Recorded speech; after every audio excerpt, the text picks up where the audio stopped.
Fearless.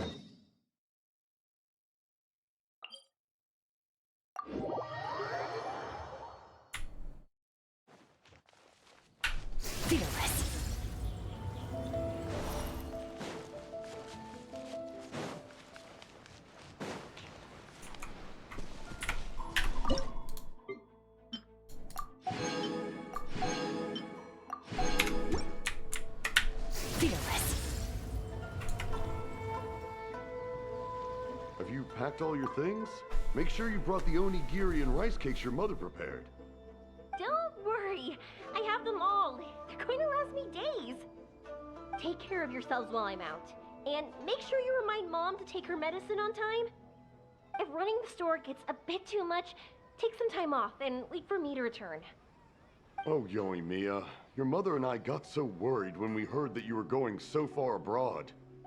We've never left the country, so we don't know how Outlanders might view us Inazumans, or if they'd even be willing to speak to us. Oh, relax. Outlanders are friendly and warm. Look at Toma from the Yashiro Commission. He's originally from Mondstadt, but everyone thinks he's a top-tier guy. A mop tier? What mop? Oh! Do you mean the broken one at home? I just fixed it today, actually. No! I said top, not mop. You know, Toma even sent us some wine from his homeland not too long ago. We haven't heard this kind of friendly banter in a while, huh?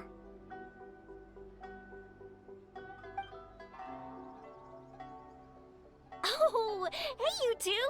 It's been a long time, hasn't it? I'm excited because I'm going on a trip soon. Many things have changed. Lots of Outlanders have come to Inazuma, and lots of Inazumans have gone out as well. You two have been adventuring all over Teyvat, so you might not be able to understand, but for us, this is a long-awaited chance to go out and fulfill our dreams. That's right, the Sakoku decree is gone. Ah, I remember you two. You're Yoimiya's friends, yes?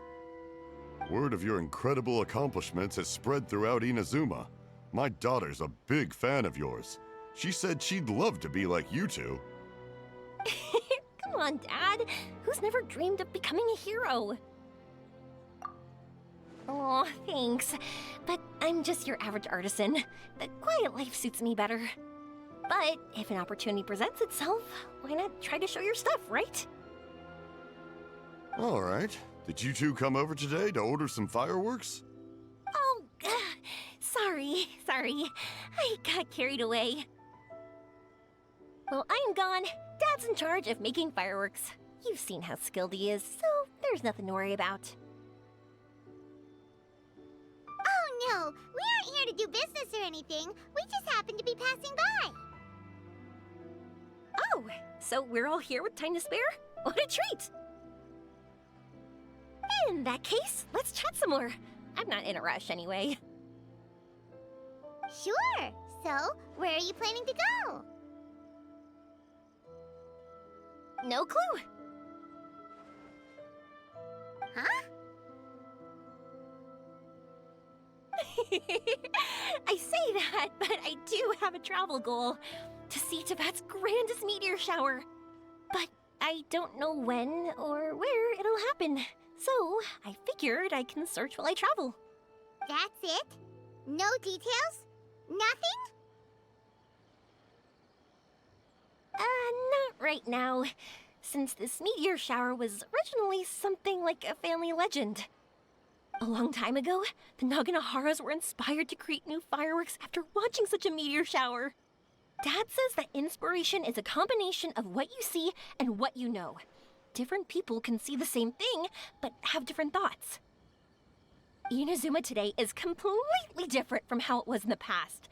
If I can see this meteor shower, I'm sure I'll be able to come up with a new kind of firework. I know, right? Of course, my main reason is that I want to go and look outside Inazuma. No need to be shy about it. You gotta play hard when you get the chance. You know, you're right, Paimon. Is it just me, or have you gotten wiser since we first met? Paimon loves being friends with you since you say such nice things. Sumeru. I've heard of it. It has a ton of trees, a super impressive school, and a massive desert. Yep, and everyone there is really smart, so Paimon's sure you'll get some answers from them about the meteor shower. Really? But won't research people make fun of me or something if I ask them about a legend? We won't know if something's real or not unless we ask. Don't worry, we got solid connections in there. Well, she does anyway.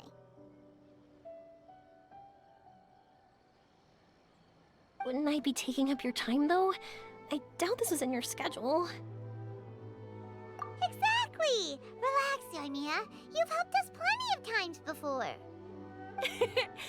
All right, then I accept your offer. Let's have some fun at Sumeru. Dad, you can have more peace of mind now that I'm traveling with them, right? Yes. Your mother and I will be much more at ease. Remember, you two also need to take care of yourselves. I'll be back soon. Okay, let's head to Rito and catch a boat there.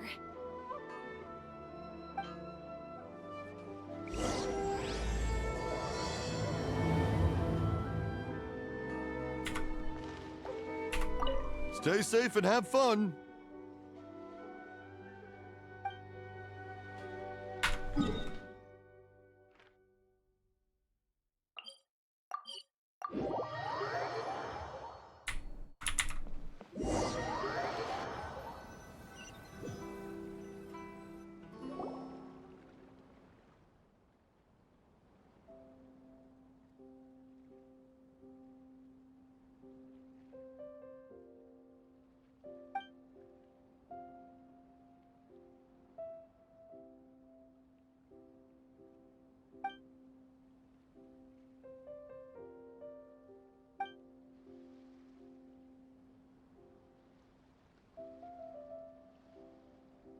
Wow, so this is Sumeru?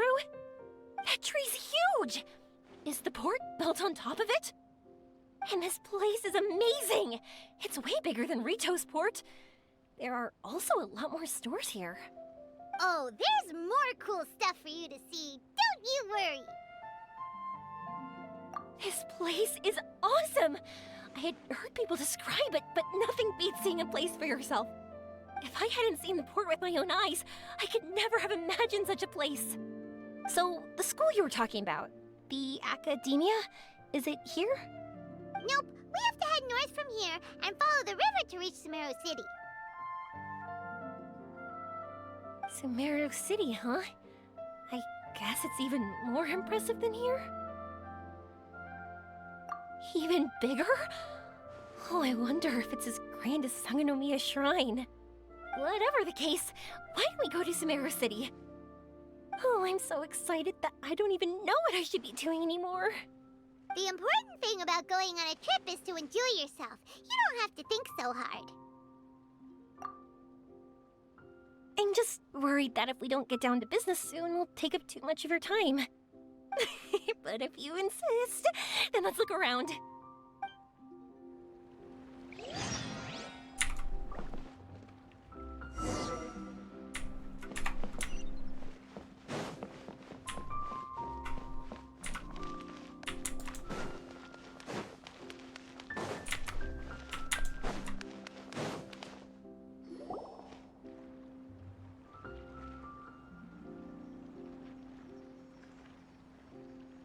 Welcome to Akara Crafts. Feel free to have a look around. Wow, what are these? They're so cute. This is our current bestseller, the Aranara carving.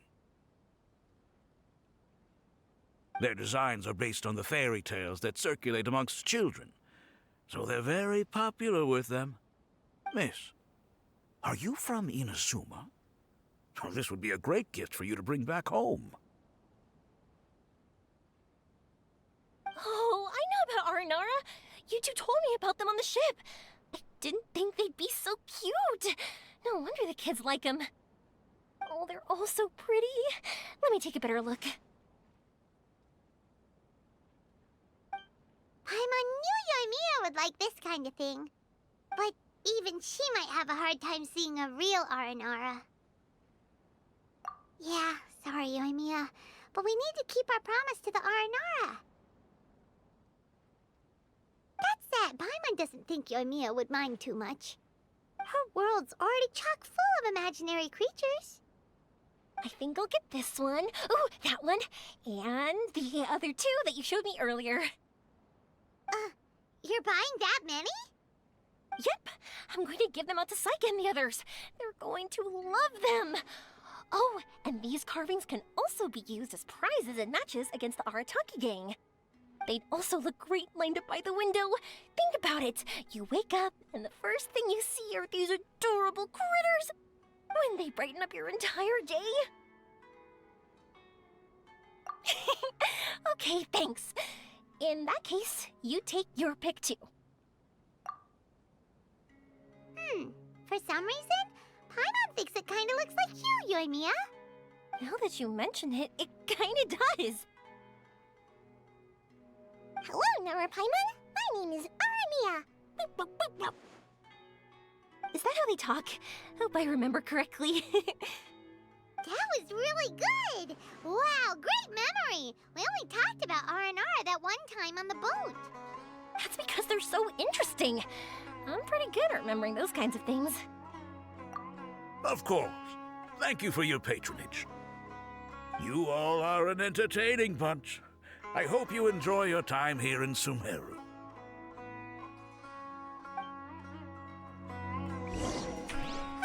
That's about it for Ormos. Next up is Sumeru City. All right, let's get to it.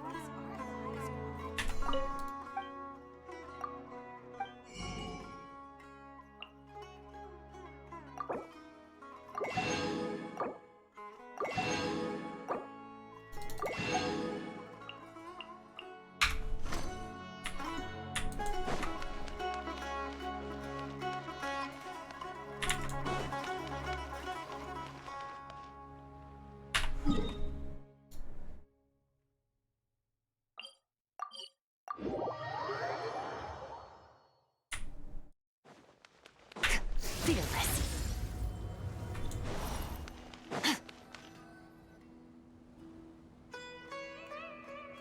Wow, this market is even busier than the one in Port Ormos. This is Treasure Street. Up from here is the Academia. Oh, and in that tree trunk is the Grand Bazaar. They're both pretty special places. I just saw a group of people come down, and they were all wearing the same outfit. Is that the Academia's uniform? That's right. They also wear hats with different designs, depending on which darshan they're in.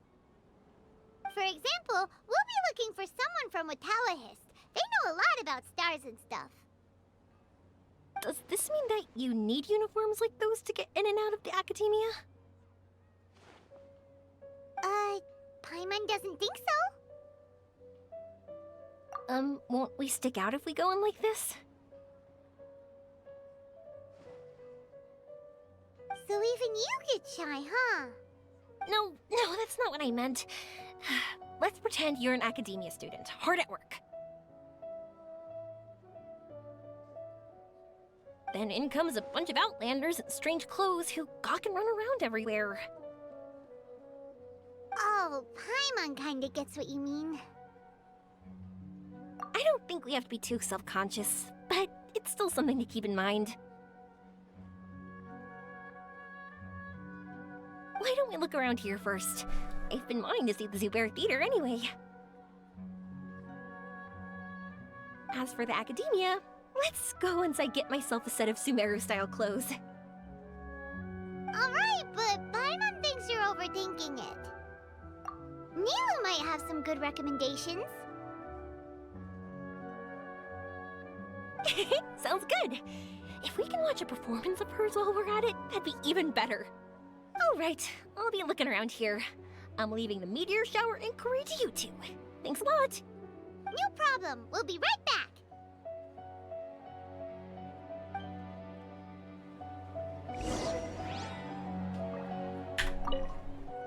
I won't go too far. And don't worry about me getting bored. I'm an expert at finding ways to pass time.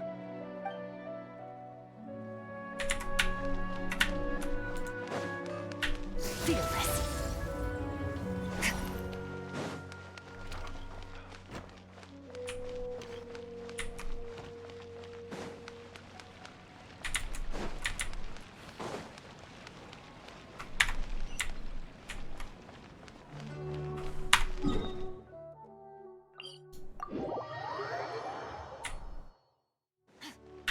Fearless.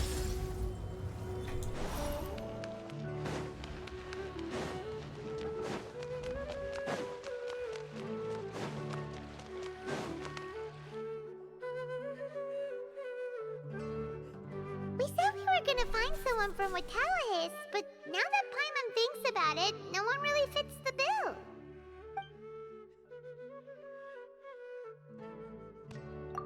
Paimon thinks Alhaitham might know something, but Paimon doesn't want to talk to him. Oh, why don't we just ask around? Maybe we'll run into someone from Watallahis.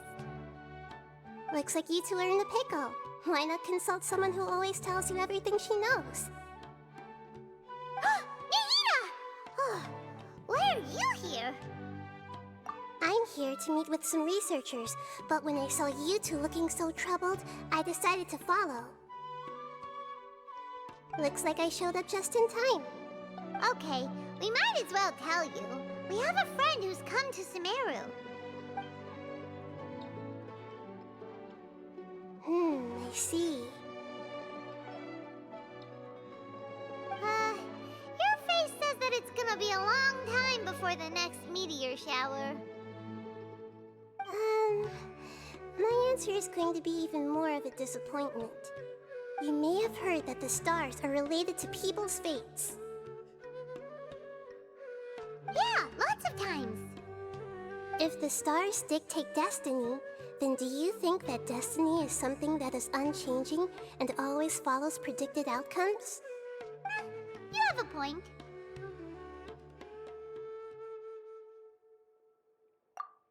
According to current Watallahis research, a meteor shower is a celestial phenomenon that occurs due to the interference between many intricate fates.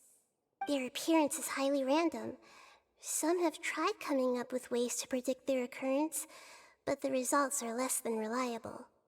This is a far cry from folktales that claim meteor showers come at certain times and bless all who witness them. So, you mean we won't be able to see one? I'm sorry to disappoint you two. If we tell this to Yoimiya, she'll be so disappointed. What now? There has to be something we can do.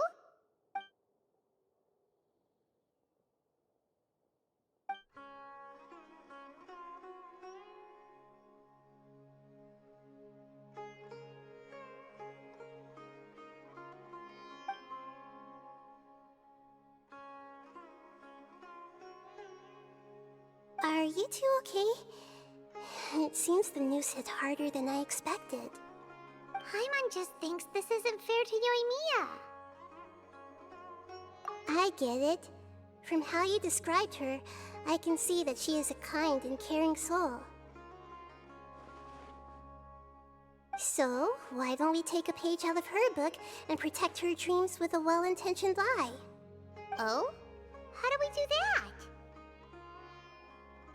It'll be a story about a meteor shower. You'll accompany her on a brief journey, do a bit of work here and there, and then receive the meteor shower as a reward. Oh, well, I can't summon a real meteor shower, but if it's in a dream, I can help out. Oh, that would be great, Nahida! Compared to what you've done for me, this is nothing. Use the meteor shower as a pretext to take Yoimiya all around Sumeru. Then, when you're ready, blow this. I'll tell the Aranara in advance. Once they hear the whole story, I'm sure they'll be willing to help. Huh. Then the dream will probably be like the one we had in the Avidia Forest, when we first met Hypatia. That was a real shocker. It was hard to tell that we were even in a dream. Once the meteor shower ends and you all awaken from the dream, she'll probably realize what had happened. If you tell her the truth at that point, she should be a lot less disappointed. Paimon thinks this is the best way to simulate the meteor shower. Thanks, Nahida. You're welcome. I'm glad I could help. Still, you two should get this story straight before you join up with your friend. If not, she's gonna see right through everything. True. Let's discuss it on the way.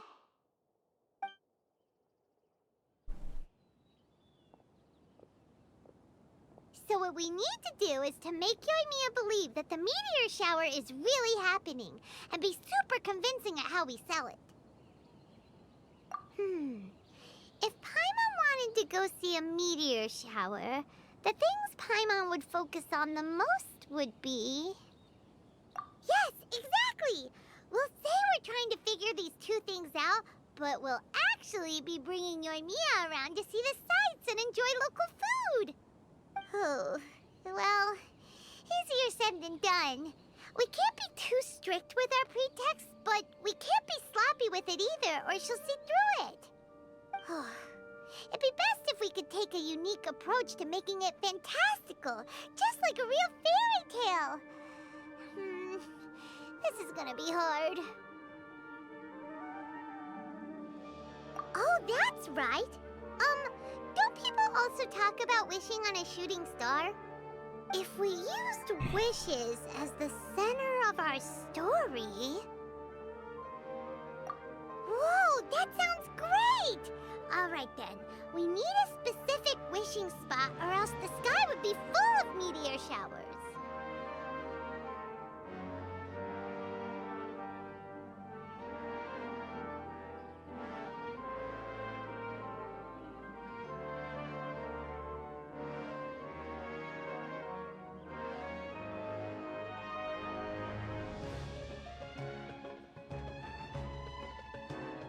And then, while we're supposedly finding or making this device, we'll go around and have fun and eat good food!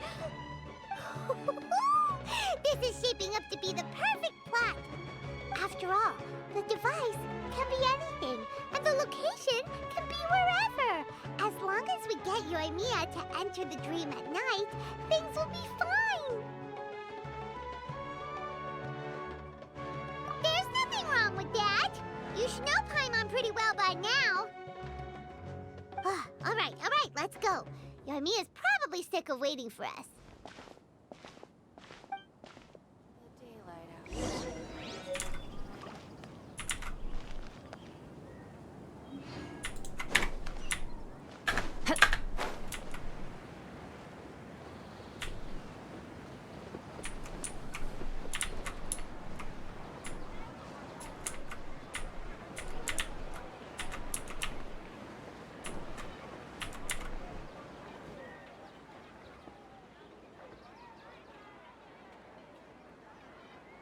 Thanks so much.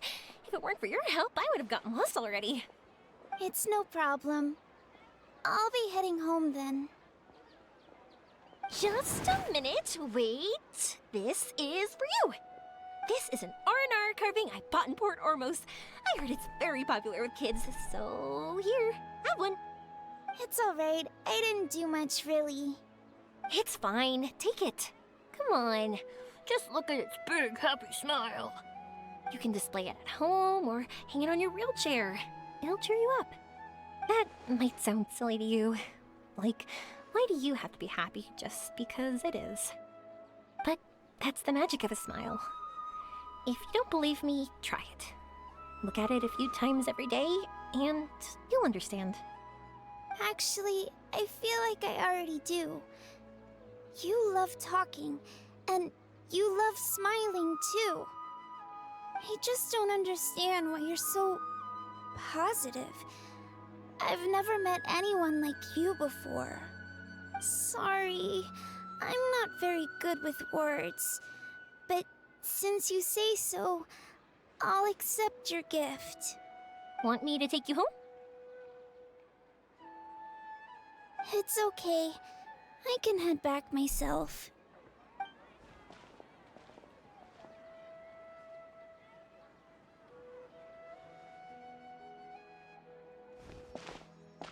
Oh, great timing, you two. Who was that kid? Oh, her? Her name is Abine. I saw that she was looking quite forlorn, so I wanted to make sure she wasn't feeling left out or alone.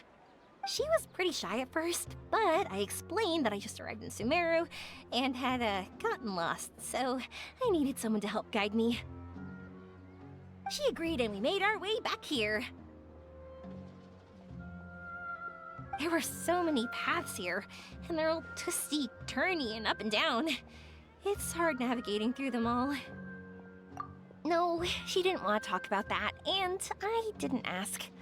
I get the feeling that'll bring up some unhappy memories. But if I had to guess, it's probably because she hasn't been able to explore the city for quite some time. All she said was that she's sick and doesn't know when she'll get better. Whenever we passed by busy crowds, she kept turning her head and taking in all the things around her. At first, I thought she was afraid that someone might bump into us. But when I caught a glimpse in her eyes, I only saw yearning and a deep sense of loss. It's hard not to be down when something like that happens to you. At first, she didn't really want to say anything to me at all. She just gave me yes and no answers. But what I really saw was just another child. And asked all the same things everyone else did, about rugs, spices, cooking, and the differences between here and home. Eventually, I think I earned her trust. There were many things that she liked in the city, after all. I say that, but honestly, you two probably caught the majority of what she said. Gotta start somewhere. Oh, by the way, did you guys learn anything about the meteor shower? You bet we did. Big time. You're in luck, Yoimiya. You'll be able to see the meteor shower from Sumeru. Really? That's great! If I had gone looking for it myself, I'm sure I would have missed it. Huh? What do you mean? They respond to wishes? Huh, I've never heard that one before. So it's not that you wish upon shooting stars, but that wishes summon them? In that case, I was born ready. Don't you worry. Are you talking about how you want to use the meteor shower as inspiration for fireworks? That's why I'm here, but I wouldn't call that my wish. I don't think that alone will call the stars down for us, right? Yeah, that makes sense. Wow, she's adding her own spin onto this. If that's the case, then we'll have to practice wishing a little. Can you two come with me? Let me put my thoughts together and tell me if you understand. As for what my wish is, it's a secret for now. Yeah, and we'll take the opportunity to show you some views you've definitely never seen before. More places to see? All right, let's go.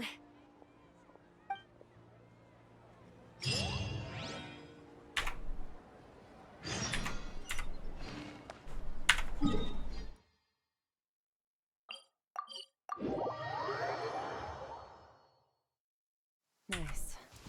I like. Wow, is that what you two were talking about? Amazing. It's huge. Wait, it's not going to suddenly start moving, right? Relax, it's completely still, and it's been ages. That's true. It's green from all the overgrowth on it. All right, let's go. Now, this will make for quite the story.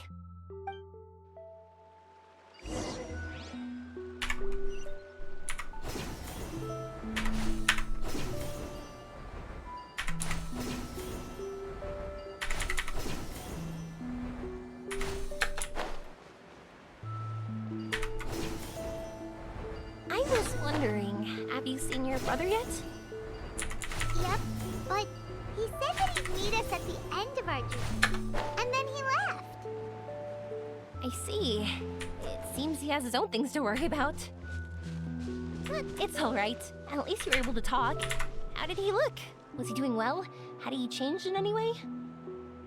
Well, according to her, nothing's really changed. She's hanging in there. That sure is reassuring. I believe that you two will come to an understanding once your journey is over.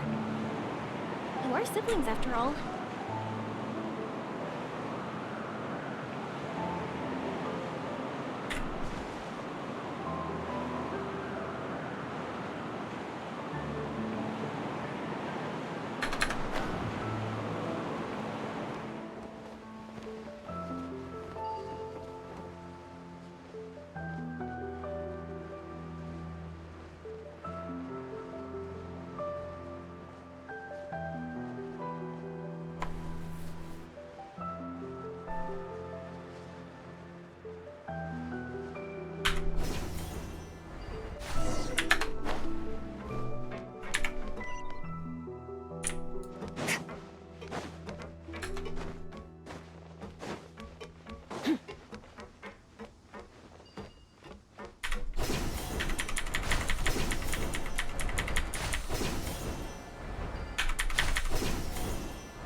I didn't think we'd be able to climb all the way up here.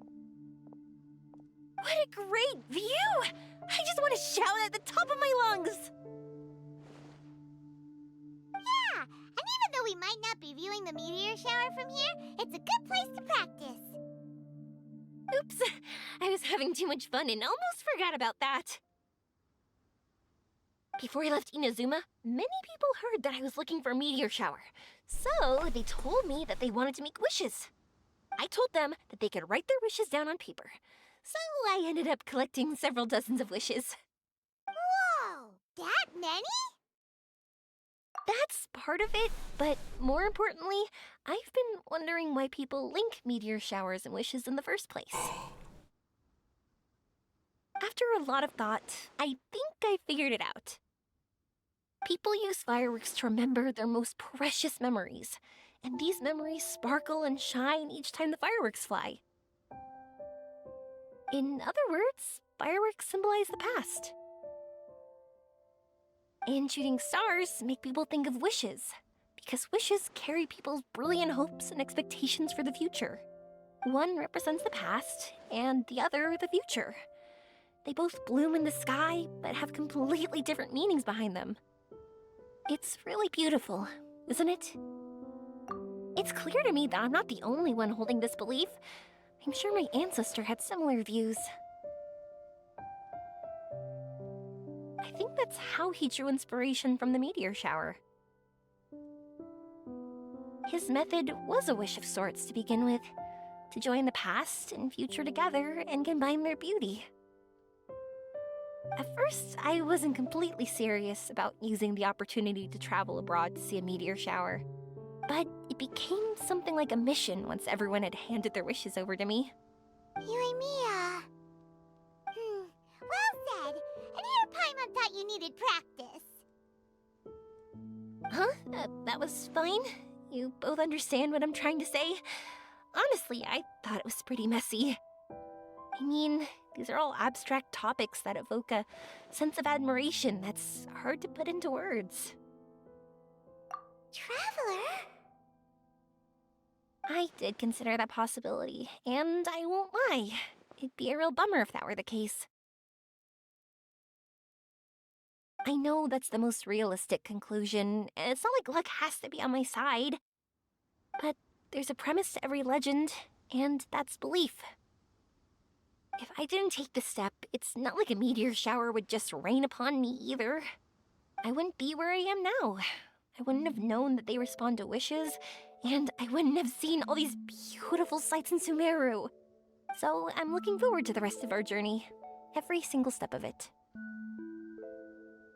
You really are amazing, Yoimiya. What? Oh, nothing. Paimon just thinks you're doing a good job with the wishes. Now we just need one other thing. Like we said earlier, we're gonna need to build a device. Yep, and once we use it to create an observation device, we can find where the meteor shower will be. I see. The purest ore. Then why don't we go back to Sumeru City and ask the blacksmith? I chatted with him a bit when Aveen was showing me around. He seems really knowledgeable. I bet he'll know something. But wouldn't we be bothering him? No one knows more about ore than a blacksmith.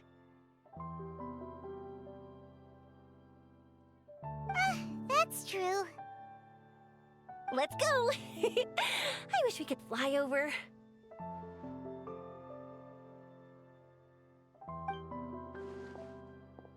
What are we gonna do? If we really ask the blacksmith, he's gonna give us funny looks for sure. You're right. Paimon will do her best not to say anything wrong. At first, Paimon felt bad about keeping Yoimiya in the dark. But now, it feels like we made the right decision. Yep, that's why we're doing all this.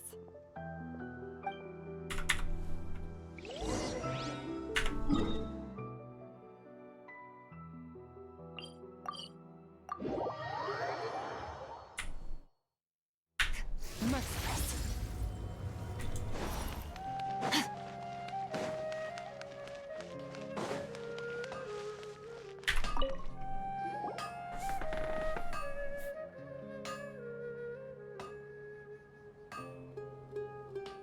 You want to use the purest material to create a star observation device? Huh. A pair of specially crafted lenses should do the job. However, purest material is too vague. It'd be better if you were more specific. Firstly, this all sounds rather, strange. I never heard that legend about meteor showers. You sure you're not just messing with me? Sorry for the trouble, but we are kinda messing with someone. Sorry, Inazuma's pretty far, so maybe some key information got lost across the ocean. Still, I want to at least give it a shot. Even though the information's vague, can you help us at all? Well, sure. Why don't I use some materials that might fit the bill and create up a mock-up device for you? That'd be great! Thanks so much for your help. No need to be so polite. You're my customer. Also, this kind of project is a nice change of pace.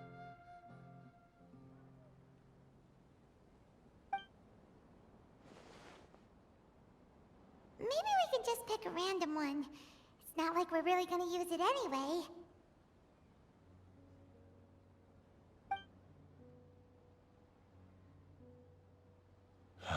No, that won't do.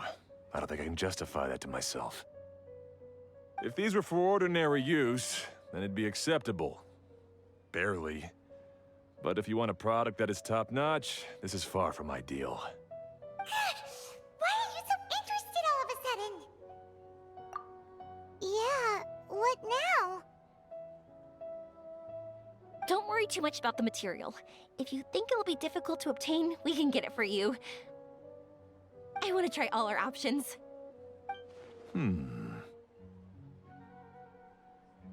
Since we're on the topic of legends, allow me to tell you one about blacksmiths. All of us in Sumeru know about this legendary forging material. It possesses excellent properties that are matched by no other. Using it to forge something is every blacksmith's dream. Some spend their entire lives searching for this material in vain, while others have it in their possession, yet never use it in their forge. Huh? Why's that? That's because the material is too precious. Many believe themselves unworthy to work with it due to a lack of skill. In other words, not only does it represent the pinnacle of material quality, but also the culmination of a smith's skills. I constantly practice and hone myself, so when I do encounter this material, we won't pass each other by like two ships in the night. So, you mean that it symbolizes dreams? Dreams, inspiration, obsession, focus. Call it what you want. But if you take it to symbolize purity, then I believe it is your goal as well. We call it Earthstone, but in truth, neither I nor my colleagues have ever seen it. It's more like a goal, and also a warning. This fits perfectly with the tale of the meteor shower. Then, why don't we go looking for it? Is it even something we can find? Exactly! We're chasing down a legend after all. What's true or not doesn't matter as much. If we do find it, that's a big win for us. And if we don't, maybe we can still find something that could be used as a substitute. When you put it like that... Hey, excuse me. If I might intrude, have you seen a child in a wheelchair? Yeah, she and I were hanging out not that long ago. What's the matter? Do you know where she went? She hasn't returned home yet. Huh? I wonder why. When we split up, she said she was heading home. Oh, dear. Oh. I'm sorry if I seem worked up. I'm Avine's mother. She's been depressed ever since she fell ill and was forced to use a wheelchair. I'm concerned about her mental health. If she does something reckless because she's not in a good state of mind... It's okay, don't worry. We'll help you find her. I can't say that I know her very well, but I think she just has a lot on her mind and is trying to come to terms with her feelings. That's reassuring. She doesn't want to tell me anything, probably because she thinks nothing she says would make either of us feel better. But I can't tell what she's thinking if we don't communicate. I'm worried that I'll panic and make things worse by saying the wrong thing. Don't worry. I'm sure she has a reason for wanting some space to herself at the moment. We should just be open and understanding with her. But that does bring me to a question I've been mulling over in my head. Do you think there's something else going on in her life? Not that I'm aware of. I just know the illness was a big blow to her. She's always been physically active. She absolutely loved to run and jump, and she told me that she wanted to become a great adventurer someday. But after she became ill, she lost strength in both legs. She hasn't been able to stand since. We've consulted with countless doctors, but they're all stumped. They said all she can do is slowly recuperate. No one can say for sure if she'll ever stand or walk again. She believes that her legs will never recover, and her dreams of seeing the world would be forever shattered. This was all too sudden, too unfair. Okay, I understand. I'll find a way to bring her around. Sorry, but it looks like we'll have to put our meteor shower search on hold. We're coming with you! Mr. Blacksmith, do you remember seeing a child in a wheelchair? Sorry, afraid not. I've been keeping my eyes on my anvil. But you're looking for someone, I suggest dropping in on Sadeg. He's my supplier. If anyone's aware of the comings and goings in Treasure Street, it'd be him. Do you know where we can find him? He's probably resting just over there. It's not far. Got it. Thanks for your help with everything. We'll go over there and see what we can find out. Don't worry, I don't think she's gone too far. Thank you so much. He and I will continue asking around in the city. If you find her, please, let me know. Thanks again for helping.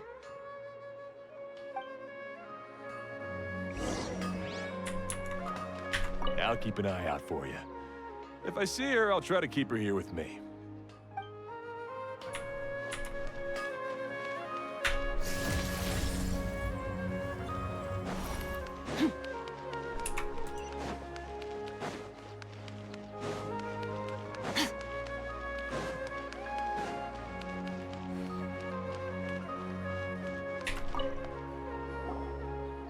Excuse me?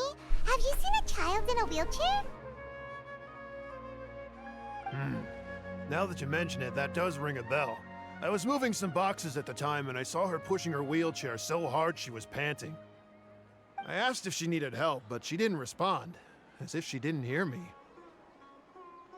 Sounds like there really was something on her mind. Yeah, That was the impression I got too. What's wrong? Did she go missing? Yes, so we're looking for her. I see. That's rather worrying. I know. I'll ask my friends and see if they know anything.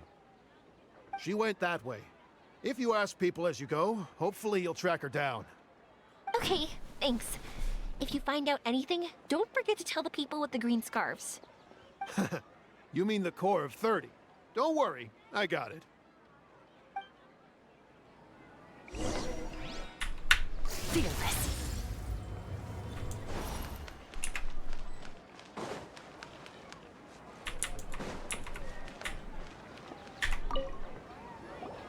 Excuse me, we're looking for a child in a wheelchair? Oh, I remember her. She went that way not too long ago. I asked her what she was doing. It's my job, after all. She just said she had something important to do and didn't want to be disturbed. That seems a little weird. Whatever the case, she left the city. If you follow that road, you should be able to find her. Gotcha. Thanks a lot.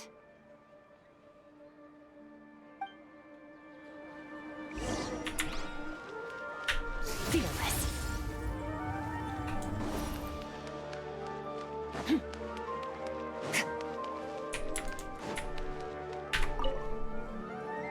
Hello there. Did a child in a wheelchair pass this way? A wheelchair? Oh, so that's what it was. I didn't get a good look, but something going pretty fast went sliding down that slope over there. Oh no, how dangerous. For sure. There's terrain of all sorts outside the city, and if that was the kid... Got it. It was over there, right? We'll be going now. Thanks.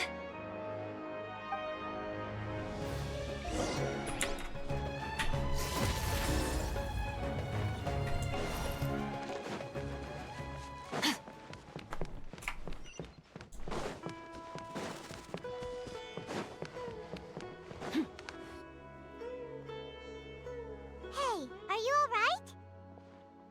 I fell off my wheelchair. I can't move around without it. Why? Why? It's okay. You're okay.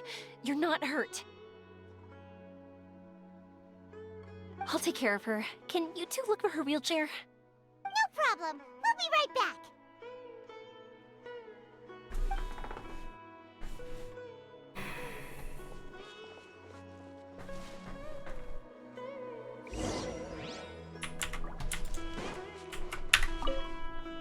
It's okay. You're all right now.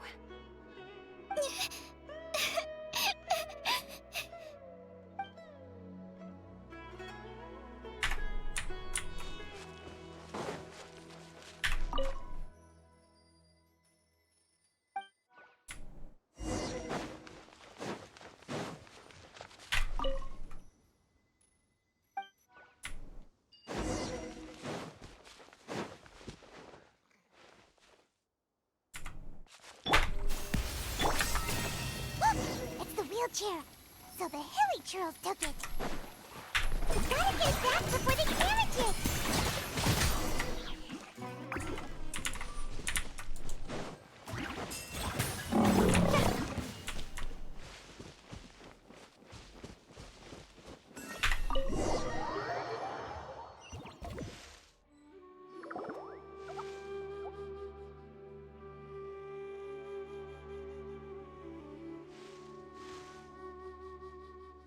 All right, we're in luck. Looks like the wheelchair's still working. That's good. Or else my family would have to pay for another one. You feeling any better? I know that must have been really scary for you. It's all right. You're safe now. We'll bring you back. Do you feel okay telling me why you had to come here despite the risks? If you don't want anyone else to know, we'll definitely keep it a secret. That's right. You can trust us. Yaranara carving. My bestest friend. He went missing. The carving? Mean the one I gave you? Yeah. My illness is really bad. It's not just my legs. I've forgotten a lot of stuff too. I used to love running. I loved the feeling it gave me, and the sound of wind rushing by my ears. But the longer I sit, the cloudier those memories get. I'm starting to forget how it feels to love something. But when I saw that wood carving, I remembered that I once had a best friend. He'd always run with me. Wait, was he an Aranara? Paimon meant that it couldn't have been an Aranara, right? They're just fairy tale characters. But they aren't. They're real. They couldn't be more real. Hey, I understand. Okay, let's calm down. Tell us what happened so we can help you. Sorry. I got carried away. And I don't have any evidence to show you. Everyone says you can't see Aranara anymore once you become an adult. You have to say goodbye to your Aranara friends forever. I can't remember his name, or how he looked like. And soon, I'll even forget that he used to run with me. I don't want to become an adult. Not like this. I understand now. When you saw that carving, you were reminded of your friend. You came out here to look for him and remember that friendship, no matter how difficult things got. Isn't that right? Yes. I want to see him. I want to tell him that I'm not angry with him, and that I didn't want to break our promise. But then, this happened. I'm not angry with him. Not at all. Cheer up. Something beautiful has happened. Beautiful? That's right. You remembered something about the Aranara, haven't you? Once you start remembering more things, you'll be able to find your friend again. And I'll help you. Yoimiya, does this mean that you can also see Aranara? Sorry, I don't know if I can. I've only just arrived in Sumeru. Maybe I haven't seen one yet, or maybe I can't see them at all. But that doesn't matter. Whether I can see them or not doesn't change my belief that you can. What do we do? Paimon really wants to help her. She didn't deserve any of this. Not her illness, or being separated from her friend. But... Huh? Me? Sure. Sorry. Wait here for a moment. I'll be right back.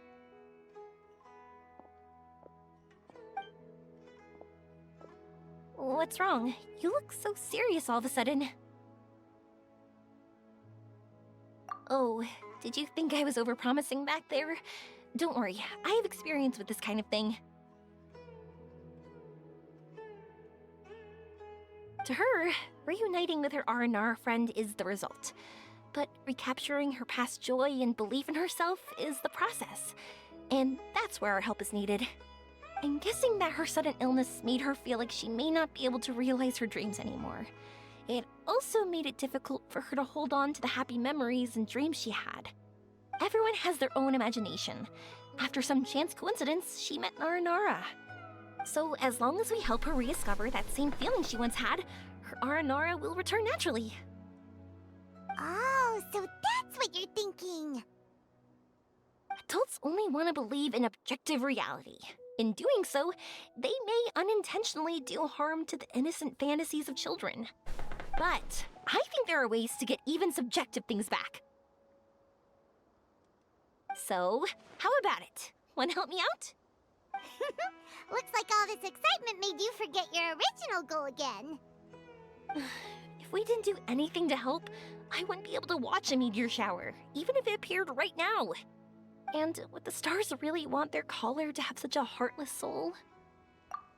What are you trying to say? Because, summon the Aranara.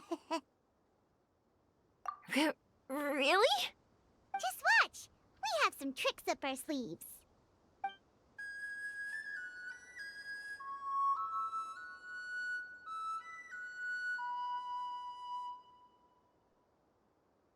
Whoa. So, this is an Aranara.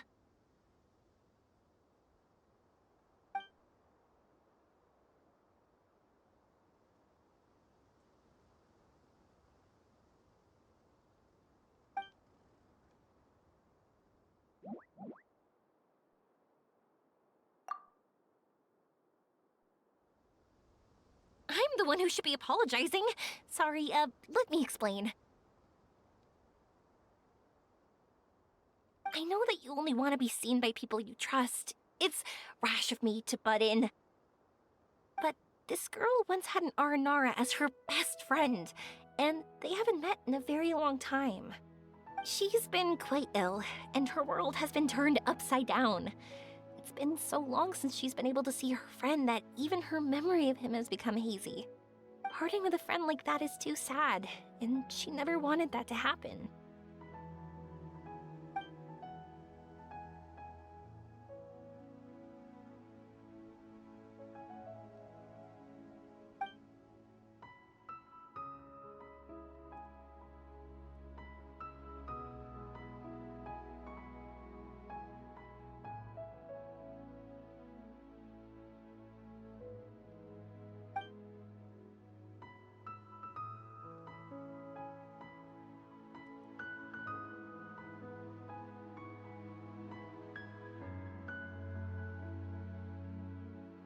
That's why I want to help her. Her world is still very small. Too small for all the sadness she has to bear. As things are, all she can do is sit alone and think about how happiness is leaving her little by little. About how life has been so unfair to her.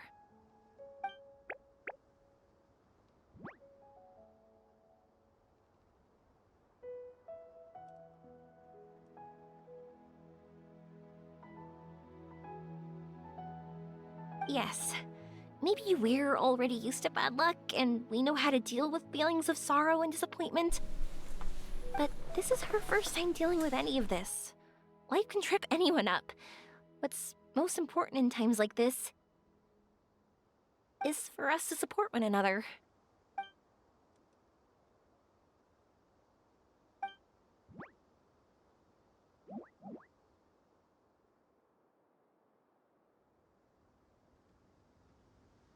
Huh? What do you mean by that?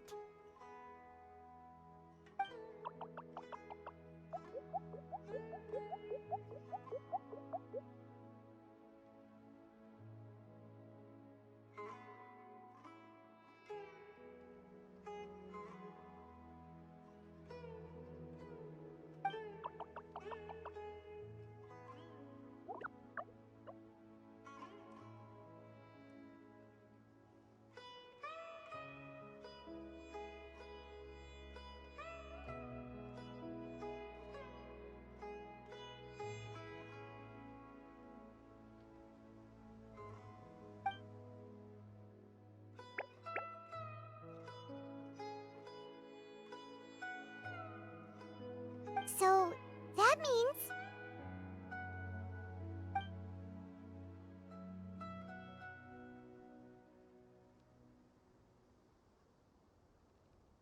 Thank you! Thanks for trusting us.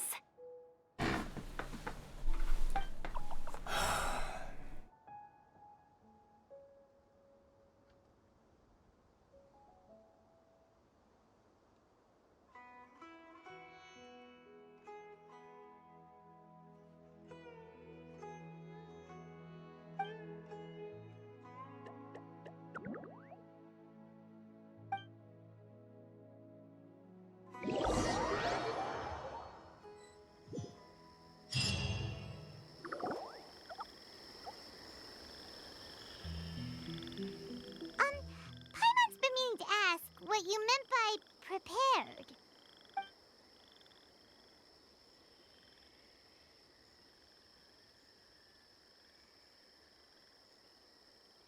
Dreams. But never be able to stand again. Even if I can recover, I don't know how long that'll take.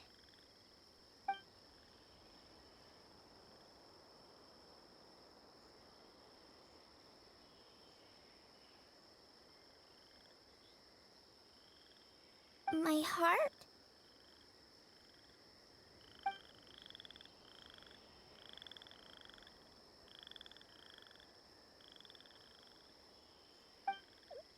Huh? He's gone just like that? It looks like the sky here has changed somewhat. My heart.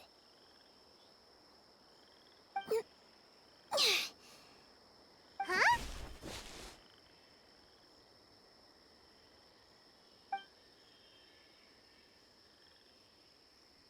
I stood up. It wasn't hard at all, and it didn't feel weird. It was like how things were before I got sick. Wait, so that means we're... not our first time in one. No wonder Araporva said not to worry. Aveen can move freely in this dream. Wow, that's amazing. Is this the power of my heart? How amazing! Now we can all look for Arashani together. Come on, let's race. Let me see how good you really are. I might not have recovered yet. Whatever, let's go. I won't lose, not even to an adult. And off she goes. Well, this was easy. Paimon thought she'd need more time. That's true. Let's catch up with them.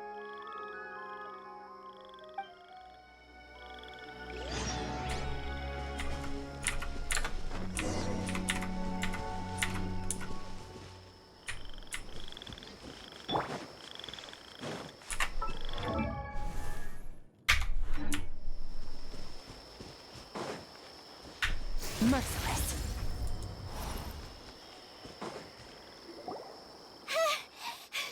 You're good.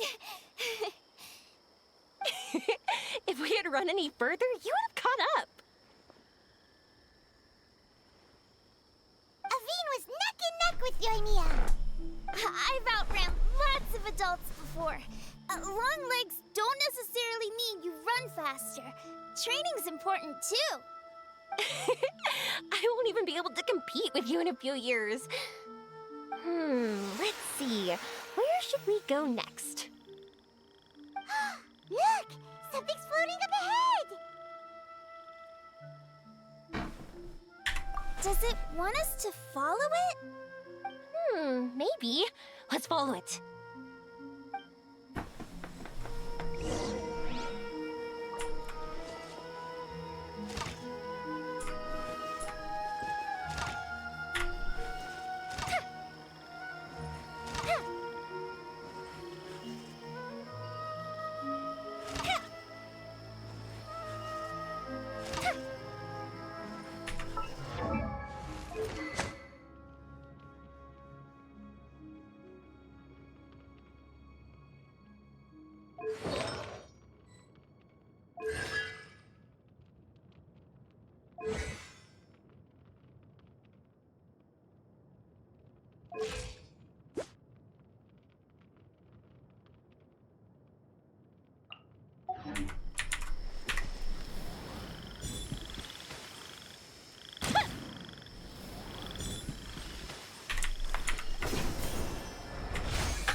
Want to keep chasing after it? You're not feeling worn out yet?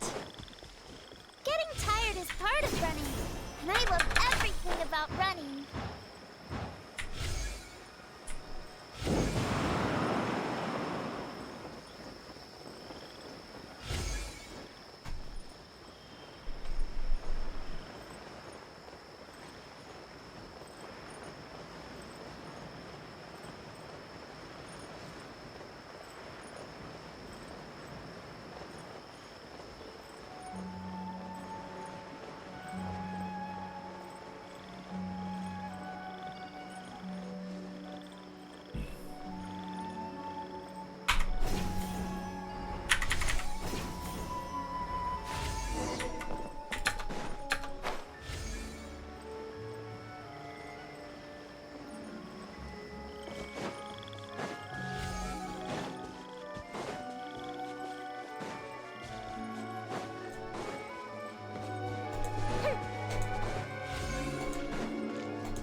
so many huge mushrooms here. They're big enough to lie on. That's not what the...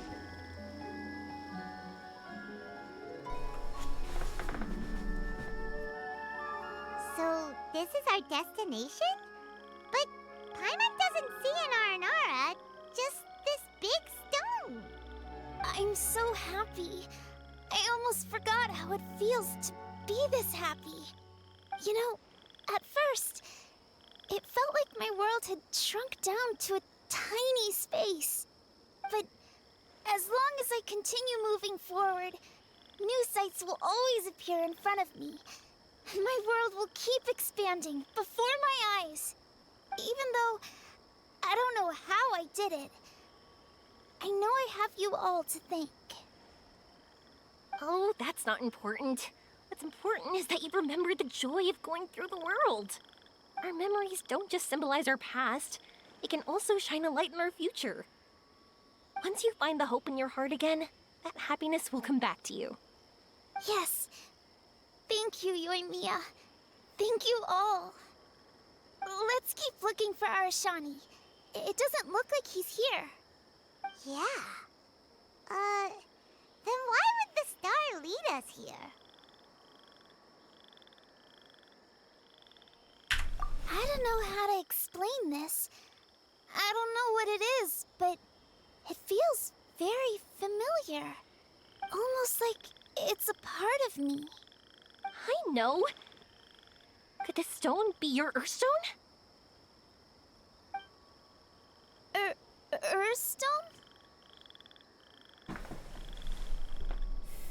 It's a very rare ore that symbolizes a person's aspirations and dreams. Since you can see it, that means you found what you've lost. Is that how it works? It's just like in fairy tales. I thought I'd stopped believing in those. But I'm glad that I found that belief again.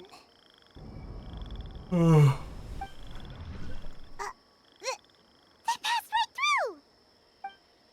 Let's go after them. Hey, Yoimiya!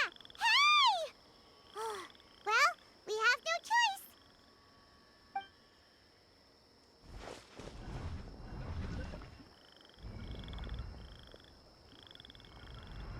We passed through, but nothing seems to have changed.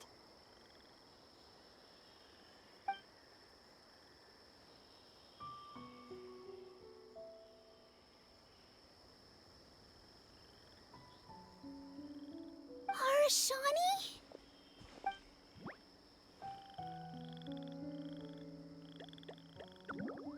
Arashani! The R&R is sure of a flair for magical journeys. They not only helped Davine find her best friend, but they also showed us what an Earthstone is. Oh, we have to look for one of our own later, to make the purest lens. Yep. It's kind of funny, but Paimon thinks we can actually do it. But we have to bring her back to Sumeru City first. Her mother must be worried sick.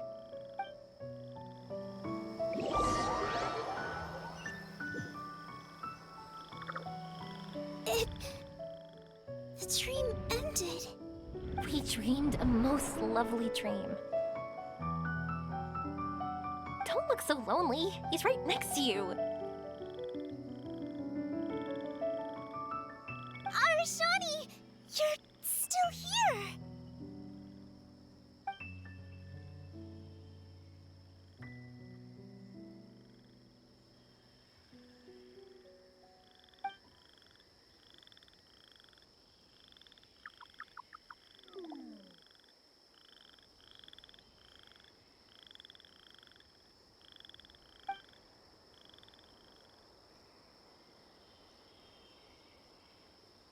It's okay. I understand. This happened because I lost sight of myself. But I think I understand now. Yoimiya's right. Everyone gets bad luck, but we have to support each other through unlucky times. Thanks for helping me rediscover my memories and dreams. I won't let your work go to waste. You've also helped us a lot, so don't be so humble. To be honest, we didn't know where to start with Earthstone. But now that we're on this track, I think we'll find it easy.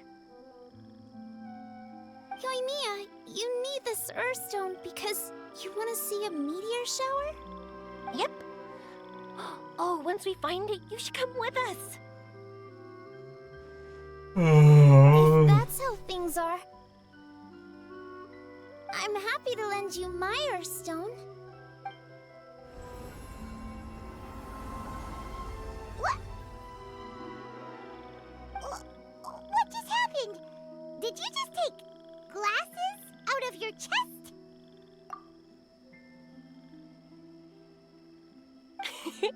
How'd you know we need this? I didn't. I just thought that since you helped me find my precious friend, I should help you using something precious to me. And then the light turned into this. Is this what you needed? Thank you. I didn't expect us to solve our problem like this. All right, time to give it a go. Not that I know how to use it, but let's see what my intuition says. Where are you? Where are you? Oh, I think I see it! Oh, it was, pretty obvious. Come on, I'll lead the way. Once we're done watching the meteor shower, I'll accompany you home. Also, thank you for helping us. Actually, let me scrap the pleasantries and give you a heartfelt compliment instead. You all are great storytellers.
just like fireworks.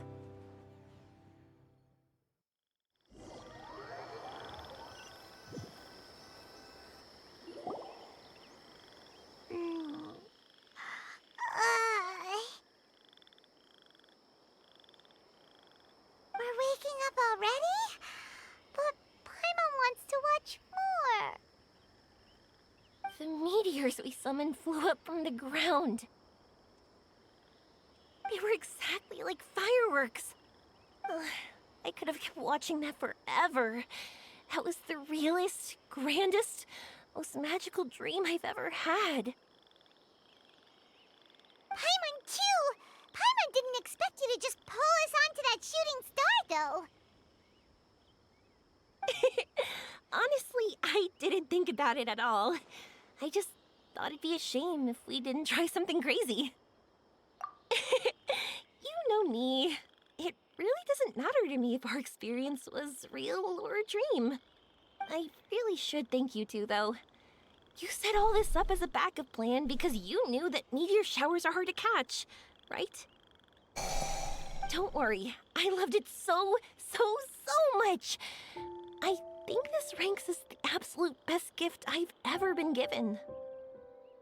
Oh, whew. That's good. Paimon was afraid you might be angry after hearing the truth.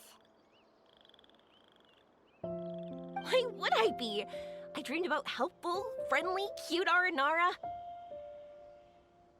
I dreamed that we ran and jumped atop large mushrooms and we discovered Earthstone in a very unexpected way. And when I thought we had woken up, the next part was even more amazing.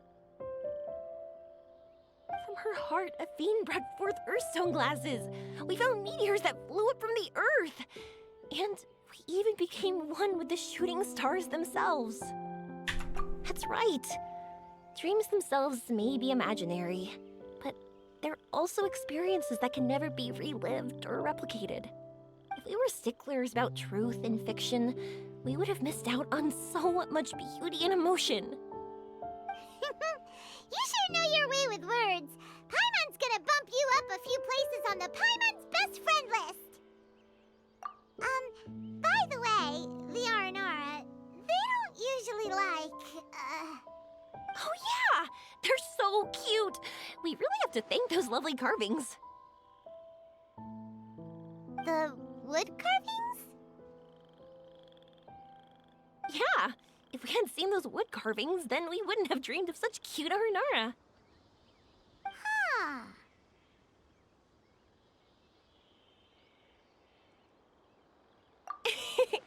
Don't worry, I know. I think they're very cute, and I'm happy to protect them. Well, it's almost time. Let's send her home.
Sumeru's such a nice place. I'll be back for sure. You will always be welcome here. Aveen would be happy to see you again. It's a deal.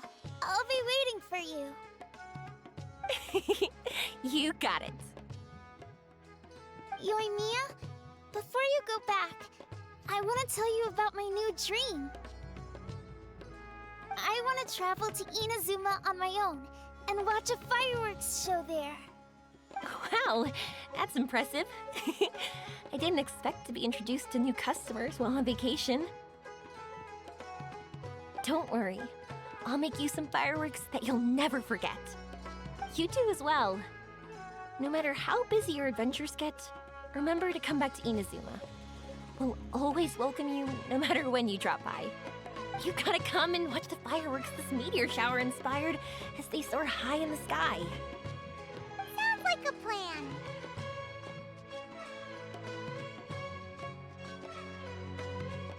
Every day and forever. Oh yeah, by the way, have a look at this. That's right, this is the one you helped me pick. And you said it looked kind of like me. I went to buy another one. This one's for you. Look at it whenever you're feeling down.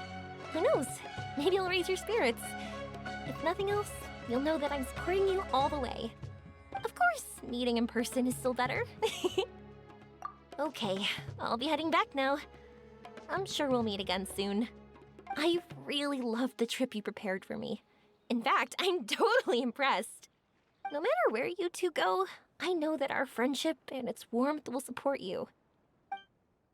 So, go forward, to the end of your journey and to the ends of this world. See you around.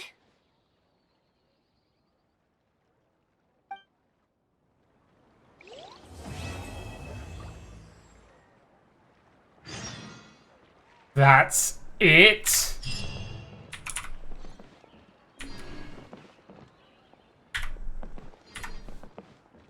Minus the 15 minutes I spent AFK on a fucking loading screen, this quest was only an hour and 15 minutes long, and that was it?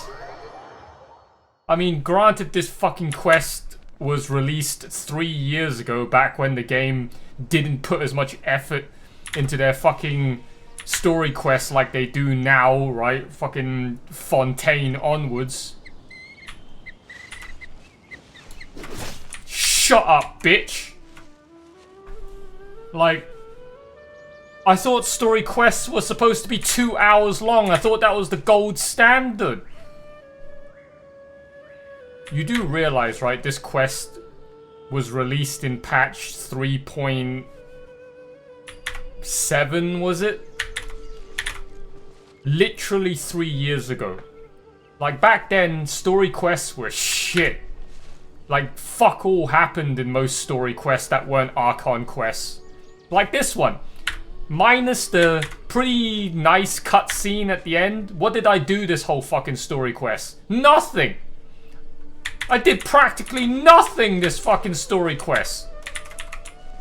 I literally just walked around Sumeru City for like 10 minutes. I don't even remember what happened 90% of this quest. The only thing I remember from this quest was that nice cutscene. Everything else, I don't fucking remember any of it. It's like I just didn't do shit for the last hour and 15 minutes. And that's the worst part. It was only an hour and 15 minutes long. What? What? It's only an hour and 15 minutes long? Sino's story quest part 2 was 3.5 hours long. 1.5 hours? And I didn't get to fight anything? I just ran around fucking Sumeru City and talked to a blacksmith and had a cameo from Nahida?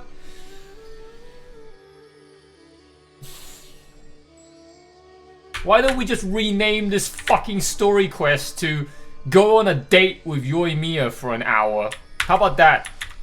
Huh? That was literally all I fucking did. I can't believe that was what I fucking decided to spend my afternoon on for an hour and 15 minutes. That was... I mean, it was a story about a cripple in a wheelchair trying to find hope again and happiness again, and it's like, everything is not daijoubu. My legs may not work, but hey, at least I'm not gay.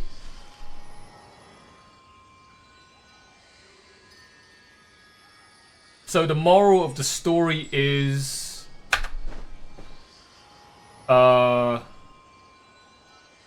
don't worry, be happy. But I'm not happy. I'm grubby.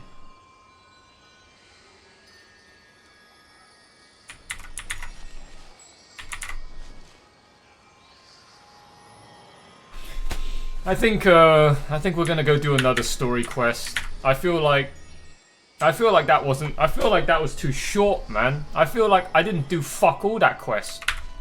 I didn't do nothing that quest.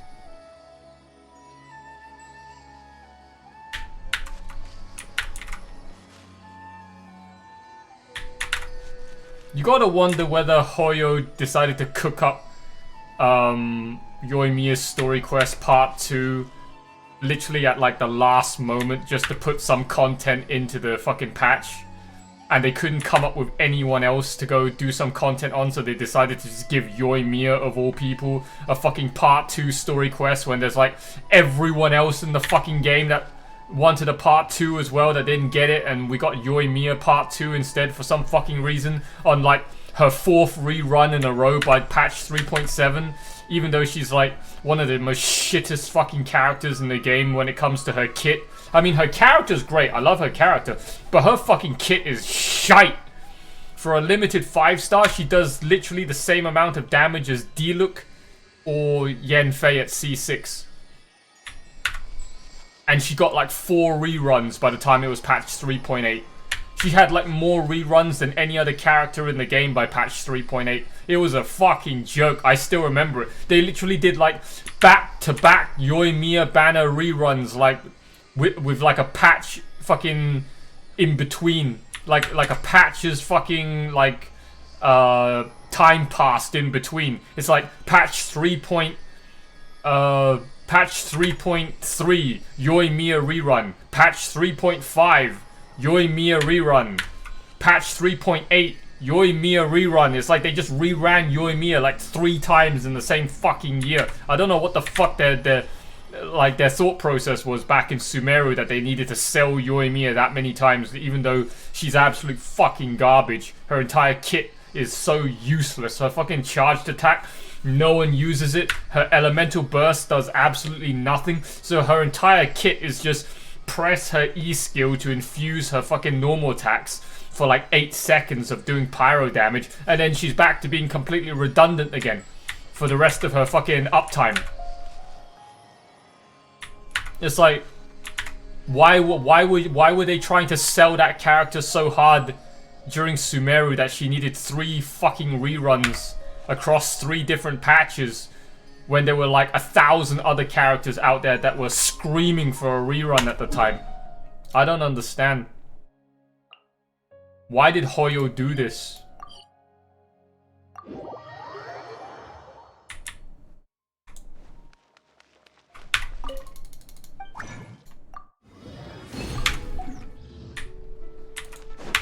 Merciless.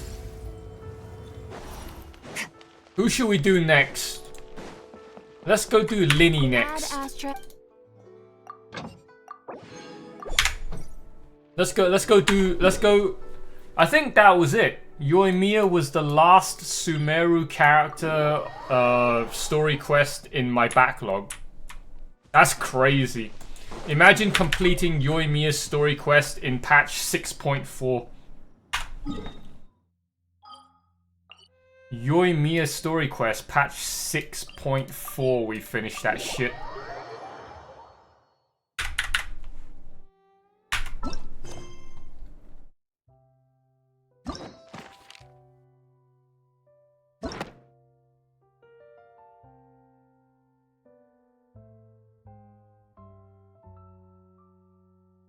Yeah, it's Lyney next. Hey! We finally have gotten on to the Fontaine story quest. Look at this, guys. All we have left now are a fucking lineup of the greatest nation. Alright? This, like, look at this. Just all these characters, absolute cinema. But Lyney's story quest is set in patch 4.0. So it's like we're going back in time now. We're gonna travel back to when we haven't accomplished anything yet. Fearless fuckers. We're gonna now go do the Forgotten Thief, Fearless Fuckers, Act 1.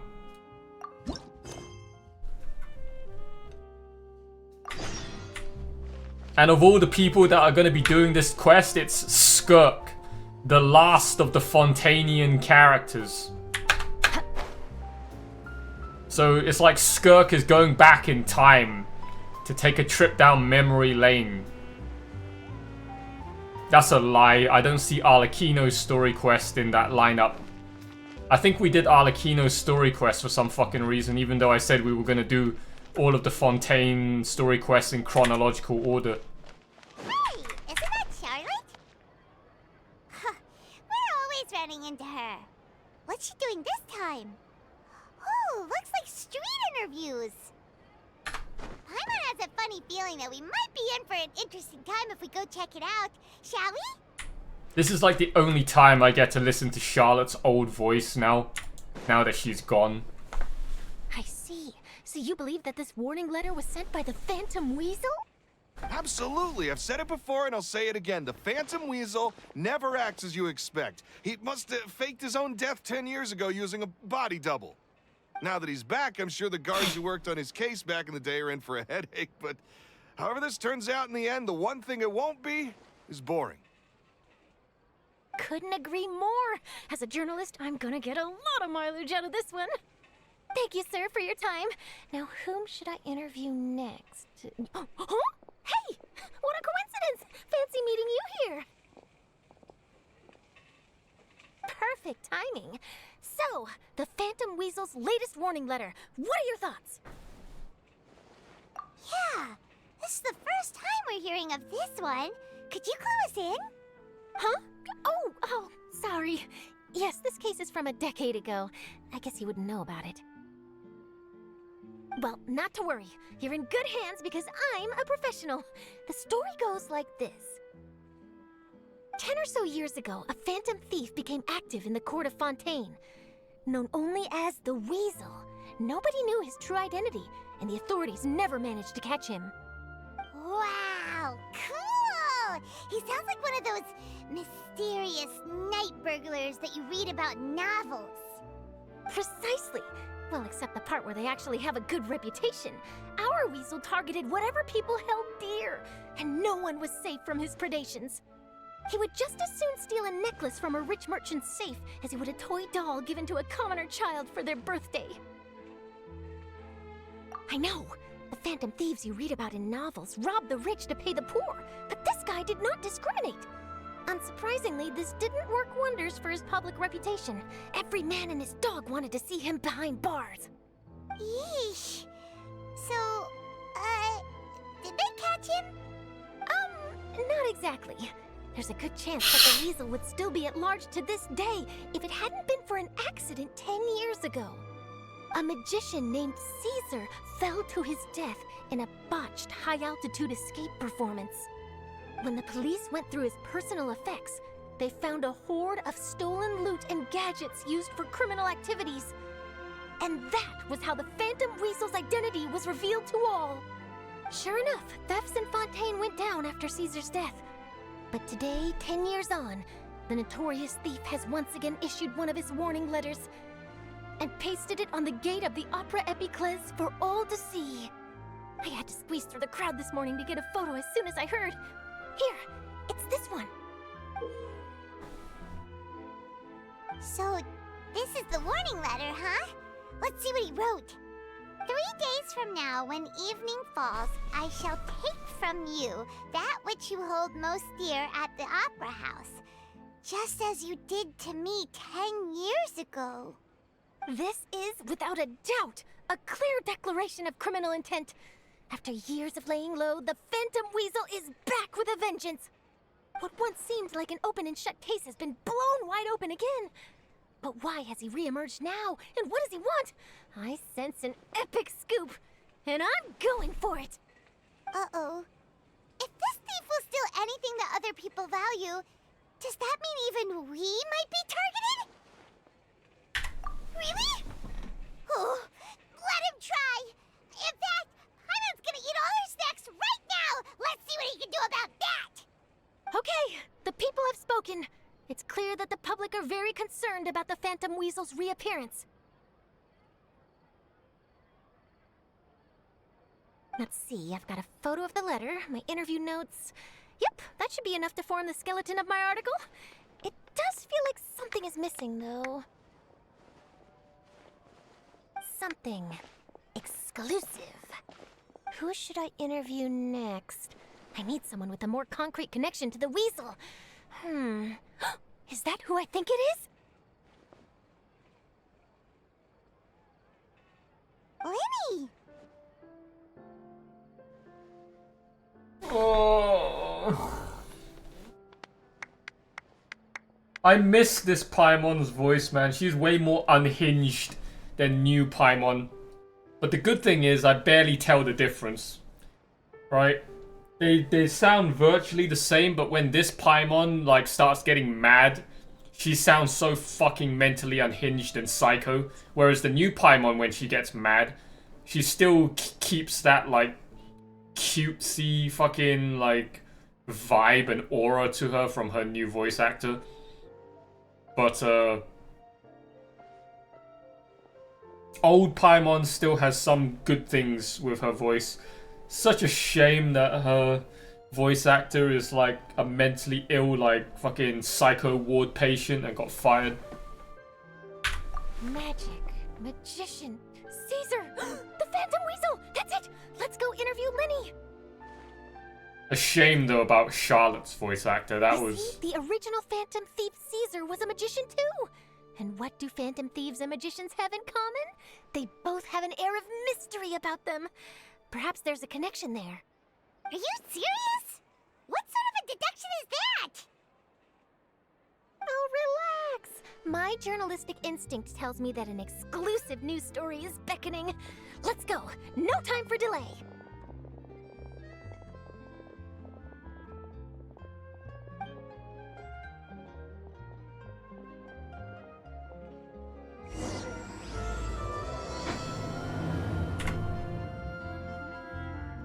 the loss of Charlotte's voice was a great and saddening loss to the Genshin Impact English community indeed. Her voice is just so fucking good, it's just not even funny.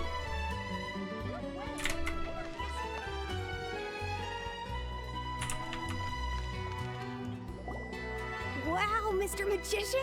How did you know which card I picked? Oh, it's simple. Come closer and I'll let you in on my secret. Magicians have a special skill called telepathy, which means we can read other people's minds. Really? Then, what am I thinking now?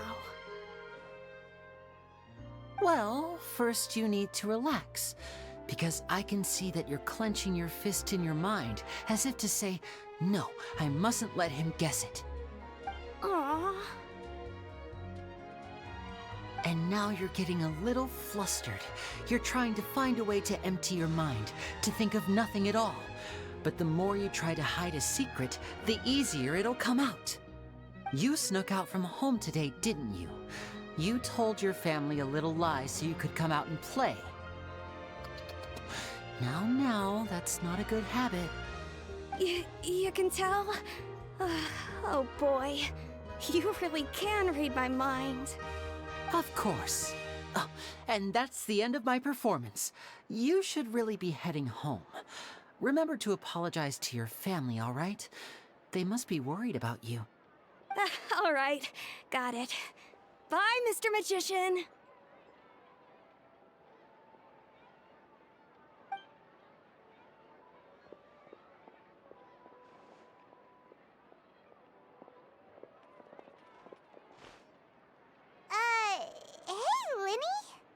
Why, hello. We meet again.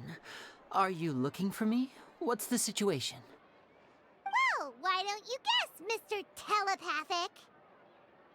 Oh, please. You didn't believe that spiel, did you? The power of telepathy is quite beyond me.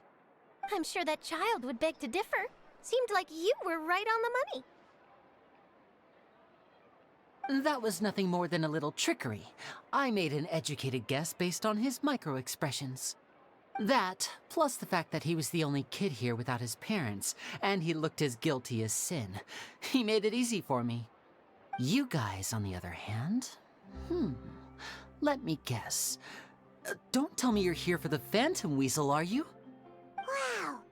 Got it in one! Is this more of your trickery at work? Wait, really? No trickery this time. It was pure luck. His warning letter's been the talk of the town, so I figured that maybe you were asking around about that. Bingo!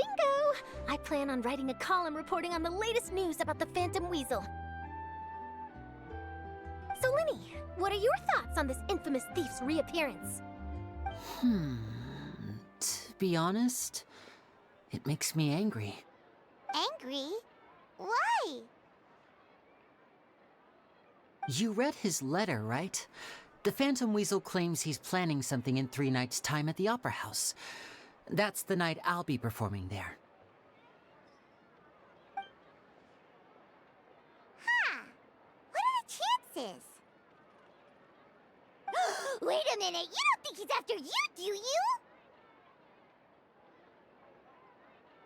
Well, if he is, then his warning is clearly a direct challenge to me personally. And if he's not, then it's still going to be a huge headache for me.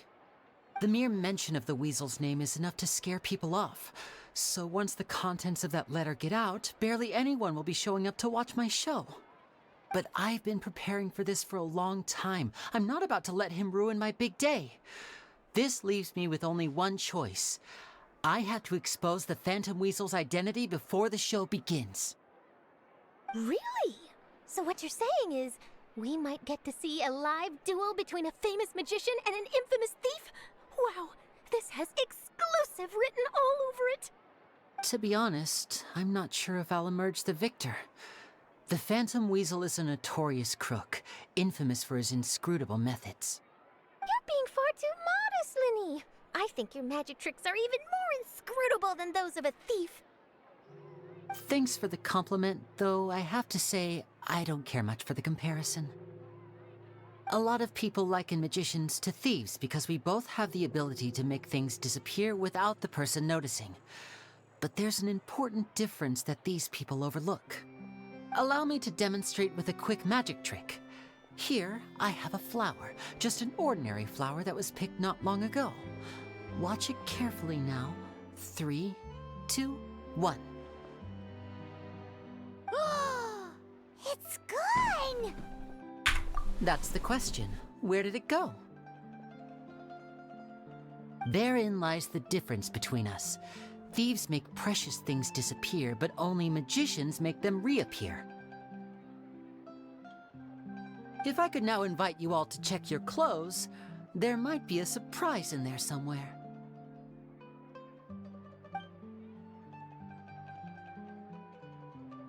A surprise? Let me see!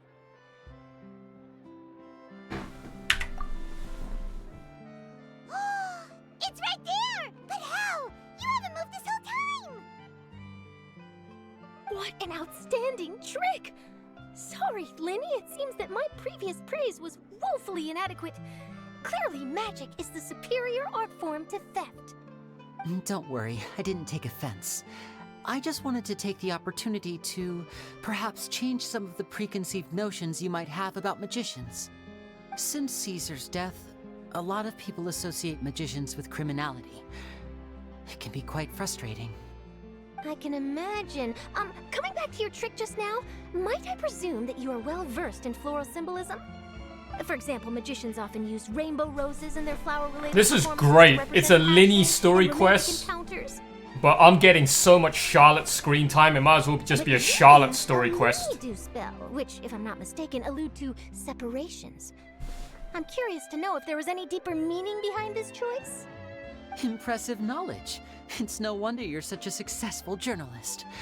But I'm afraid I don't know the first thing about floral symbolism. I'm just in the habit of using Lumidu spells in my magic. It sounds like something I should look into, though.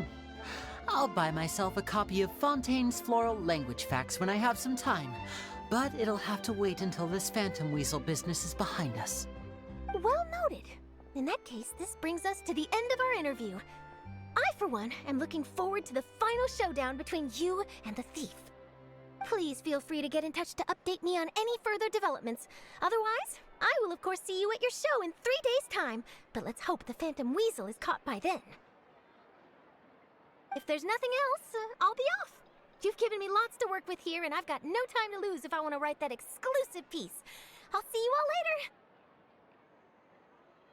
No, come back. I'm not done with you yet. So, Lyney, are you gonna tell us how you did that flower trick now?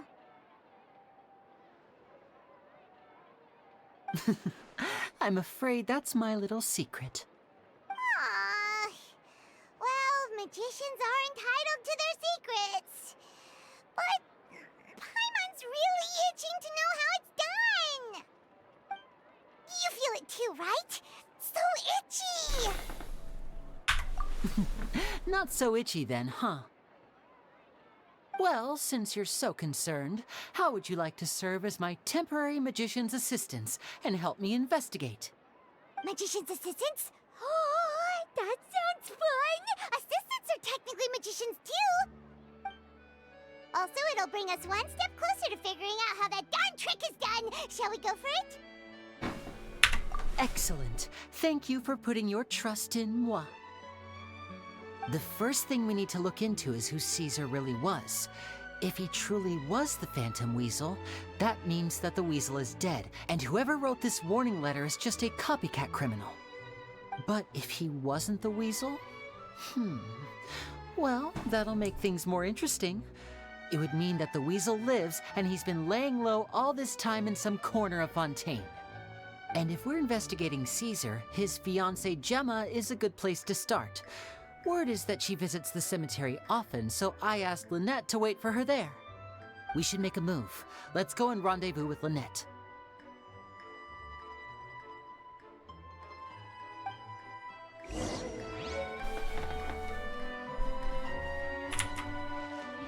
You can already tell the change in quality, okay, of these fucking story quests from like the end of Sumeru to now Fontaine, where every story quest has like multiple characters in them, and it's not just the character that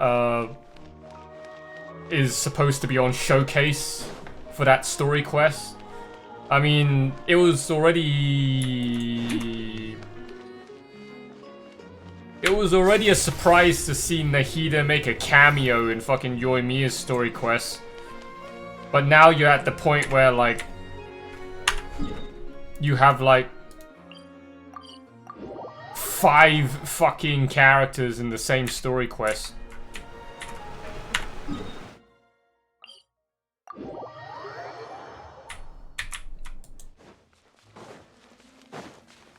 Right? Ah, yes, we're gonna go visit. Oh, there's a bunch of dead people here. We're gonna have to say hi to Navia's dad again.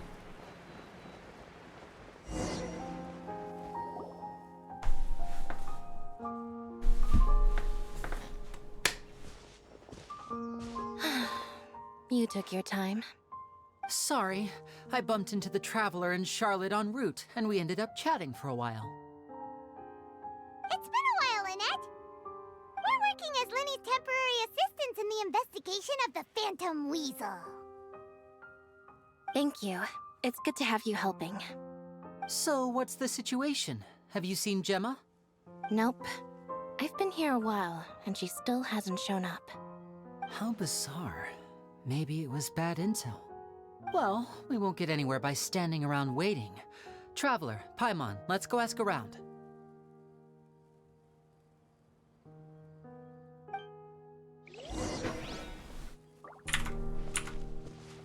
I haven't heard your voice in a long time. You didn't even fucking speak in the Nod Cry Archon quest. You just showed up, broke one of Sandrone's robots, and then was like, and then walked off. That was the only noise you made during the entire Archon quest. I'll wait for you here and see if Gemma shows up. Gemma?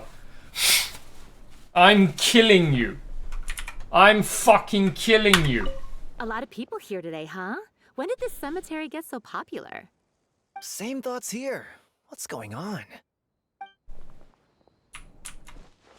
Balthazar. Excuse me, good sir. Do you by any chance know a Gemma? Gemma? You mean Caesar's fiance?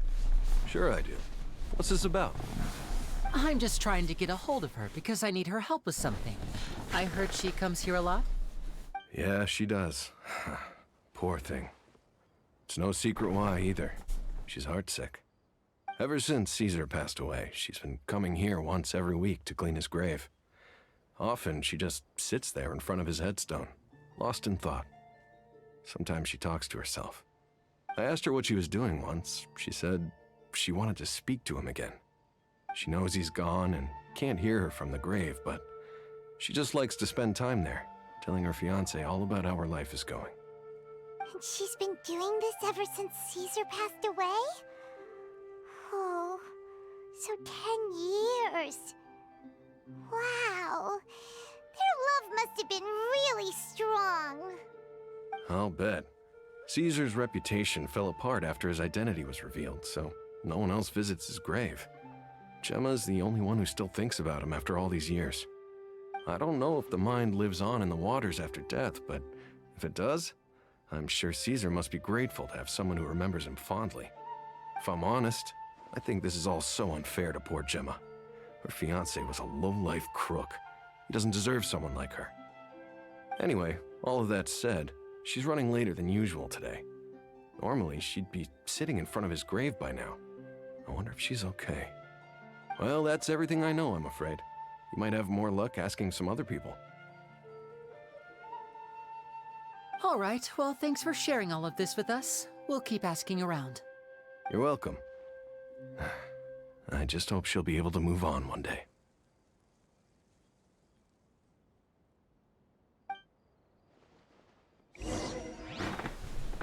Oh, now I get to talk to these two. Did you hear the news? They're saying the Phantom Weasel's back. You're kidding. Wait, isn't he dead? I don't know anymore. All sorts of news flying around nowadays. I can never tell what's true and what isn't. But what if, just hypothetically, I mean, what if this weasel's the real deal and Caesar was framed? Called it. Seriously, 10 years ago, on the day it all went down, I said to myself, you know what? This guy's been set up. The Caesar I knew was a good guy. He gave balloons to children on the street, for Pete's sake. What, are we supposed to believe that he was a balloon thief or something? Give me a break. Oh, please. Weren't you the one cursing his name to high heaven when the police announced the news? You were all, that gosh darn lousy son of a, you think you know a guy, or words to that effect. Wait, did I say that? I don't seem to recall. Hello there. Sorry for disturbing you, but I couldn't help but notice you were discussing the Phantom Weasel. We're actually quite interested in this topic as well, but we're struggling to get to the bottom of it. Do you think you could spare a moment to tell us a little bit about Caesar? You've come to the right people. Yep, I was there. Back when Caesar used to perform magic tricks on the street. He was a great magician. The best trick I ever saw him do was pop a transparent balloon, only for a whole bunch of doves to fly out from the inside. I was right up close and didn't blink or look away once. But for the life of me, I still don't have the faintest clue how he pulled it off. Really incredible stuff. I saw him perform too. He always used to bring some gifts along for the kids who came to watch his show, and he'd hand them out after he was done. Sometimes, he even got the kids to write their wishes down, and then he'd make the items on the wish list appear in his next show. Huh. He doesn't sound like such a bad guy. But after he died, there were also rumors that he used the wish list to find out what was precious to people, with the intent to steal it later. As I'm sure you know, the Phantom Weasel would steal just about anything from anyone. Whatever the case, now that the Weasel is back, Caesar's become a hot topic once more. I bet Gemma must be pleased. If Caesar's name gets cleared, maybe it'll finally give her some solace after all this time. No, speak of the devil. That's her over there. If you've got any more questions about Caesar, she's definitely the one to ask.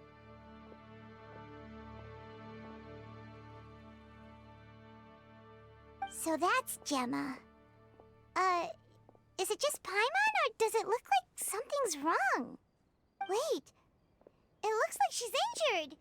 Come on, let's see if she's okay.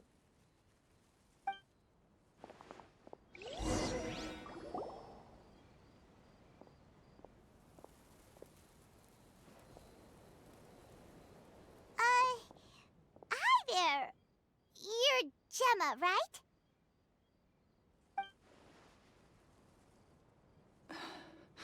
Who's asking? Don't be afraid. We mean no harm. It looks like you're injured. How bad is it? Thanks for your concern, but you didn't answer my question. Who are you, and what do you want with me? My name is Lyney, and this is my sister Lynette. My name's Paimon, and this here's the Traveler. We're investigating the Phantom Weasel. The Weasel posted a warning letter this morning. If he still lives, that means that Caesar was falsely accused. You knew Caesar better than anyone else. So if you're willing, we'd love to hear what you think about all this. I promise you can trust us. We won't hurt you. In fact, we'll do all we can to keep you safe. I never believed that he was the Weasel. Huh. I suspected as much. Okay, so going back 10 years, do you remember anything strange in the weeks leading up to the accident? Did Caesar have a falling out with anyone, for instance? No, not that I know of. Got it. All right, sorry for disturbing you. If you don't have any more questions, please leave. I want to be alone with him.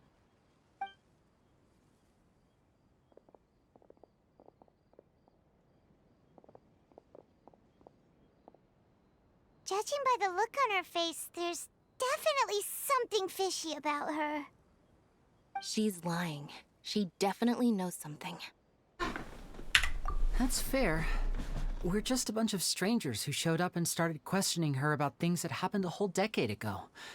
It makes sense that she'd be wary around us.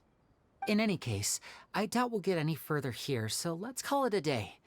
Meet me outside Hotel de Boer tomorrow, and then we'll start the next step of our plan. Tomorrow? I don't wanna fucking wait.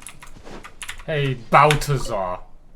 A lot of people find cemeteries bleak and oppressive, but not me. I find the silence gives me a sense of peace, and something about being in the presence of the dead and buried sort of puts all of life's woes in perspective. Interesting.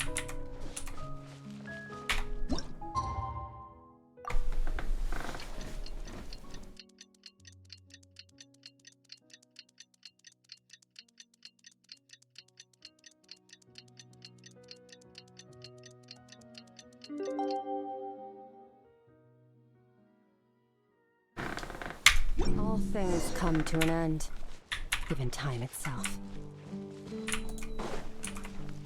Why the fuck does this one have a ring around it? It's been here since the end of the Fontaine Archon quest, and I still don't know whose grave this is.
We're gonna take a small detour, guys.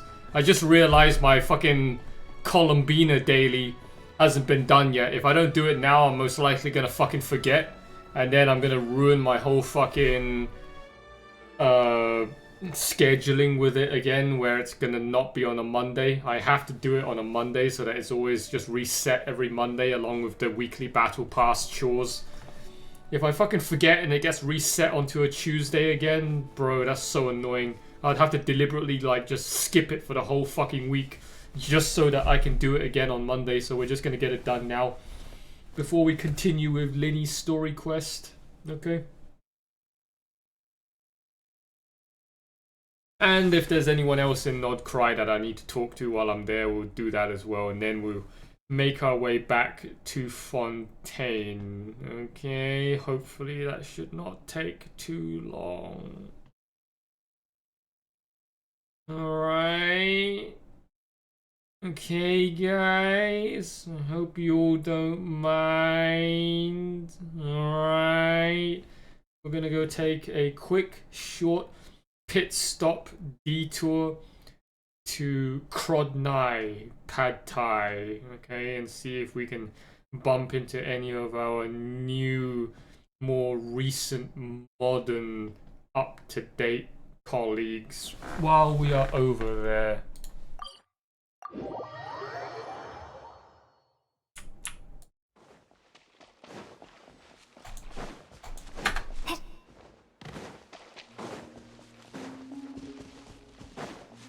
So... That tickles.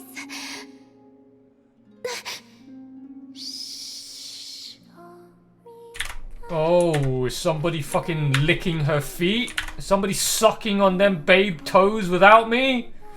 I'm missing out. So, part 3 is post Archon quest. Right?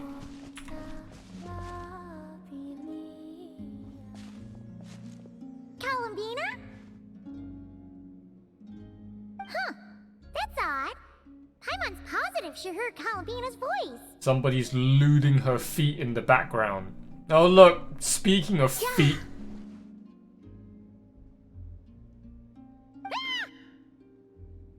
Greetings. Another jump scare? Not cool! If you were here, you should have just said so! I thought that since you were already so familiar with this game, I should increase the difficulty this round. Paimon's gonna get you next time, just you wait! Great. I look forward to it. This is post finale, right? This fucking week's worth of Columbina hangouts. I mean, she's certainly talking a lot more energetically than fucking part 1 and 2. Oh, I guess the Kuhenki must have swiped it when we were playing earlier. I don't usually need to use my eyes, so the mask makes little difference. Let them play with it if they like. Oh, on that note, don't you want to go out more often? Yes, I have plenty of time now. I can go where I wish, when I wish.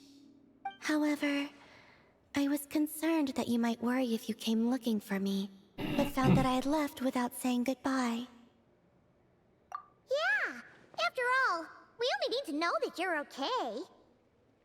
I see. I will consider it then. You'll only consider it? Everything that has happened here, I find them to be happy memories. That said, I do have another reason for waiting for you here. And what's that? I need my To give you feet a licked. pleasant surprise. Yes, give me them fucking babe toes, man.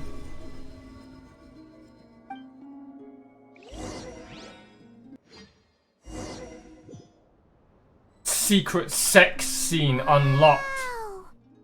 This must be the place you were talking about, right? Paimon wasn't there last time, so she didn't get to see it. Can Paimon fly around and check it out? Of course. If it pleases you, I could bring you back again someday. So, this is the pleasant surprise then? Oh? So this is enough to pass as a pleasant surprise in your eyes? No, the real surprise is yet to come. Just give me them feet already, alright? I know what the surprise is, alright? I'll suck on them toes all night long. Come, let us paint. Wait, here? But Paimon doesn't see canvas, brushes, or paints anywhere. Oh, that's simple. The water's surface is our canvas, the moonlight our brushes, and the paths we take shall serve as the brushstrokes. With the moon's reflection to guide us, pure thought shall flow beneath our feet.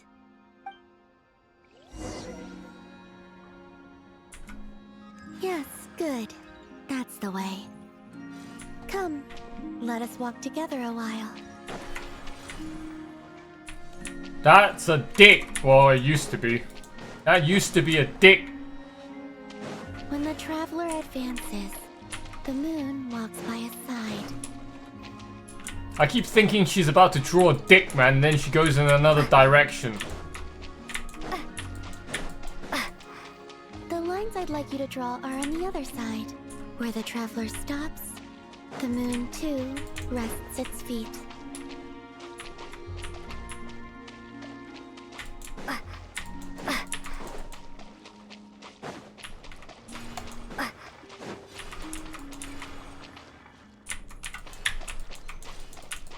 There. It is finished.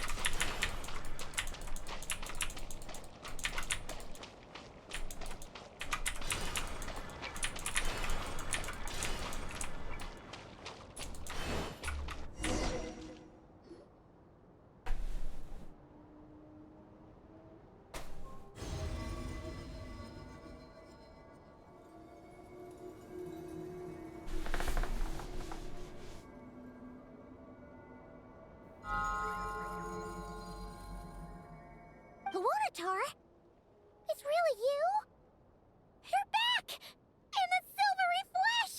Oh, Paimon thought she'd never see you again! We used moonlight to trace this child's form, and I poured new power and new blessings therein, causing her to be reborn. She no longer needs to bear my spirit. Her will is hers alone.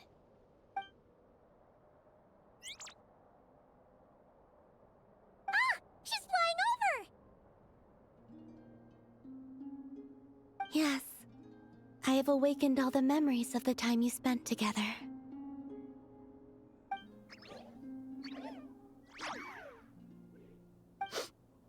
Paimon's so glad to have you back, Luonatar! She promises to be nicer to you from now on. Paimon wasn't expecting their surprise to be this pleasant. Paimon loves it! See, this Paimon sounds like such a fucking doormat compared to the previous unhinged Paimon. It wasn't much. I, too, am glad to see her again.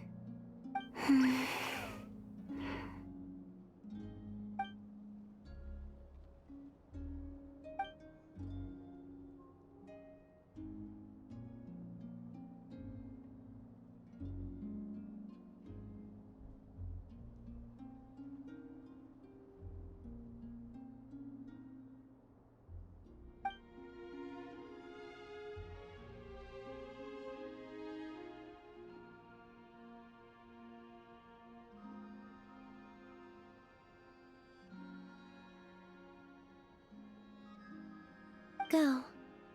You must miss them, surely.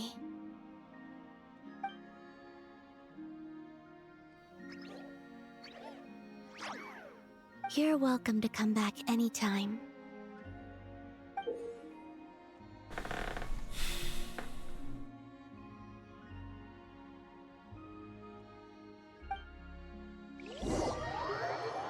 Wait, what?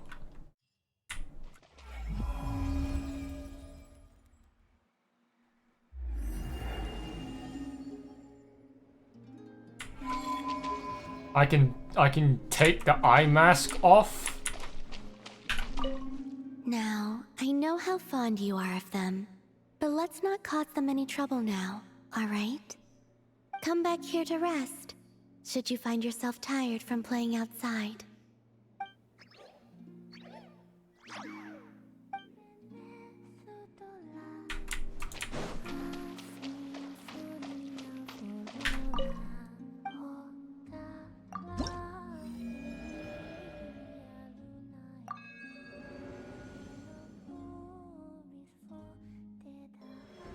I have another 5 fucking weeks until I can get the glider, man.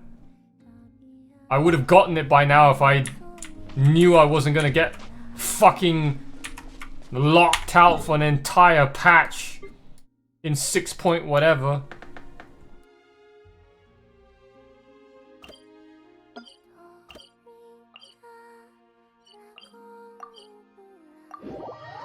Save.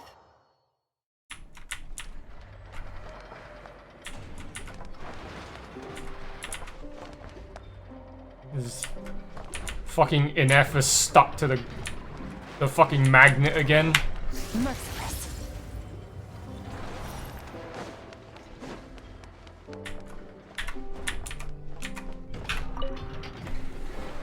I was just passing through. Seriously? How many times do I have to say it to get it through your thick metal head? Drat. I felt bad when I spoke to her like that last time, and I really want to say sorry, but it's so hard to say it out loud. Anyway, I'm dumping off some excess scrap I don't need. Got them during a commission. Yeah. And I even went out of my way to get these components. Ugh, what am I doing? Come on, Yehoda. It's not that hard. Just gotta apologize to Anefa. Thanks a bunch. Traveler, you're here too? Wow, today's a great day. Inefa, get more crumb cakes ready. Good. How does she say this stuff so naturally? Come on, I've gotta get it together. Anefa, about that time I, called you a dumb metal face. That was on me. I'm sorry. As far as I am concerned, my face is indeed made of metal, so I agree with that aspect of your assessment. However, I disagree with the rest. The logic module that Aino created is not dumb. Huh? So, do you accept my apology or not? You do not need to apologize to me, Yehoda. You should be apologizing to my logic module. It is not a dum-dum, and neither is the one who made it.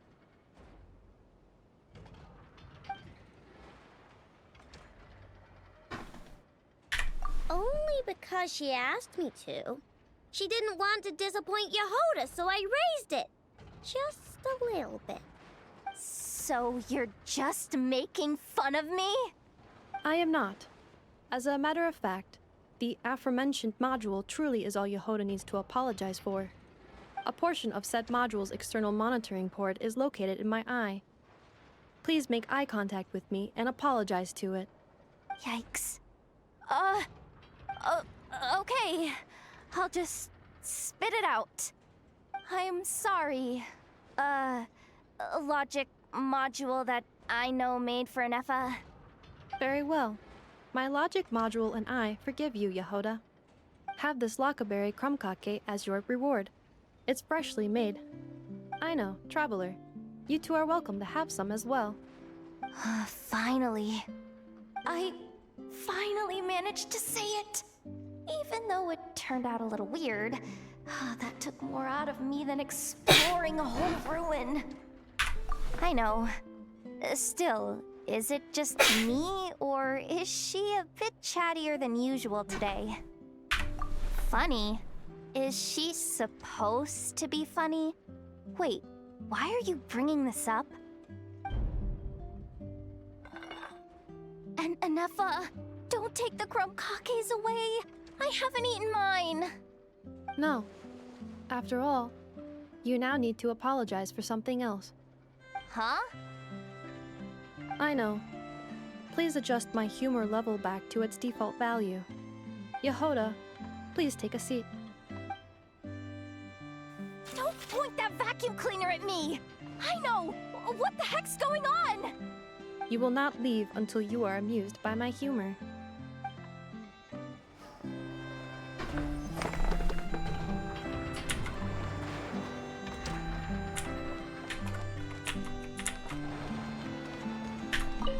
Hoo-wee! Today's crumb cakes sure are yummy. Inefa's gotten a lot better at cooking, hasn't she? Nah, they'll be fine. They're just like that. Let them work things out. That just means we get to eat their share of the crumb cakes.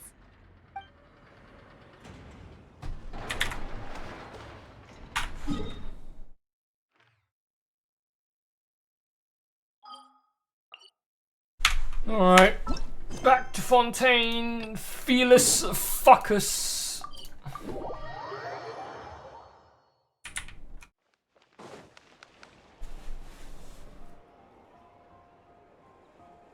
Over here.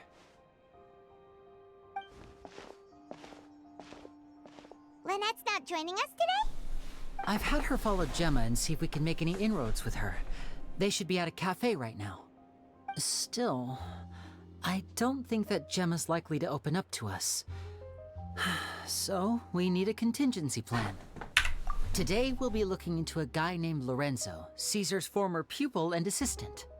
When Caesar passed away, all the stolen goods discovered in his home were confiscated and returned to their rightful owners. But Lorenzo was the only one privy to all his magic secrets, and he inherited his craft. Before long, Lorenzo was the next big magician in town, his fame surpassing even that of his master, and it made him very wealthy. He's since left the magic scene, though, and these days, he's a wealthy businessman with his fingers in a lot of different pies. I had to pull a lot of strings, but I managed to get him to agree to a couple of drinks with me. Be warned, though, I hear he's got a hair-triggered temper. We'd best be careful.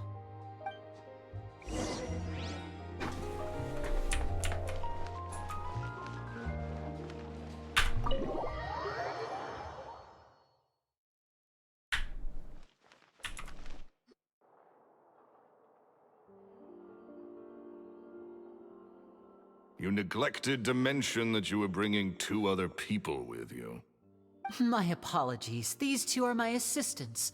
When they heard that I was meeting with the former magic maestro himself, they begged and pleaded with me to bring them along.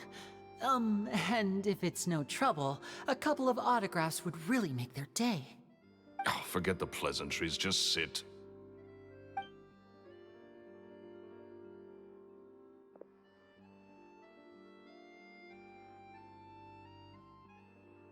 Get a load of this guy. Forget the pleasantries, he says, but he looks pretty happy about Lyney stroking his ego. I only agreed to meet since we're both magicians. Do me a favor and cut to the chase. I have more important things to do than drinking. Much obliged, sir. As it happens, the matter I want to address is also related to magic. Yesterday morning, a warning letter from the Phantom Weasel appeared on the entrance to the Opera House. He claims to be planning something for the same evening that I'm scheduled to do a magic show there. As such, I believe that I may well be his target. I have to get to the bottom of this to ensure that my show can go ahead as planned. Naturally, any investigation into the Weasel starts with a few questions about Caesar, who... What is there to investigate? Caesar was the Weasel and he's been dead for 10 years. So what if some sick creep thought it'd be funny to write a warning letter? It changes nothing. Are you trying to tell me you actually bought it? Please, sir, no need to get so worked up. I do concede that a copycat is but one possibility. Possibility? It's a fact, Lyney. Look, my patience is limited, so listen carefully while I'm still willing to put up with you. The Weasel is dead. Period. Everyone knows that, so do yourself a favor and quit this investigation. It'll lead you nowhere. Look, if this affects your magic show in any way, I will personally compensate you for any losses. Oh, sir, I'm honored, really. But this isn't about finances for me. My pride as a magician is what's at stake here, Lorenzo. Copycat or not, this person has thrown me the gauntlet, and I must meet their challenge head on.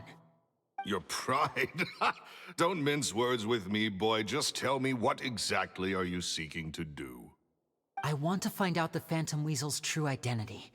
I have to know for myself what really happened 10 years ago. What would that accomplish? And what do the events of 10 years ago have to do with you, anyway? Look, you of all people should know that a magician never reveals their secrets. And in any case, dead men don't talk. So if you really care about your magician's pride, then you'll forget about Caesar and move on. Uh-oh. This is getting awkward. Lorenzo? Is that? Oh, it is you! I know that big, booming voice anywhere. What's up, my man? Wanna grab a drink with me? Another day, I'm busy. Oh, come on! You can't be all business all the time. You know what they say? Live fast, die young.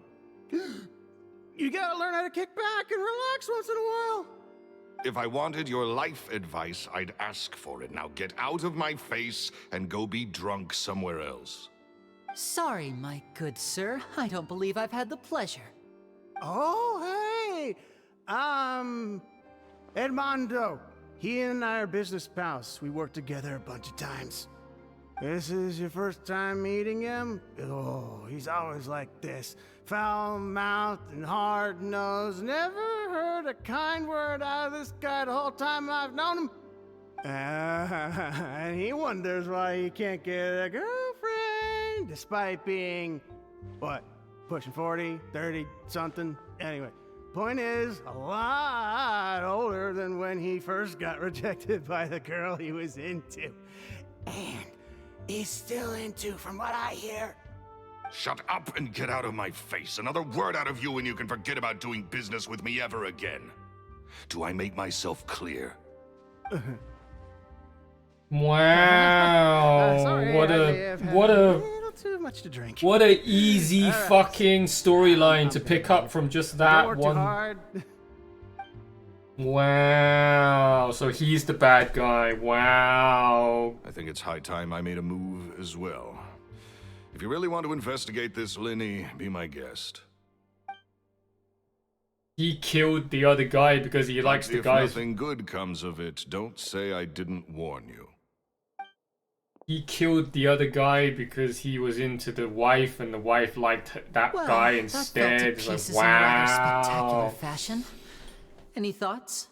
Imagine not being able to figure that out. Wow, what is this? Storytelling for 8-year-olds? Totally.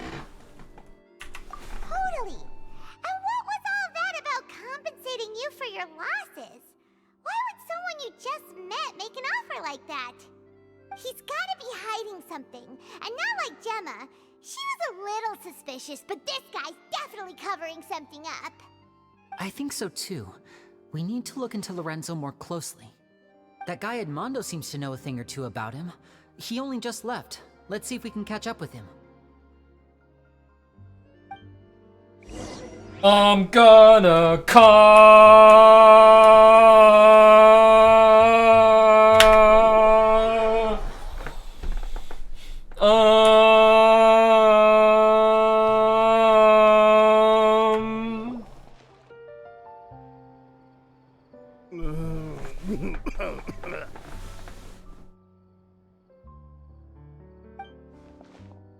You okay there?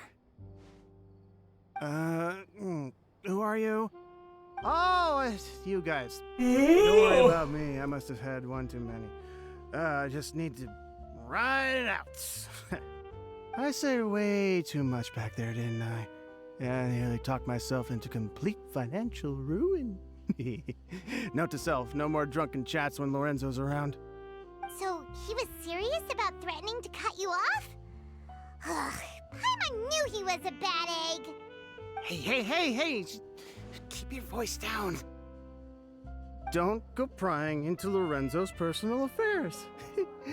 Bad things happen to people who ask too many questions, or make an enemy out of him. What kind of bad things? Don't even ask. I'm sorry, I'm gonna have to cut this conversation short. I'm not crossing that line again. And take it from me, trouble with Lorenzo is one thing you don't need in your life. You saw him flare up back there. I don't know what you said to him, but clearly it touched a nerve. That's not a good sign. You're too young for this. Don't get in over your head. I'm leaving.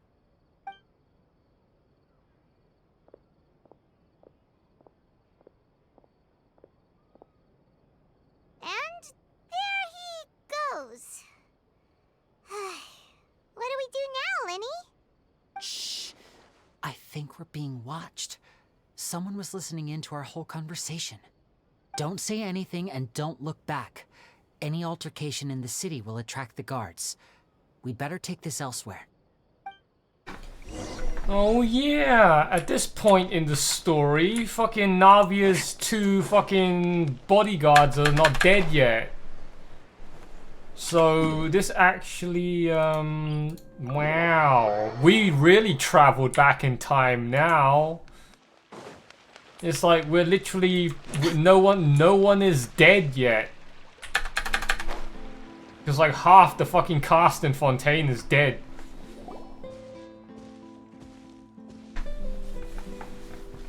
You followed us a long way. Why don't you come out and introduce yourselves? So you're Lyney. And where's your sister? Ain't she with you today? Save us the trouble and go fetch her for us. Let's not drag this out.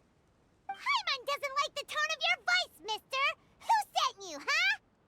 Save your questions, missy. You ain't gonna need answers where you're going. Capiche? Looks like we can't avoid this fight. Now, I'm not the strongest fighter, so I hope you're ready to back me up.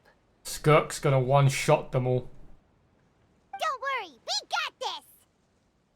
This is gonna be funny. Into the void! Curses. They're tougher than we thought. Vision wielders are always trouble. Intimidation ain't gonna work like it did on the lady. Come on, let's scram! Hurry, wise guys! We ain't through with you yet! Oh, they got away! Did you catch what they said just before they left? Something about intimidating someone else. Sounds like they just wanted to rough us up as a scare tactic, and they've already done it to someone else, but who? You're right. She was injured when we saw her yesterday, and she acted like she had something to hide. Maybe she was too scared to tell us the truth because those guys had threatened her. Well, if that's the case, she should be more willing to open up to us once she learns that those thugs won't be bothering her anymore. Let's head back to the cafe and see if we can get any information from her. And the best part about Skirk, you drop that nuke and it's like instantly recharged in 7 seconds with no combat requirement, no energy requirement. I can just keep dropping nuclear bombs for free.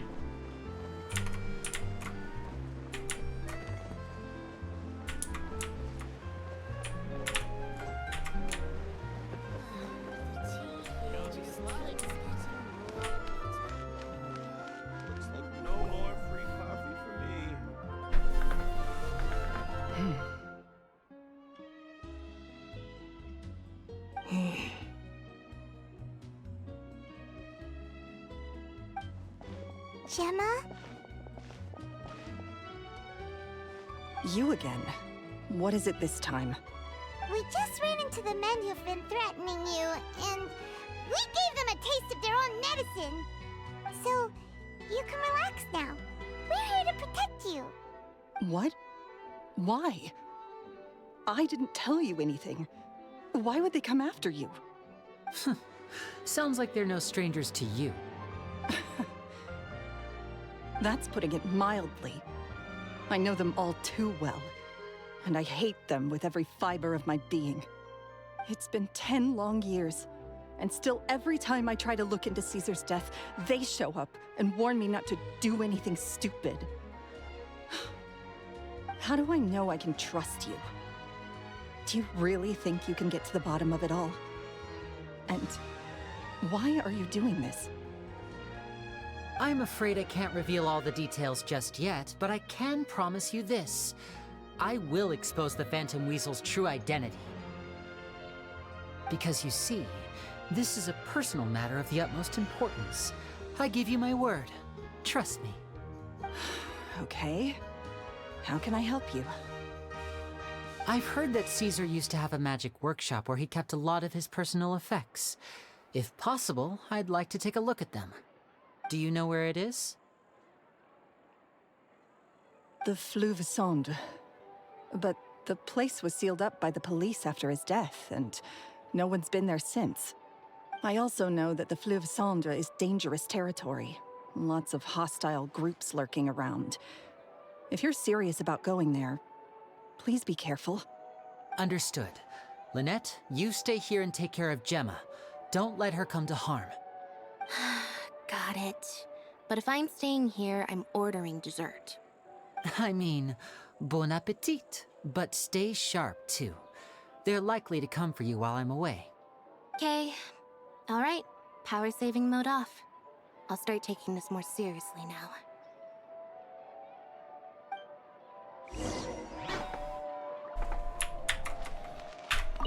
With me here, nothing will happen. Yeah, sure, babe. Whatever you do, please be careful. If anything happens to you because you're investigating Caesar, I'll never be able to forgive myself. Keep telling yourself that, darling.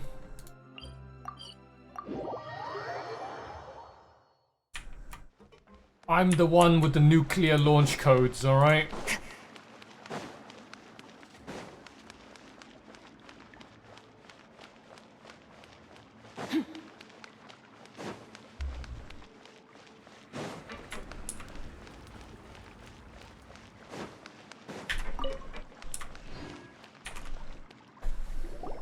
If Gemma gave us the right location, then the workshop should be right nearby. Huh.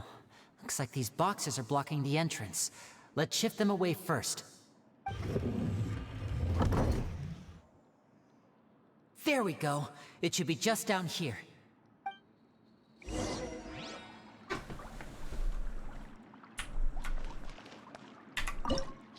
Oh, domain already? That's fast.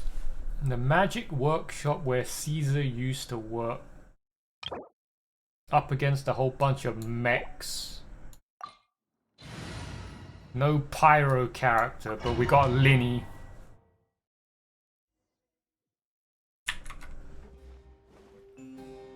Step right up. I don't know how anybody can play a fucking character like this in 2026. Why the fuck does anybody play like these Ganyu copycats? Like this style of gameplay.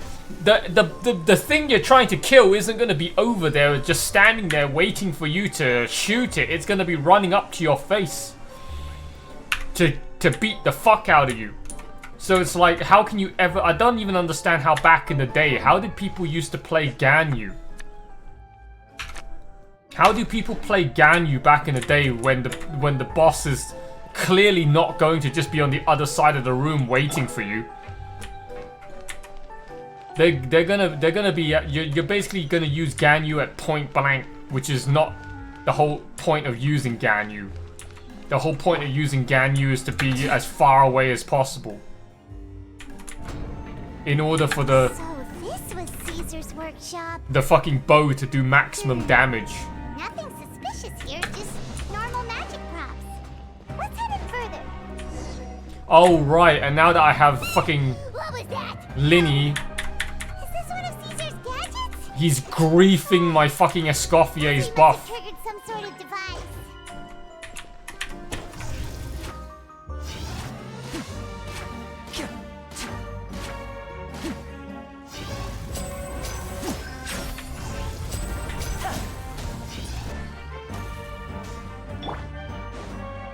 Into the void! Whoa. Look. The doll in the box is glowing.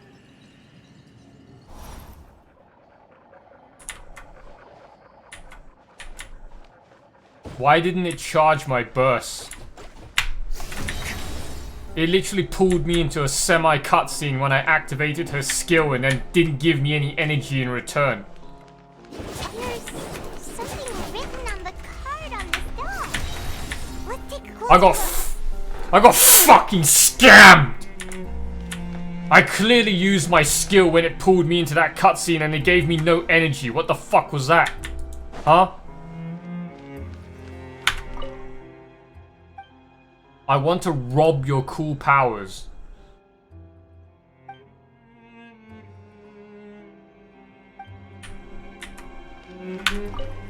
I want to fuck some fried chicken.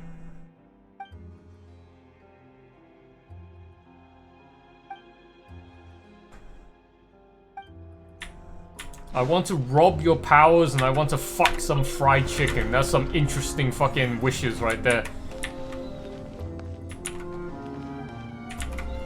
Me, on the other hand, I need a fucking shit. Merciless. Looks like we've reached the end of this route. Shall we try a different one? I need a fucking shit so bad. My stomach is like going into nuclear meltdown right now. These magic boxes are moving. What do we do? One of them looks different from the rest. Let's investigate.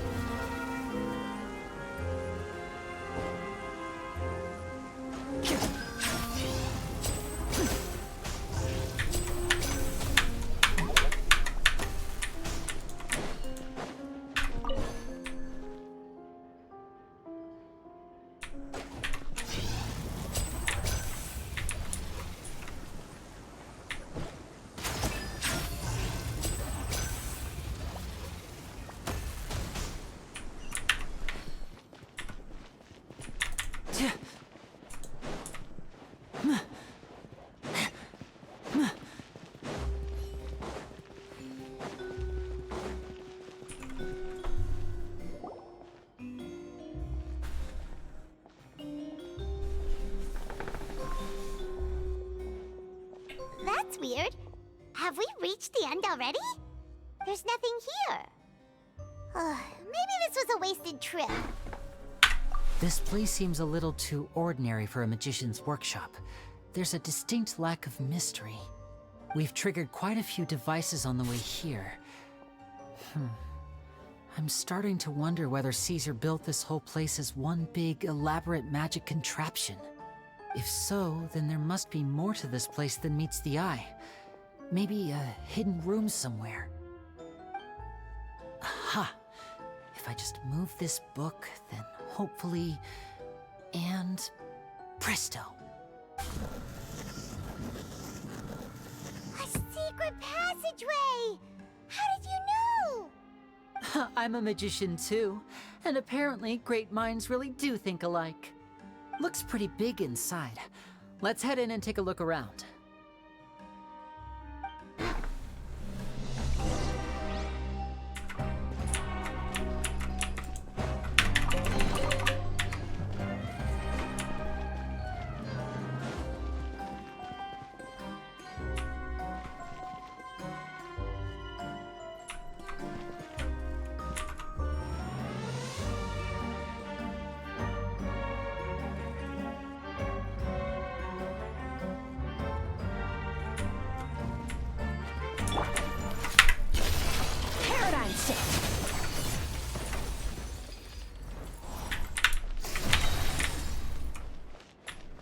Lamau.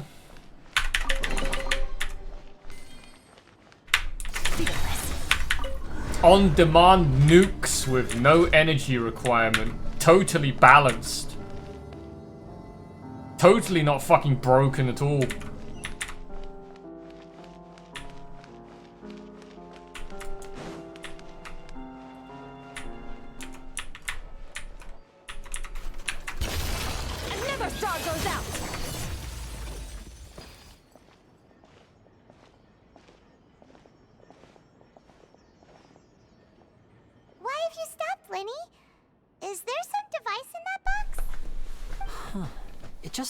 Familiar somehow.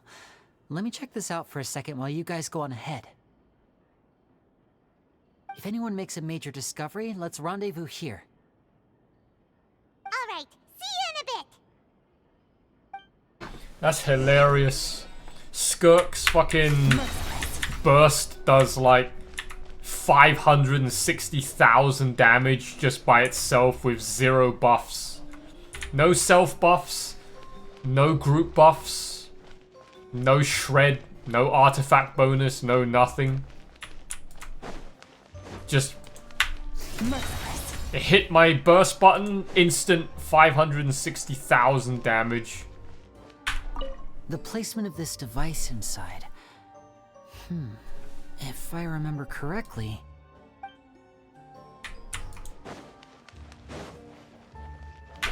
Merciless.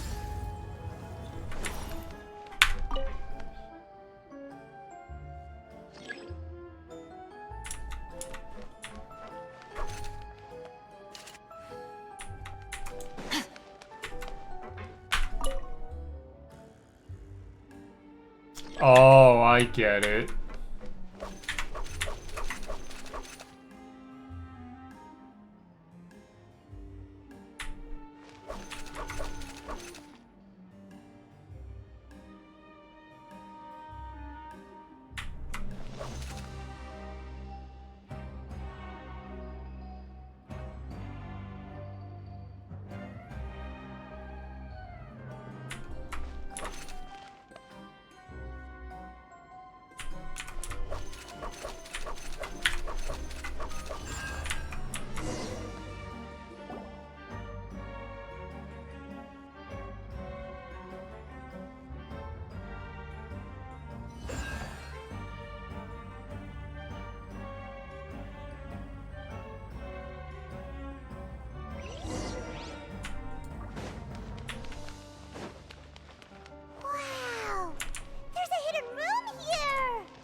Caesar's own notes.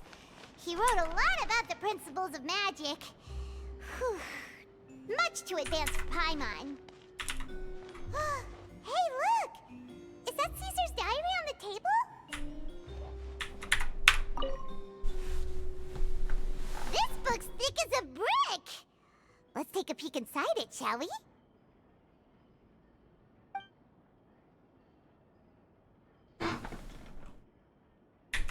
At one of my shows a few days ago, a child asked me how I pulled candy out of my hat. As a joke, I told the kid that the hat has a built-in wish-granting machine. Next thing I know, today a whole bunch of kids were pestering me to pull all sorts of things out of the hat. So I told them another white lie. The machine needs time to power up, but in the meantime, you can write your wishes down. Well, they took me up on that offer, enthusiastically. As I write this, I've only just got back from running around all over town, buying the things they wanted. Boy, are my legs sore. I wound up saving very little this month, but that's not a major issue. I now have a bigger problem. How am I going to hide all these things inside my hat?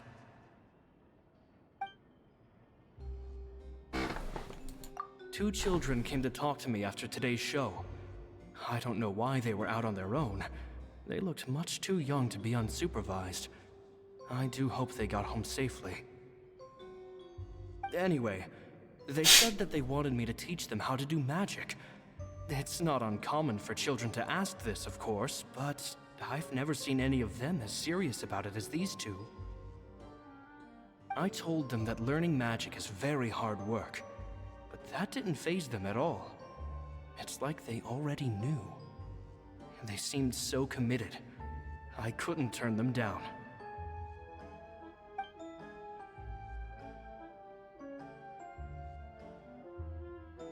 I am going to kick your fucking urethra in a minute, okay? It seems like something's bothering Lorenzo lately, but he won't open up to me about it. Surely he's not upset that I agreed to teach those two children. I'll have to talk him around. I have a good feeling about those kids. They're naturally talented, and it seems like they're not new to the world of magic. They have all sorts of fantastic ideas. All I'm really doing is helping them develop a more professional standard training plan. They wanted to call me Master, but I told them they absolutely mustn't. Any magician worth their salt could have taught them what I have. They're the geniuses here. Compared to them, I don't deserve to be called any sort of Master. With time, I have no doubt that they could become far greater magicians than I. My only concern is why they're so mature for their age. I fear they've had to grow up too fast. I don't dare to imagine what they must have been through. Gemma thinks so too. She doesn't like being around them. Says that their eyes are too piercing. They don't bother me, but then again, I've never been the sharpest tool in the shed. It's nearly time for me to go on tour. I asked the two kids if they'd like to come with me, but they shook their heads. I once overheard them talking about their father and their mission. Sounds like their parents have other plans for them. I guess we'll be parting ways soon. The plot It's only been 10 thickens. days since I first met them, but I think that I've gotten a feel for their personalities now. They're very tough, but also very cautious, and they trust no one but each other. This, I fear, is not a good habit to have. They hide things from me too. For example, when I asked them where they live and why they wanted to learn magic, they lied. That's the thing about children. Whenever they're trying to cover something up, it always shows somehow. I can sense that their lives have been hard, Possibly even dangerous, too. They're not like other children. It's a shame that I can't do more to help them. After thinking things over, I decided to tell them a bit about how I see the world. It's full of lies and falsehoods, and that is why we must find our own truth. P.S. I hope they won't find my nagging annoying. Children are so opinionated nowadays. Will it do them more harm than good for someone they've only known 10 days to lecture them like that?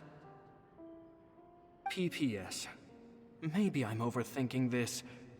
Children aren't interested in grand philosophies. It probably just went in one ear and out the other. I bet they've already forgotten every word I said. Oh, Caesar, Caesar. Just mind your own business next time.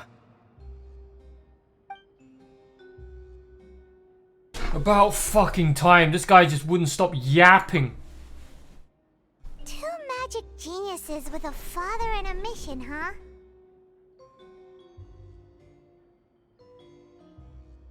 Sounds a lot like he was writing about Lyney and Lynette, don't you think? Yes. So did they meet Caesar when they were kids? Let's go ask Lyney!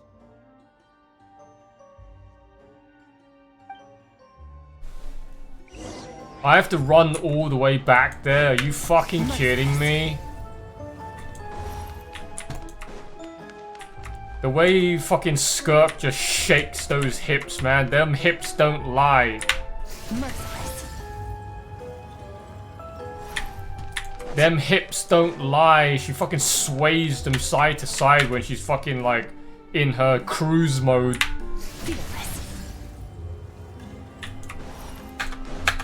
But why though? Because for some reason women's hips go side to side when they fucking walk compared to guys' dono walk. As I expected, there's a lot of fishy things going on in this place. Fishy? Uh-oh, what have you found? All in good time. Before we go over our new leads, I want to tell you how a high-altitude escape is performed. First, the magician slots themselves into a magic box in full view of the audience. The box is then suspended high in the air, and a short while later, the base automatically opens. At this point, a dummy will fall out of the box, but it looks real enough to grab the audience's attention, and they start wailing and screaming. Meanwhile, the real magician, who has by now blended into the crowd, waits for a good moment to make their appearance and put on a hysterical performance. Oh no! Is that me? Did I just fall to my death? Very vivid description. Paimon can really picture it. And then what? The audience's gaze then turns to the magician, and by the time they realize what's happened, the dummy has vanished, as if everything that just happened was some sort of shared illusion. Of course, that's just how I think the process should work, theoretically speaking. The inventor of this trick never performed it successfully. When the box opened, Caesar was the one who fell out, and not the dummy. He fell right to the ground from the highest point of the opera house. No one could hope to survive that fall. Not without a vision, at least. And no one else has ever attempted this trick since. My understanding of how it works is just based on what I could gather from his notes and the relevant gadgets here in his workshop. So Caesar's famous high-altitude escape has never been done, huh? Paimon was about to say how cool it would have been to see it in person, but if it's that dangerous, it's probably for the best that no one else tries to do it. Wait a second. So if a dummy's supposed to drop out of the box, then where does the real magician go? How does he get out? Glad you asked. That brings us to the secret of said box. This box right here is the one that Caesar constructed himself to use in the performance, and it's not as simple as it looks. Inside, there's a device that only the magician himself would know about. Once the magician's inside and the box is lifted up into the air, the audience's view of the box is fixed at a certain angle. From where they're standing, they have a clear view of the front, sides, and bottom, but the back and the top are now no longer visible. At this point, the magician presses a button inside the box, opening a secret door out of view. He then escapes through this trapdoor onto the opera house roof, waits for the dummy to fall and distract the audience, and quietly returns to ground level. That's way simpler than Paimon imagined. Even Paimon could probably do it. Well, there's a little more to it than that, of course. The hardest part of this trick is controlling the audience's mood and reactions. That takes an exceptional degree of showmanship. There's the falling dummy, the miraculous reappearance, the pompous performing. Maybe the magician would even have themselves tied up before it begins to strengthen the impression that there's no escape. Many days and nights of careful research and painstaking practice would have gone into this, all culminating in a performance just a few minutes long, but one that still manages to transform the shock and grief of a tragic accident to the joy and laughter of a mesmerizing magic trick. Caesar was a highly accomplished magician. But unfortunately, even he didn't manage to pull it off. So, how did it go so wrong? You said you found some fishy stuff here. Have you figured out what really happened? I can make a pretty good guess. I looked into the case files. The magic box Caesar was using at the time of his death had the secret button I mentioned positioned on the right-hand side. And sure enough, he always used his right hand as his dominant hand in public. Okay, nothing suspicious there. But here's the strange thing. Most of the devices in this workshop have the mechanism on the left-hand side, including this box right here, which leads me to believe that Caesar was in fact left-handed. Because a magician can't afford to have their most basic habits stand out too much. People naturally focus their attention on the most important details of the task or situation at hand. But a magician needs to be able to redirect an audience's attention at will, so as to avoid arousing their suspicion. The essence of magic is getting people to believe a lie. If even the truth raises eyebrows, the falsehoods become all the more difficult to mask. And so, Caesar trained himself to use his right hand to align with his audience's expectations. Great magic always requires sacrifices. But in his most stressful and nerve-wracking moments, and when no one was watching, reflex would kick in and he'd use his left hand. That's why he set his gadgets with the mechanism on his left. Exactly. I think that's likely what happened. Caesar would have been under a lot of time pressure during the escape. He'd have had mere seconds to open the hidden compartment, retrieve the dummy, then open the secret door and make a swift escape. But I'm sure he was confident. He would have rehearsed countless times to the point where it was second nature. He'd barely need to think about what he was doing because muscle memory would guide him through. So he opened the compartment, took out the dummy, checked everything was in order, and then went to leave. With his left hand, he reached for the button, and suddenly, his heart skipped a beat. It wasn't there. Much like when you reach for your keys but find your pocket empty, his mind needed a moment to process what was going on. Instinctively, his left hand would keep feeling around for the missing button, maybe for another second or two, until the bottom of the box gave way. With the stakes being as high as they were, just a 2-second delay cost him everything. The authorities would find nothing suspicious and conclude that his death was due to his own error. When in reality, someone switched the boxes, and they did it to murder him. But how would they be able to make the switch without being noticed? That would be difficult to pull off, no? It would have to have been someone who knew that he was left-handed, and who could move his props around without arousing suspicion. Someone who was always by his side.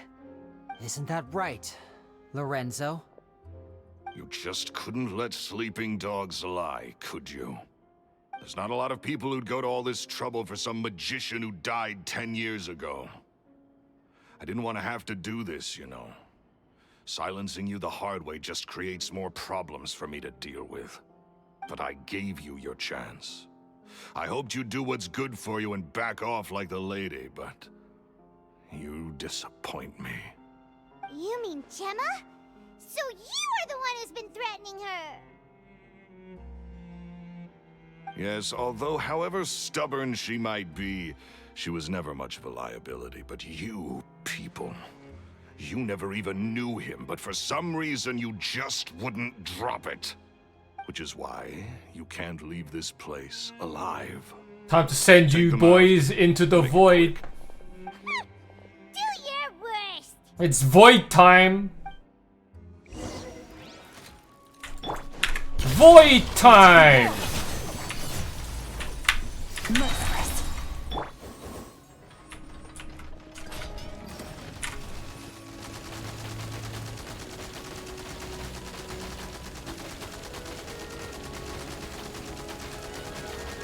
Magic can't cheat death, you... Void time!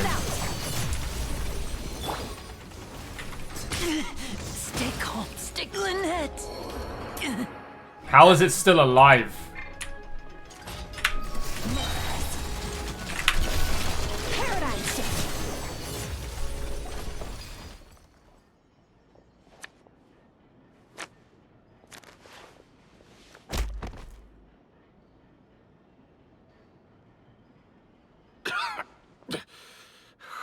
You kids are tougher than you look. Had enough yet, Lorenzo? Your cronies can't help you now.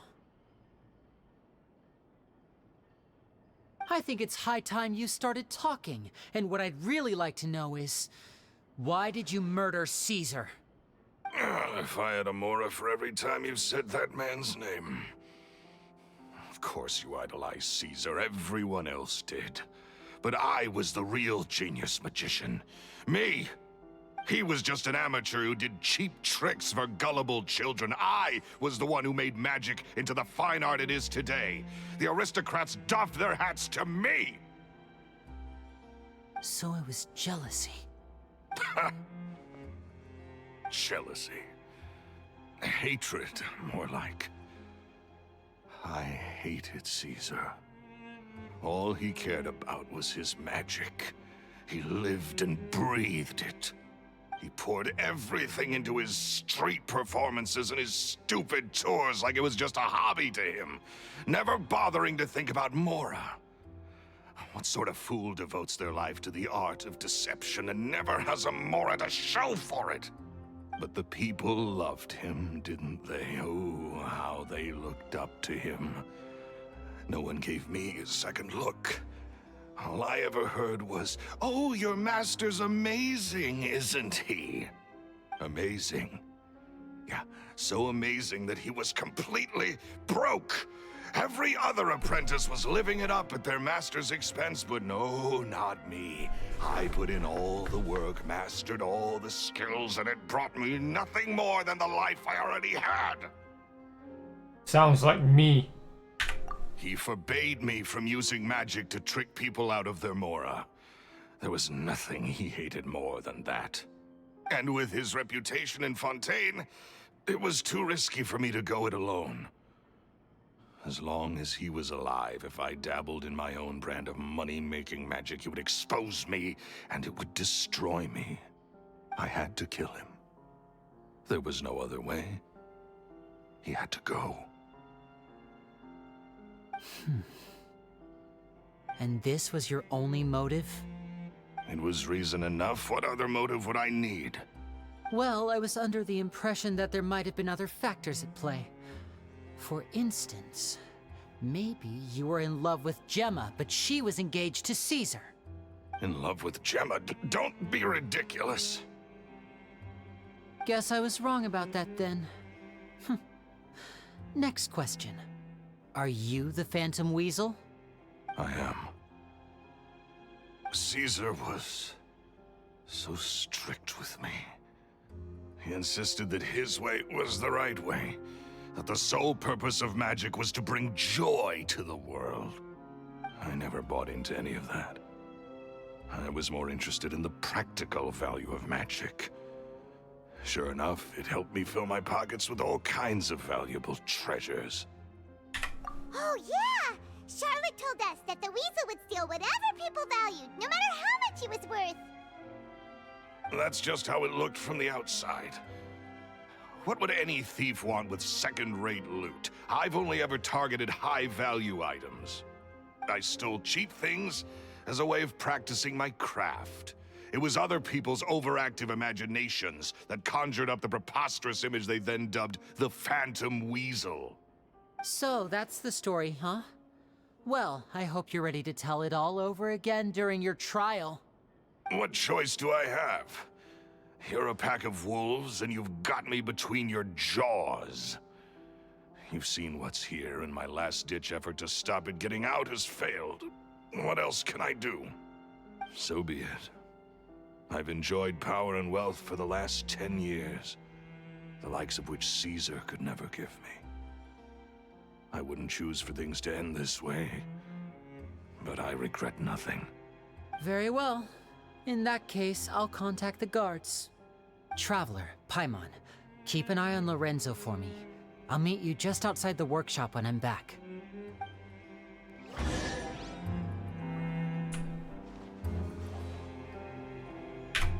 At least I can finally stop looking over my shoulder now.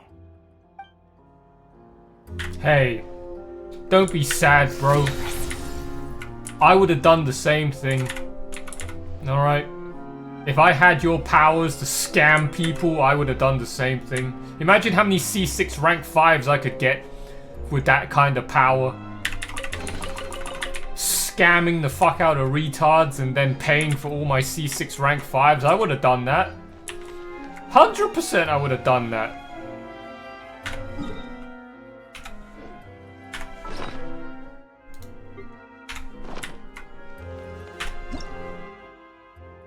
Bakuana.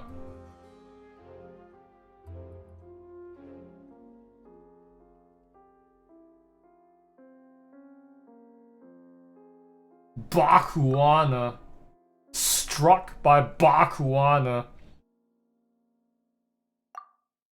Attack with the full power of the Calamity of Eshu when Bakuana is at its weakest state to stop the terrifying monster from reviving, so that it can never see the day rise again. The abyss is like the world's shadow. It's always there, and it will never perish. Bakuana!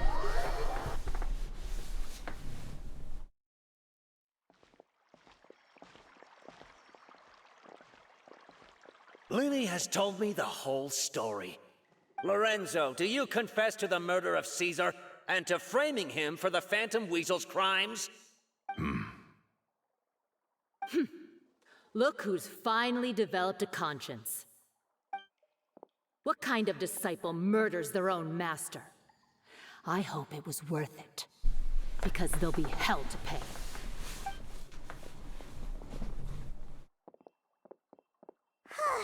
Looks like it's all over.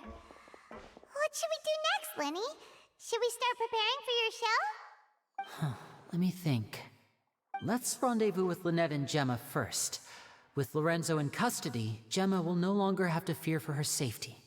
Good point! We should go tell Gemma the good news right away! It'll give her some peace of mind for sure!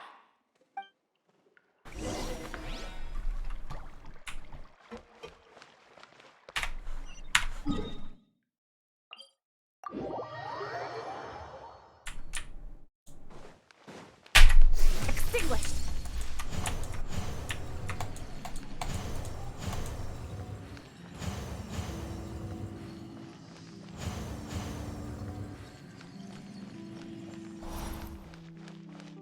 Ah, the smell of my sour ammonia cock. The smell of my pungent putricore cock.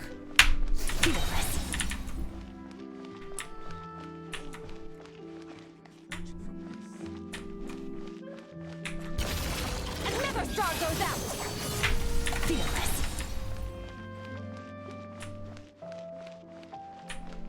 A nether star goes out.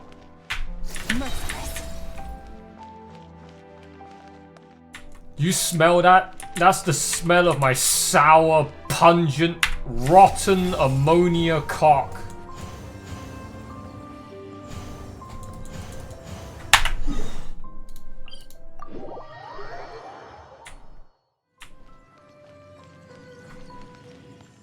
Skirk has such a tight ass, man.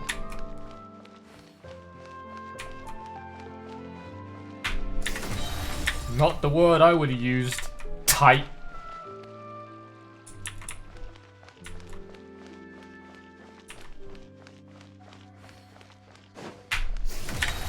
Skirk's tight ass. She's wearing those fucking like amber jeans.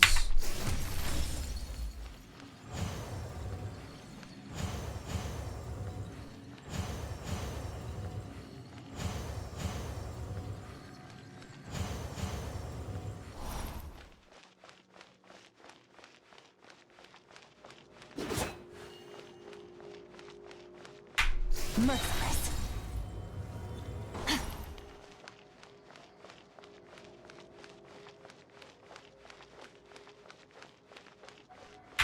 Merciless.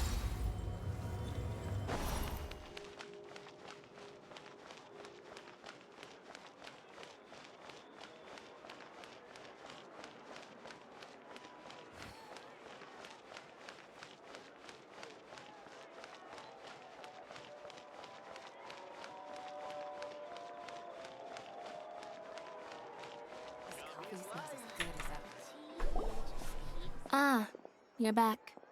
You were so quick. I've only just finished my third dessert. Your third? Lynette, come on, we've talked about this. Everything in moderation. You're not gonna have any room left for dinner now. It's fine. I'll shift to exercise mode and jog off the excess sugar. That's besides the point. Sniff Well, them it's done now, balls. but try to eat a more balanced diet in the future. Point taken. Did everything go okay? Of course! Lorenzo was no match for us. The guards are taking him into custody as we speak. Gosh, that's amazing. I'm sorry, I still didn't know if I could trust you, but now it seems I can. I had my suspicions about Lorenzo, but I... It's okay, we understand. He did threaten you. Paimon would find it hard to trust strangers in your position too. But you don't need to be scared anymore. Everything's gonna be okay. Sorry. Sorry. My emotions are all over the place right now. I've been waiting for this day to come for so long. I always wanted to report Lorenzo. He took all of Caesar's property, which I found suspicious, but I had people watching me all the time, so I couldn't risk looking into it. I was so afraid. I was scared he'd do something terrible to me, and then no one would be left to visit Caesar's grave. So I never had the courage to speak out. Thank you all. Truly. Thank you so much.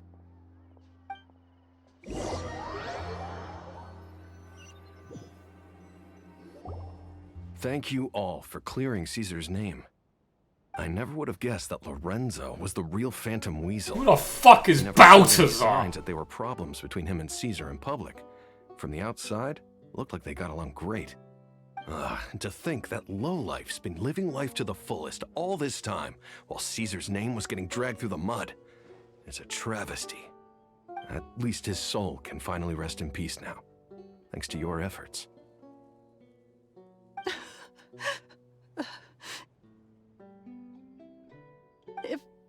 If only I'd realized before it was too late. Don't blame yourself, Gemma. This isn't your fault. Yeah, you still have the rest of your life to live. Caesar wouldn't want to see you spending it feeling guilty. Cheer up, Gemma. My brother's doing a magic show at the Opera House tomorrow evening. Would you like to come along? It might raise your spirits. This show will be a special one. We're holding it in Caesar's honor. In Caesar's honor? Really? Thank you. I'll be there. Great. We'll see I haven't you tomorrow heard evening. this OST in Time. ages. Don't be late. This is like the OG Mondstadt No OST. We'll be there. No way are we gonna miss out on a free magic show. Wait, Paimon feels like we're forgetting something. Oh yeah, Caesar's diary! We never found out if the two kids Caesar taught magic to were Lyney and Lynette or not. Lyney changed the topic back in the workshop, so we didn't get a chance to bring it up. Oh well. Guess we'll just have to ask Lyney tomorrow evening. I've spoken many choice words about Caesar over the years. I'm so ashamed of myself now. He was such a good man. Well, I can't believe Lorenzo was intimidating Gemma all this time. He comes around here sometimes. Not to clean Caesar's grave, though. He just stands off to the side and watches Gemma from a distance. She must have known, but she never asked him to leave. I wonder why that is. this is some Jeffrey Epstein shit right here. It may take some time, but Caesar's reputation will be restored now that the real culprit has been captured. Looks like Gemma chose a good man after all. Yeah, that's great, buddy. Restoring the reputation of a dead man. I'm sure that's gonna be a whole lot. I'm sure.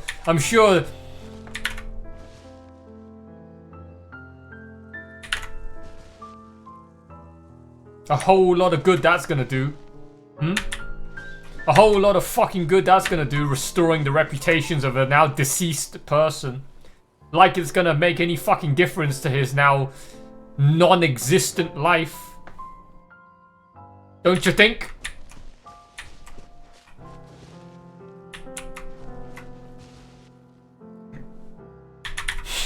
Who was that? What was that?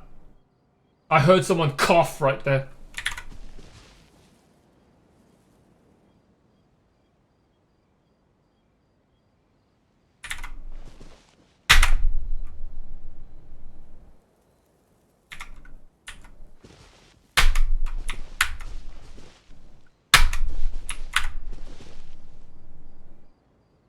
I heard someone cough right there. Who was that?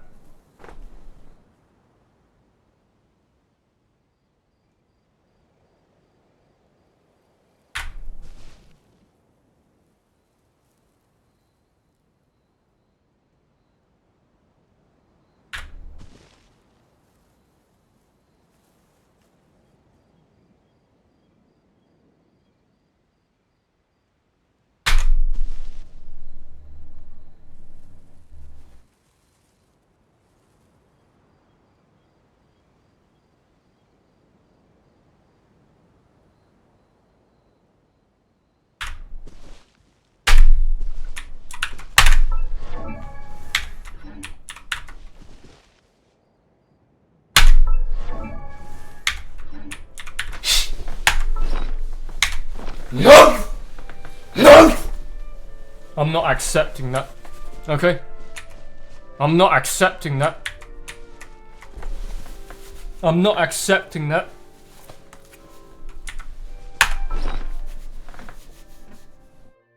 I heard someone cough right there. Okay? I heard someone cough right there. Who was that? When I was trying to explain. Who was that? Who was that? Huh? Who was that? I heard someone cough right there. Who was that?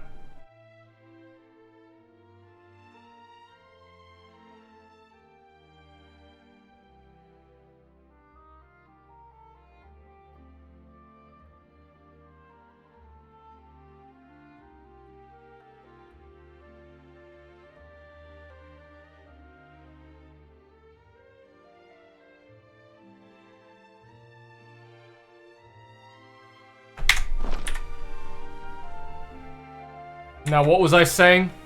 Something about, Caesar's reputation. Oh, yeah, that was it. Who fucking cares about a dead guy's reputation getting restored? Because they're dead. So now that everyone stops hating them, who fucking cares that, you know, no one hates him anymore? But he's dead, so he doesn't get to experience the benefits of no longer being crucified while being alive because he's dead.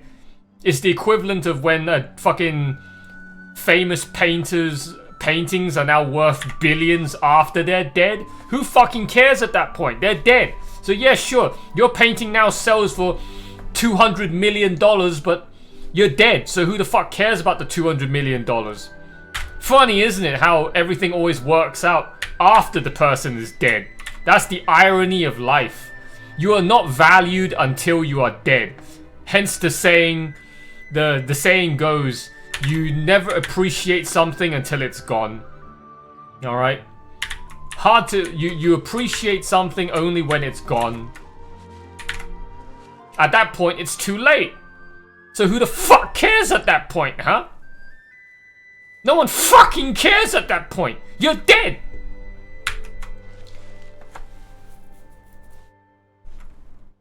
We have to wait until 6 p.m. So I gotta find something to do until 6 p.m.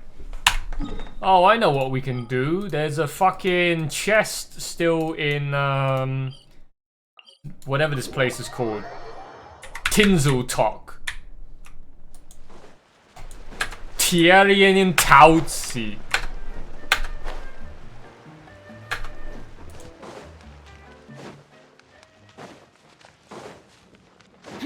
Tinseltalk.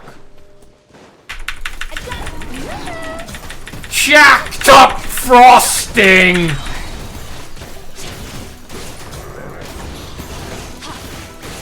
Jacked up frosting.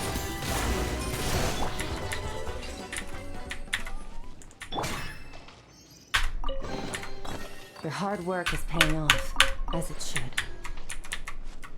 I'm gonna jacked up frosting. Yeah, jack me up right now. Jacked up frosting. Jacked up frosting. That's what happens when you get frosting jacked up.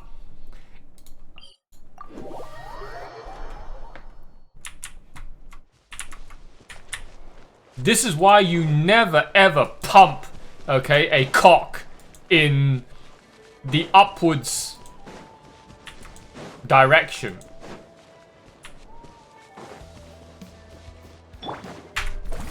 Well, let's do this then.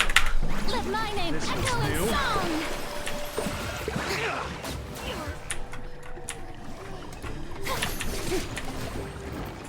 Let's finish this next time. Yes, you are.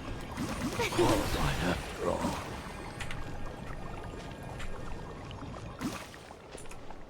Jacked up frosting. How about you jack me up and jack me up instead? Huh? Jack me up instead.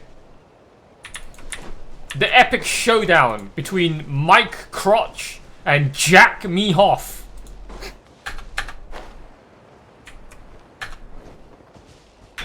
Merciless. Stop coping, bro. Okay? Stop coping. You... Stop coping, bro. You heard someone cough. Well, we left. So, whoever was at that cemetery, they're gone now. So, sorry, bro. It's over. Okay? It's over. Mike Crotch versus Jack Me Hoff. So, Mike versus Jack. Nothing wrong with that until you say their full names, surnames included.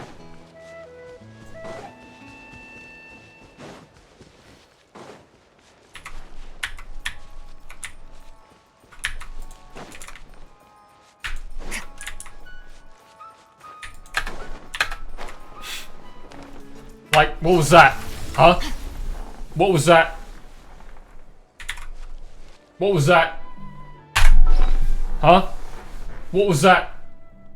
I heard someone cough right there. What was that? Who was that? Huh? Who was that? Shut the fuck up. Okay? Shut the fuck up. Go fucking cough and die somewhere else where I can't hear you. Fucking cancer patients. Shut the fuck up.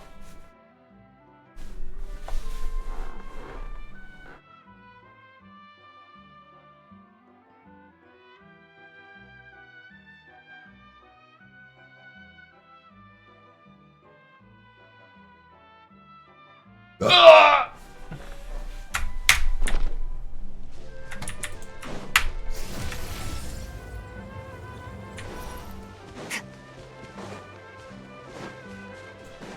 Mike Crotch versus Jack Mehoff.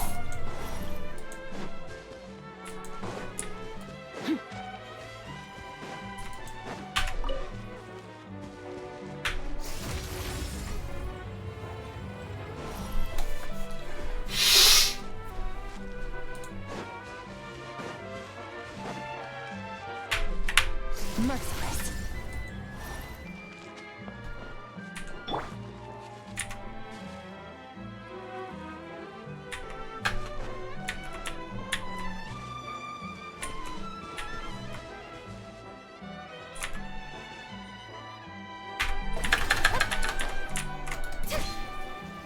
Smashed or scorched? Which will it be?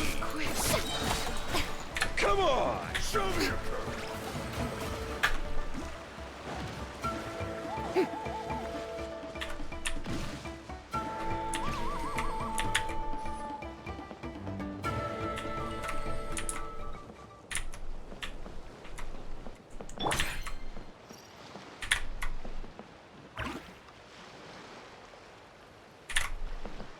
Right, what was I saying?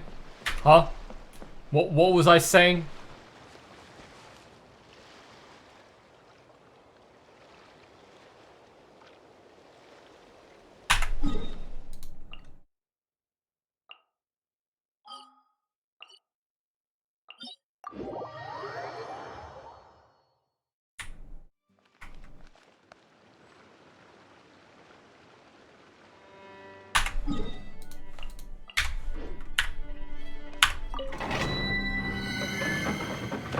The epic showdown between Mike Crotch versus Jack Mehoff! How about you Jack Mehoff instead, huh? How about that? How about you shut the fuck up, retard? How about that? How about that? How about you shut the fuck up? How about you shut the fuck up? How about you shut the fuck up? How about you shut the fuck up?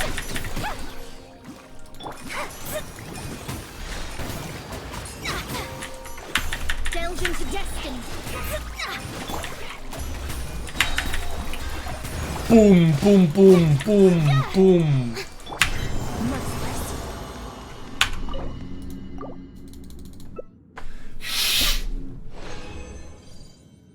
Ooh, nice. More purple books.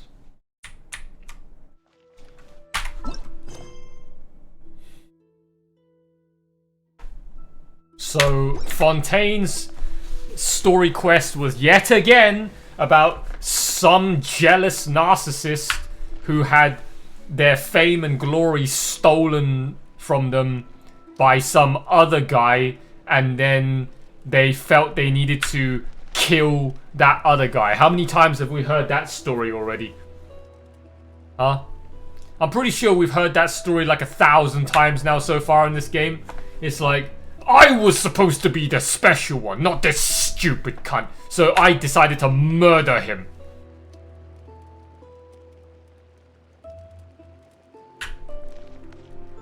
That's me. I relate to those stories because that's me. I'm that Lorenzo. I'm Lorenzo. Okay? The people that I've killed, the things that I've done, because some other dick sucker had RNG spawn doing the same shit that I was doing, but then they got the money and I didn't. The things that I've done, the things that I've seen, the people that I've killed, okay? I'm just like Lorenzo.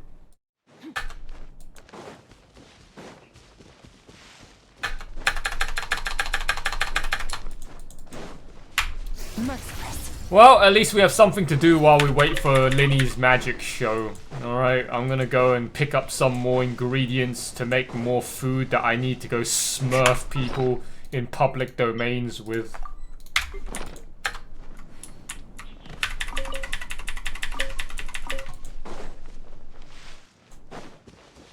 Oh right, we need to level up Diluc's fucking normal attack.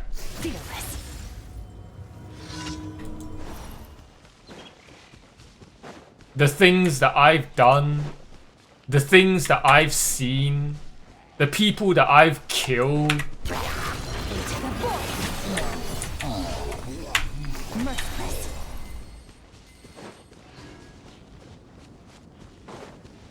You cannot imagine what I have seen with my eyes. You cannot imagine the people that I've killed. The amount of people I've sent into the void. I killed those people. They all died because of me. I am the chosen one.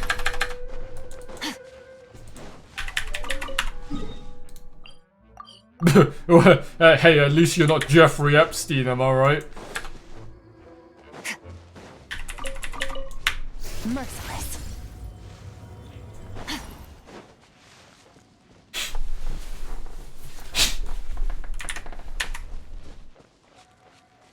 Merciless.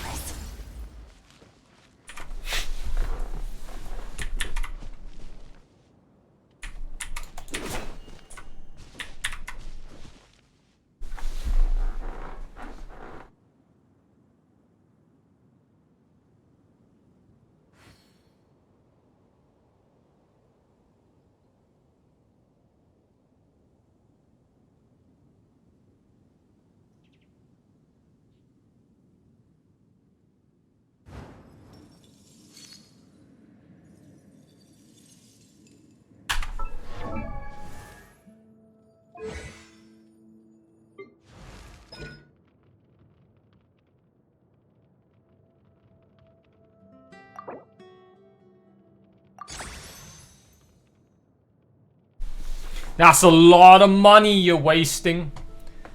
That's a lot of money.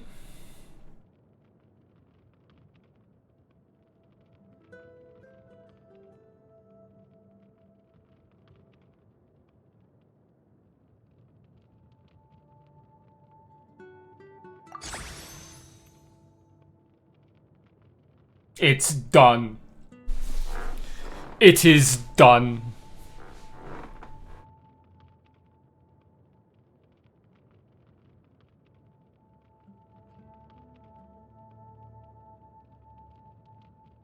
Squirt that jam!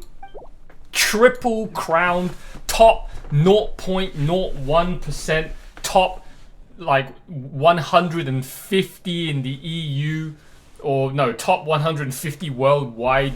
Okay, C6 D-Look 2026, when I was supposed to be a D-Look hater. How did things turn out like this, man?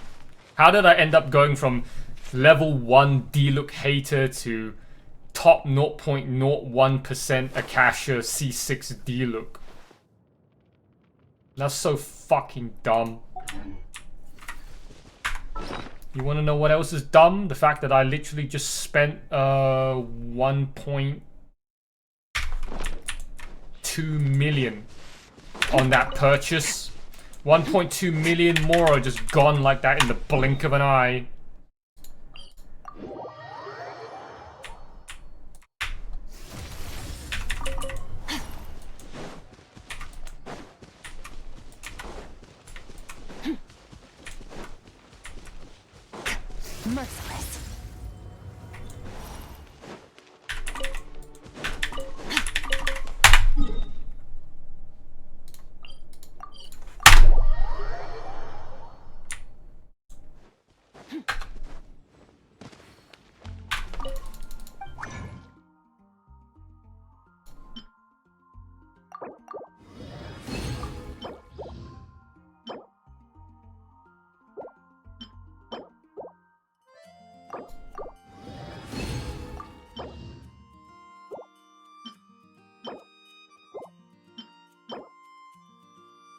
Alright, we have 20 of them. No, 24. We need 90 more. 90 more fucking resistance books I need. Or in the worst case scenario, another I need another 51 more of these books.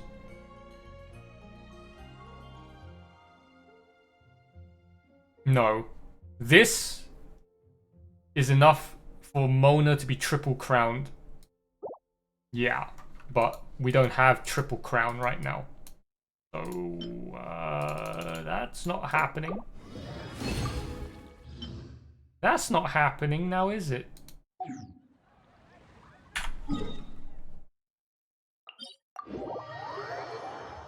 Shut up, bruv. Shut up. Shut up, bruv. Shut up.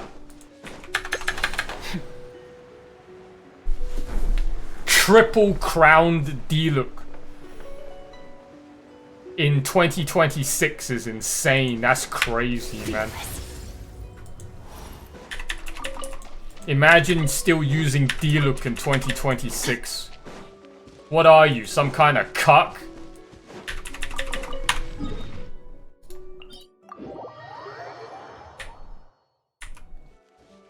Imagine actually being a legit D-Look main and you're still like C0 or C1, okay, and you don't have a wolf gravestone. Meanwhile, I didn't give a fuck about D-Look, okay?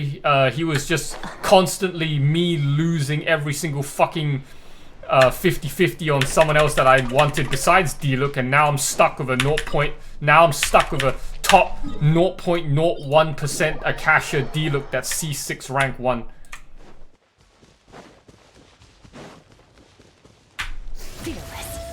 Every time Skirk moans in my ear like that, man, I get so fucking triggered.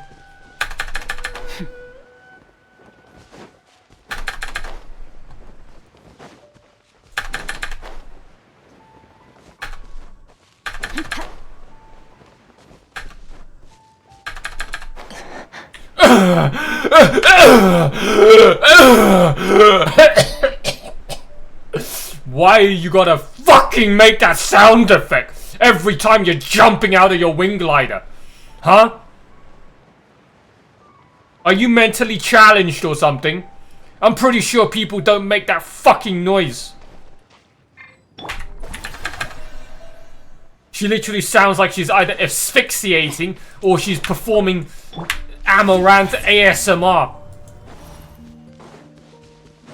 I wonder what it's like being the voice actors recording these lines.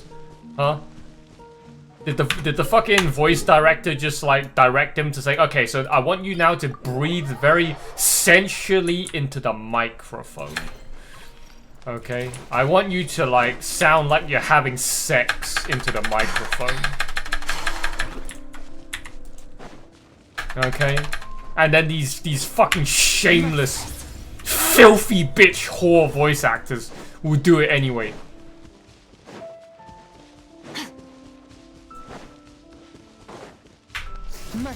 I mean, let's be real. Every single Genshin Impact fucking voice actor has something mentally wrong with them.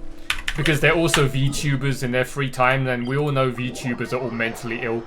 So it's like, you put the 2 and 2 together, of course you're gonna get a voice actor that just loves to just fucking moan into the microphone and get paid for it. They're already mentally ill. No one with any shred of self-respect would do that. Merciless.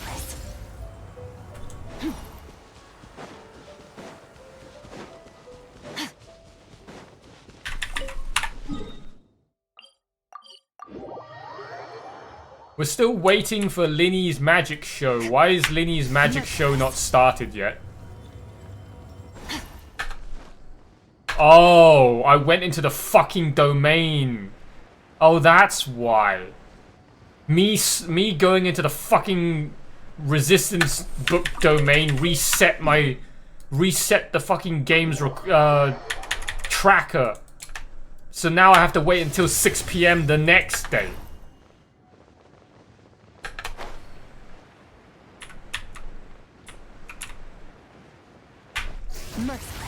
I ain't doing that, bro.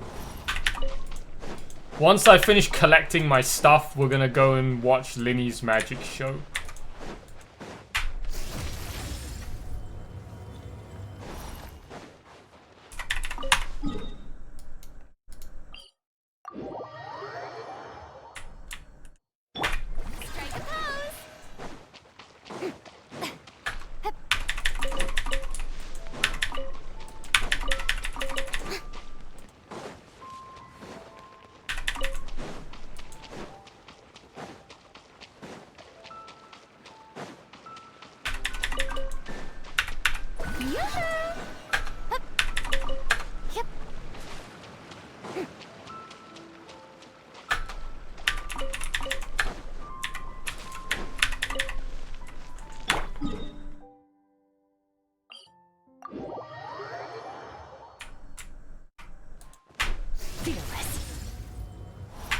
Off to the breeze!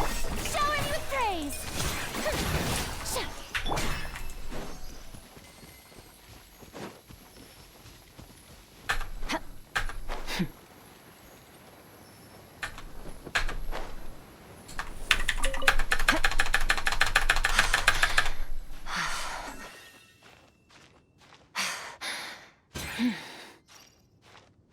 I'm pretty sure when someone climbs up a cliff, those are not the noises they make.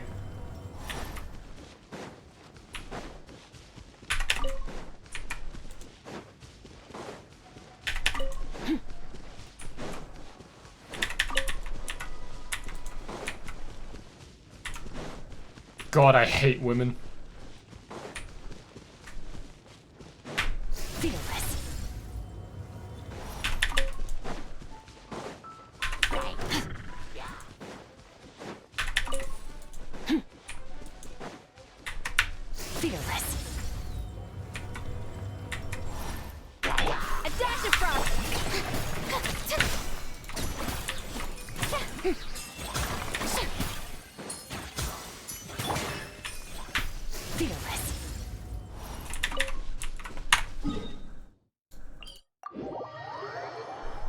My beard smells of putrid, puntricore death, man.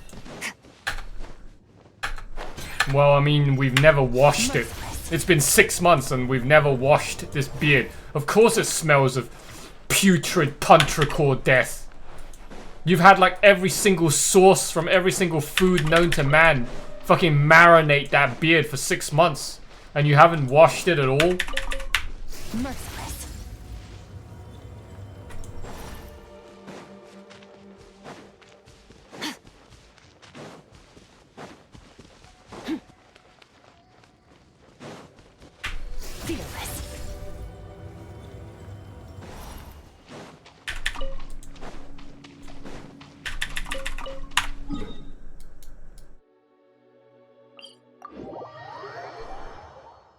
Putrid, puntricore death.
Merciless.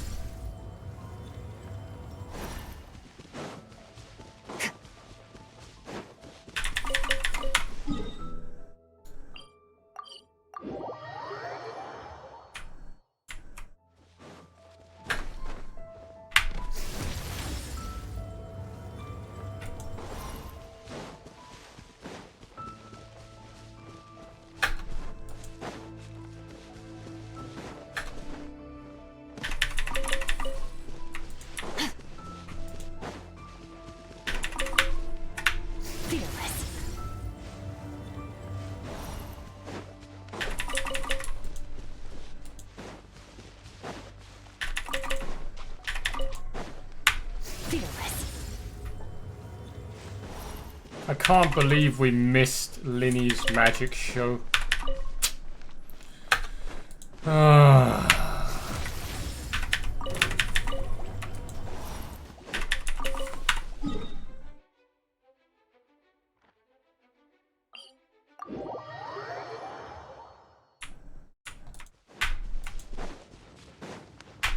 Merciless.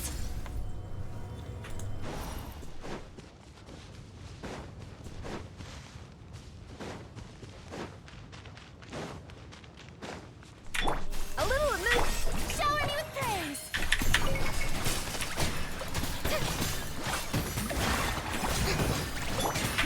Fearless.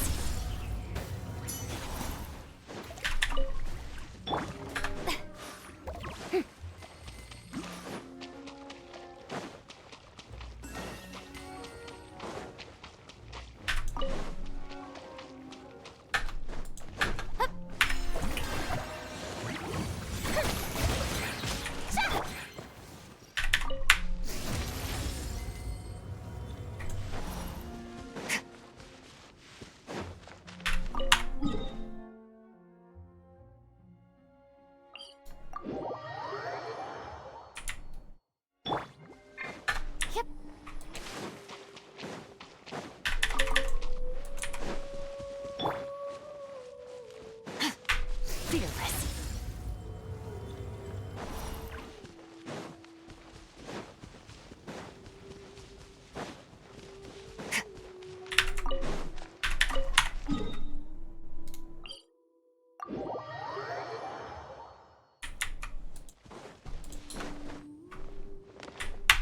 Fearless.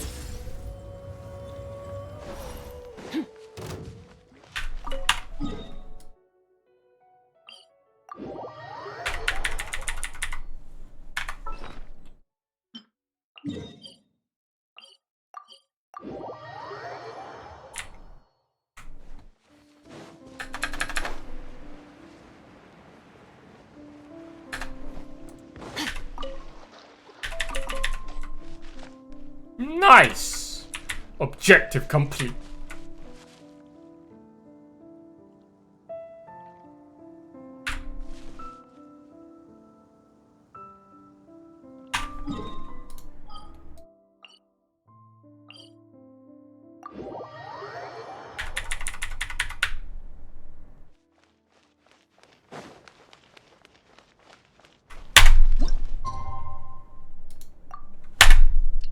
Boom!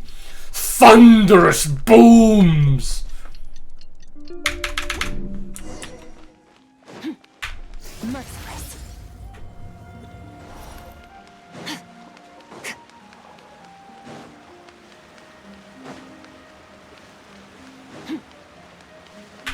Fearless.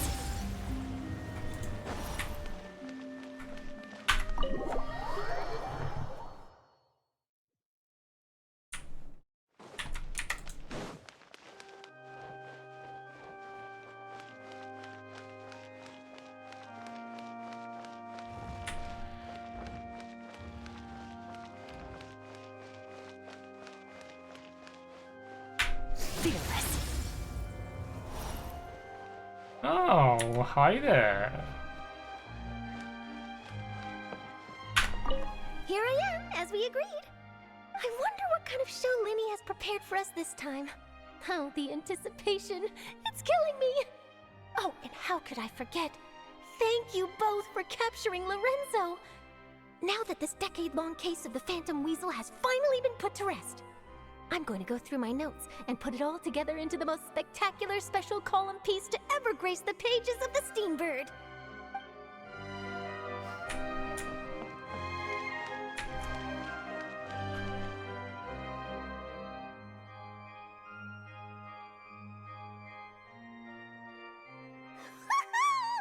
Paimon's excited to see another of Lyney's magic shows! Wait. Lynette, shouldn't you be on stage by now? Not this time. My brother's going solo today. So, I'll be watching with you.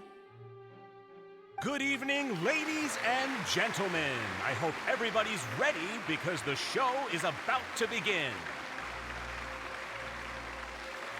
The great magician Lyney has prepared a spectacular show for us all tonight, concluding with an all-new grand finale that no audience has ever seen before. Wow! A new trick! Thank you all so much for coming. Now, prepare to join me on a journey through the mystical and miraculous.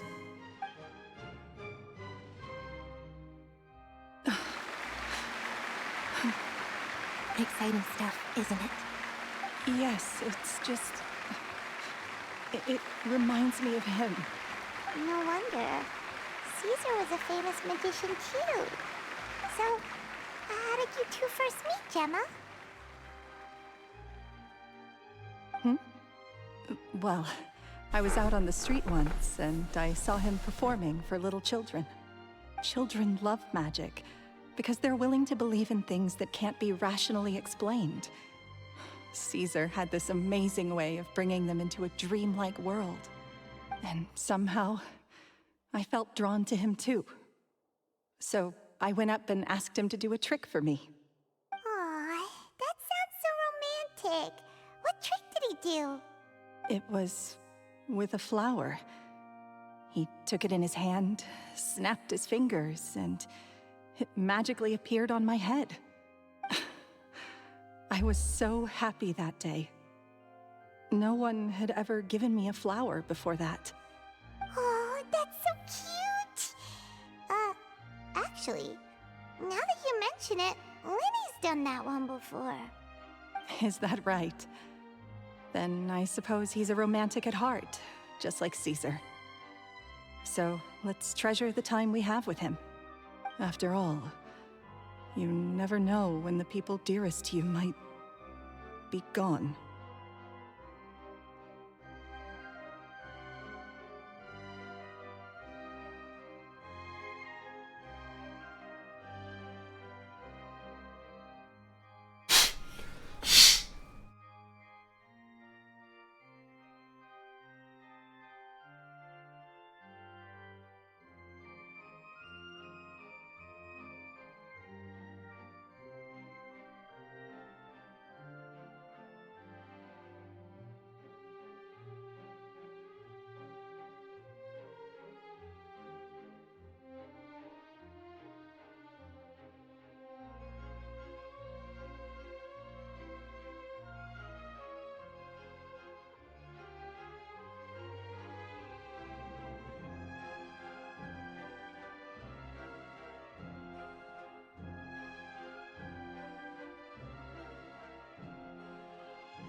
Clear skies, something mask the brilliance of lightning. Divine bolts strike even in the absence of rain. You see that tree? Hmm?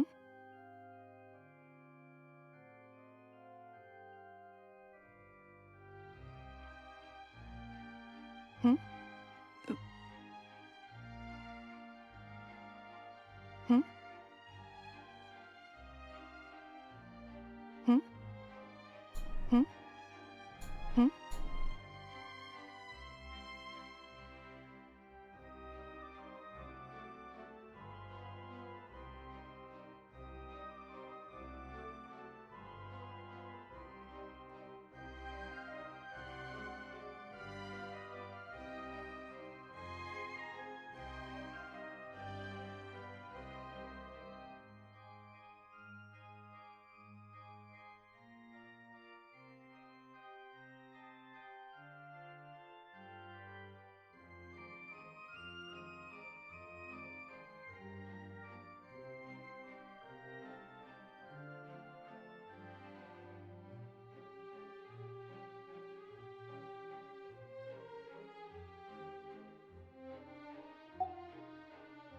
That's right. It's all over now. Paimon doesn't really know how to comfort you, but at the very least, no one's gonna be intimidating you from now on.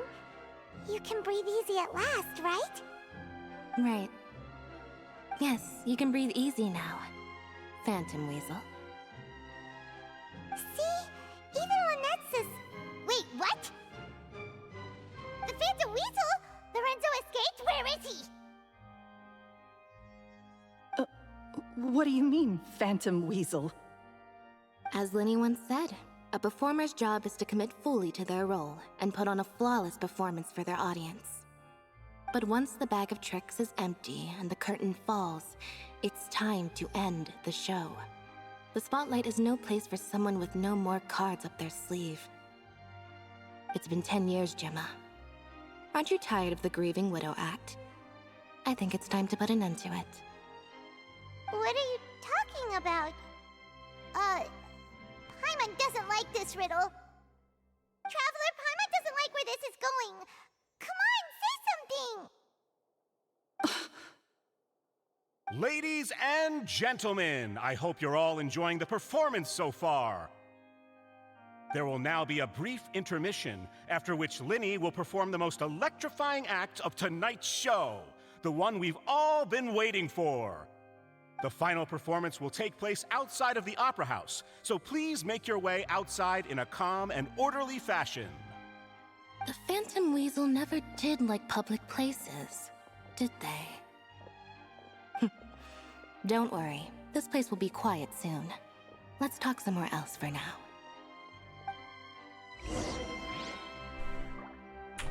What? I thought this was over. Why are they pulling some ass-pulling juke on me at the last moment like this?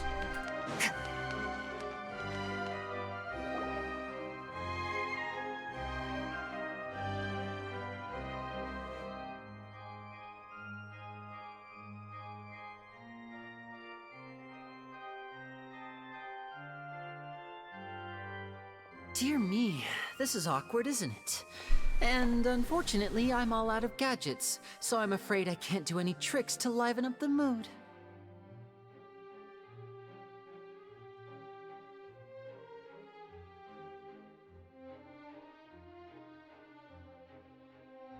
Oh, it's not on autoplay anymore. This is a big mistake for a magician to make, but thankfully, I do have a backup plan. Now, who wants to hear a story? Lyney?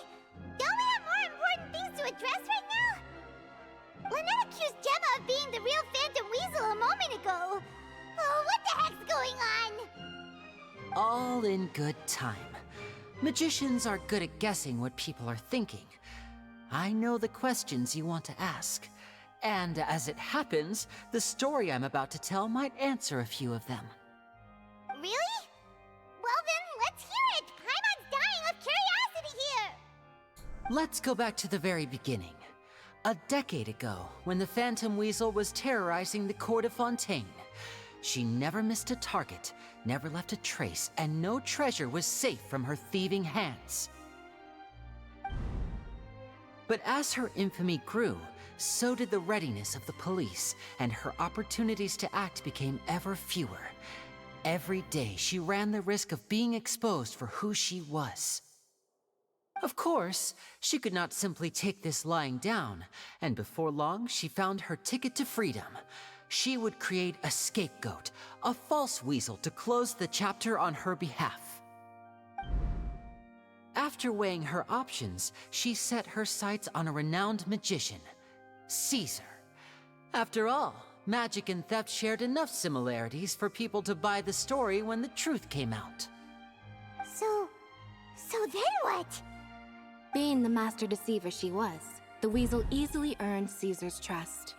Now all that remained was to frame him for her countless crimes. So we went from a pretty decent story to now back to talking about thoughts, back to ridiculing hoes, back to hating on women. All right, another gold digger story.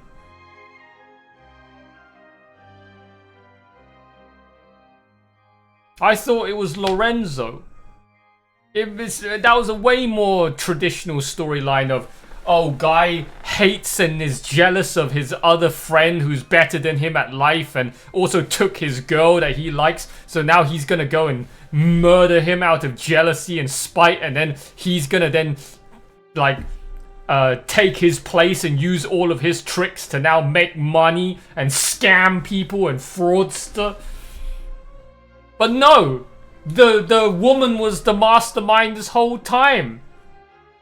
Is this another bullshit story about feminism and empowering women? Because I don't think I buy this story. This is not how you empower women, alright? This is not a situation, this is not an opportunity, this is not the time and place to be making the woman the main character here and give her the spotlight instead, like they do in Lord of the Rings remakes. Okay, this is not this is not what I call empowering women, empowered woman moment, feminism. But as she was considering how to make her move, she noticed Caesar's aggrieved pupil, and a new thought entered her mind. Maybe I don't need to get my hands dirty after all. At her encouragement, Lorenzo tampered with Caesar's magic box, causing him to fall to his death. Afterwards, Lorenzo seized his master's property, and the weasel set about tarnishing Caesar's reputation. Two co-conspirators committed the perfect crime.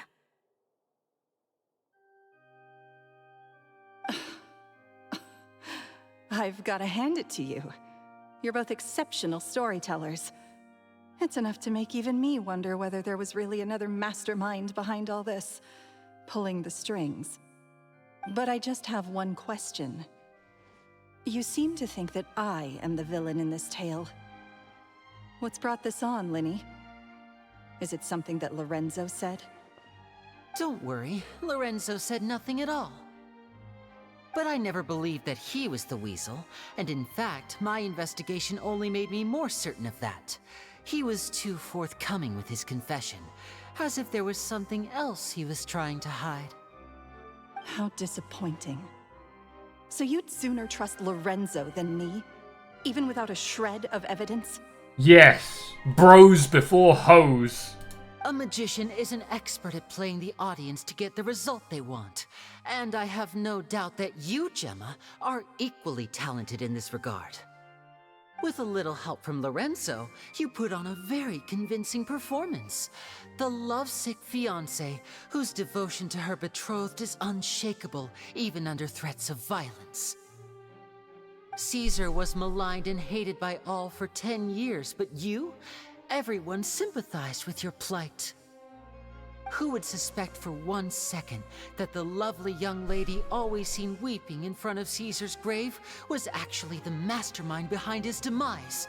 No, not that poor lady. Perish the thought. Wait, so you mean the whole intimidation thing was just a hoax? Gemma and Lorenzo were both in on it? But why would Lorenzo agree to that?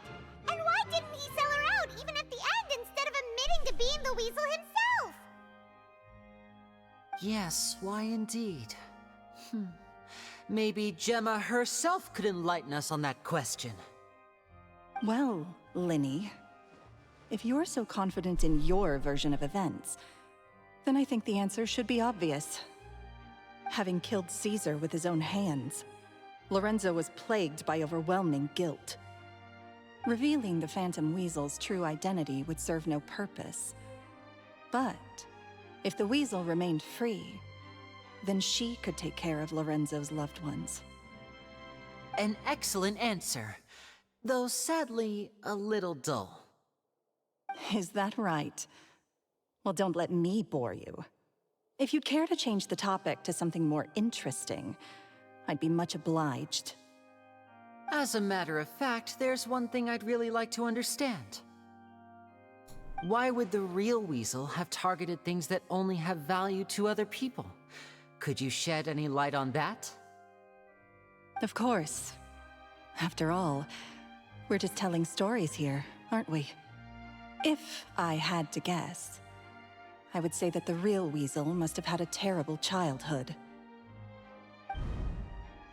Left to fend for herself after her parents died young. Betrayed, scorned, beaten. She'd scrounge waste paper from garbage bins to draw on, using twigs and dirt for lack of ink and pen. She'd sew ugly ragdolls from whatever scrap material she could get her hands on. This was her only source of happiness in life. But it was all she needed, and she was content. Until the world decided that even this was too good for her. Oh wow, another typical sob story. So I'm supposed to now feel sorry for her? Well, to be honest, I kind of do. If you were born with such shit luck and the world has just been shitting on you your whole life, I can see how you just turn evil. Once again, she was betrayed. And this time, everything was taken from her. She felt like life was a miry pit that dragged her further down the more she struggled to escape. At that tender age, she should have been happy. Instead, she stood in the shadows and watched with envy as all good things in the world passed her by. I mean, bitch, you could have just started OnlyFans. What are you talking about? This was a fate too cruel for anyone to bear. Her pain became a breeding ground for dark thoughts. Thoughts which festered and grew into a twisted solution to her troubles. I detest the happiness of others, in all its forms alike. Oh shit, we are alike then. I too. That sentence right there is literally me. I also am just like that. You know, you ain't so bad after all. I will rob them of everything they hold to be good and true. And it will fill the void in my soul. Oh shit, that's just like me! I do that as well! Oh, I did that. Did that. I did that as well! That's some pretty heavy stuff. Now it all makes sense. Does this story satisfy you, Lyney? Yes, it is quite to my tastes. Thank you for helping to clear up my confusion. Ironic though, you're telling this story to these two fucking urchins and, well, they didn't turn out evil. So clearly they're just like, well, you could have just done what we did. Right? But you turn to the dark side. You get it? Get it? The dark side? Because she's just wearing all black. Huh.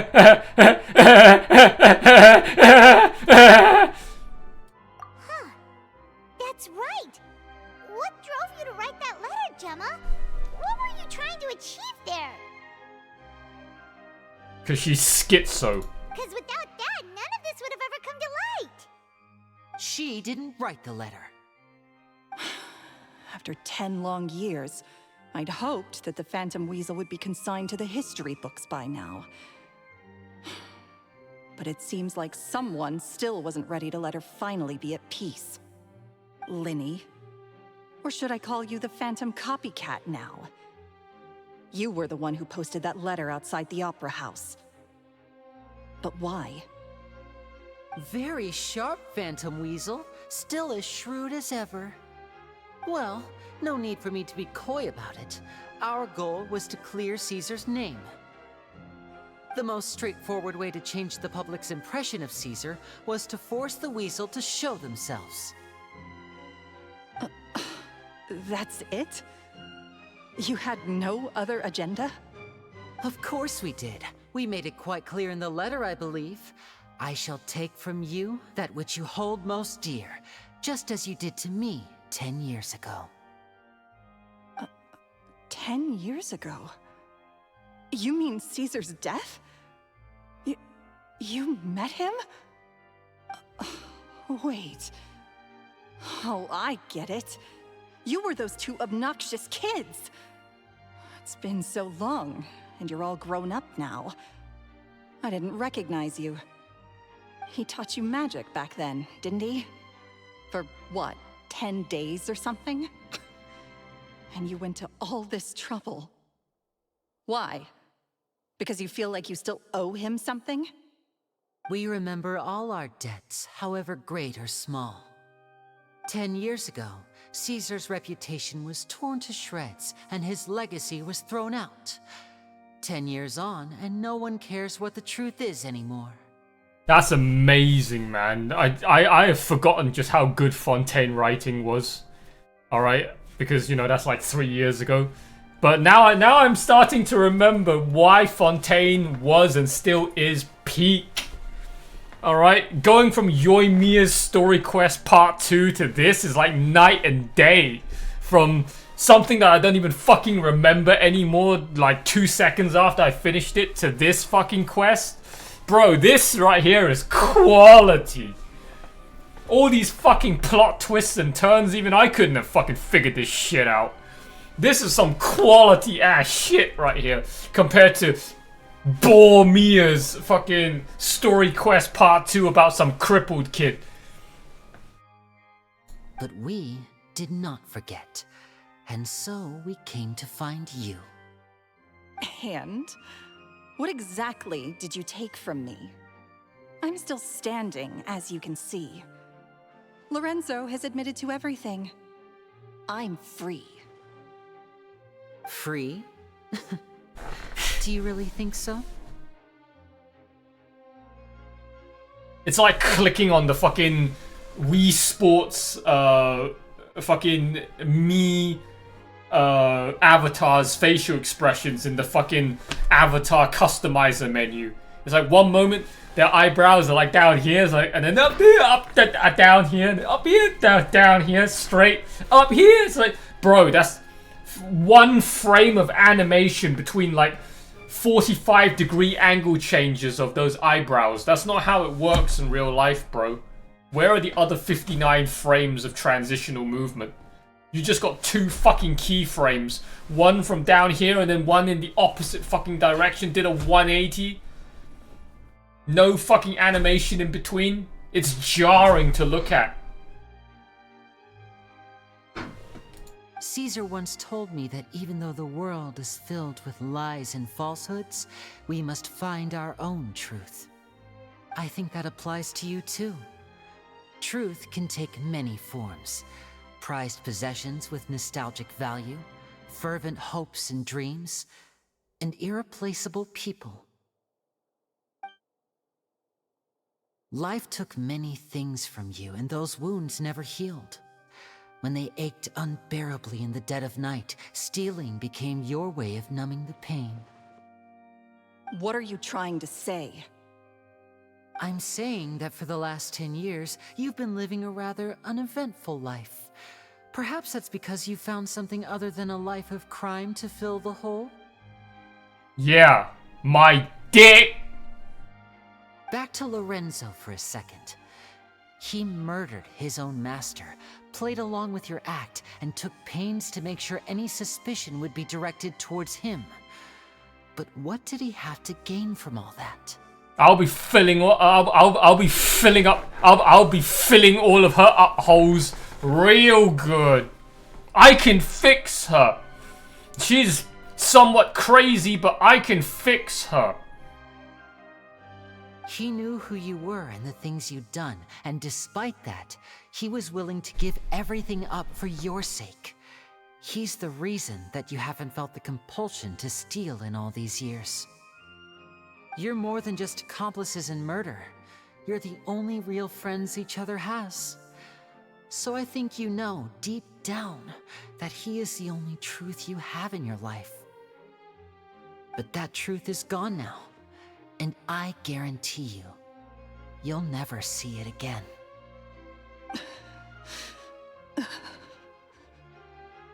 Congratulations on your freedom, Gemma. Your freedom will cost you dearly. From now on, you'll be all alone in a world full of lies and falsehoods. I do hope you'll be able to bear it. You've still got a long life ahead of you after all. Just start an OnlyFans, okay? That'll solve everything. Gather round, one and all. Wait, they let her go? The amazing Lyney to perform his final act in tonight's show. Are you fucking kidding me? They let her go? I'm sure you're all wondering what he has planned for the grand Oh, finale. shit! Wonder no more, for the answer is a death-defying high-altitude escape. Oh shit! What happens if she puts herself in the box and kills herself? That'll be one hell of an ending, man. If she kills herself in that box, this fucking story quest will be absolute cinema compared to Yoimiya's Part 2. A high-altitude escape? I'm sure you all remember the magician Caesar. This was the very trick that led to his fatal fall, after which he was dubbed the Phantom Weasel. But we have now learned that Caesar was wrongly accused, and that the real Weasel has now confessed to their crimes. Guess that's my cue to leave. Whew. I've been practicing this one for ages now, but I'm still a little nervous. Traveler, Paimon, I hope you enjoy the rest of the show. There may be a lot of people watching tonight, but you alone are my true witnesses. Lyney, wait. You two hid a lot from Caesar. He went to his grave without ever knowing your secrets. So what about now? Are you an open book? Or are you still the same as ever? You don't have to tell lies to end up isolated and alone. One day, you'll end up exactly where I am today. Maybe then you'll finally understand. You're wrong. I'm nothing like you.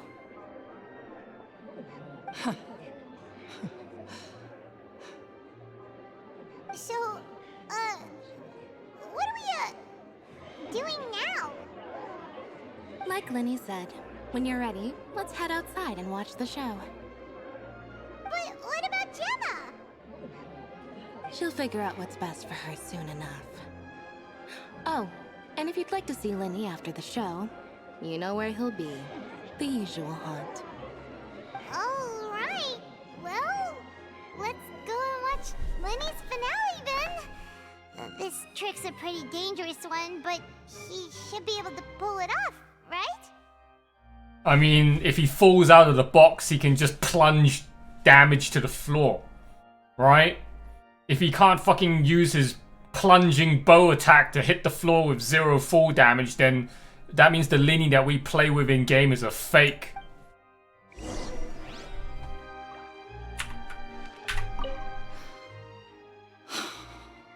What is my truth? That you're a hoe. Sometimes I think I'm like a gambling addict. All I care about is winning. And it doesn't matter what's at stake. Bitch, do you know what game you're in right now? No wonder you feel that. By the time I come to my senses, I'm left with nothing. Oh, if I had my time again. I mean,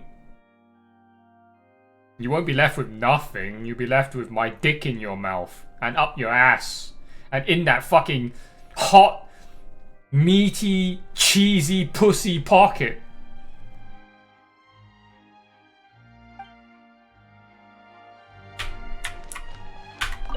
Magicians are not like thieves.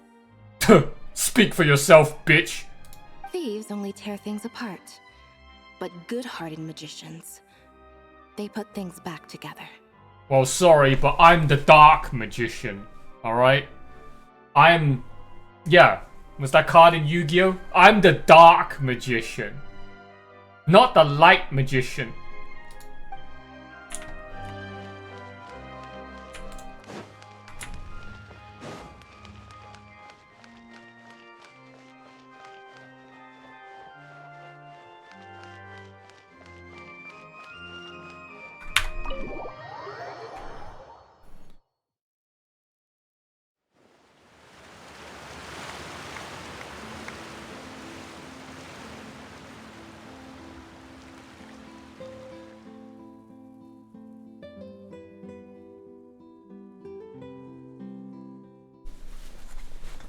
Magic should be mysterious, surprising, and defy logic. Magic is hard work. Every single movement has to be practiced thousands of times. It's alright. We're used to that.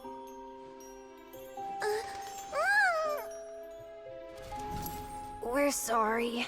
You've taught us so much, but we can't tell you the whole truth. It's okay. Do you still remember what I told you? This world is full of lies and falsehoods. I only hope that one day, you can find your own truth. What about you? Have you found your truth? Magic is my truth. I want to perform a magic trick so great that people will always think of me when they talk about it. For a magician, wait, what? A greater honor Aren't you Lorenzo's friend? Look! Behold! Lyney is sealed inside the box. Will he manage to escape? 10 years ago, Caesar attempted this very trick, and it was at this precise moment that...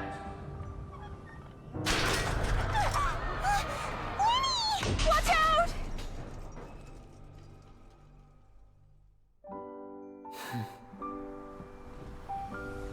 And he died. The end.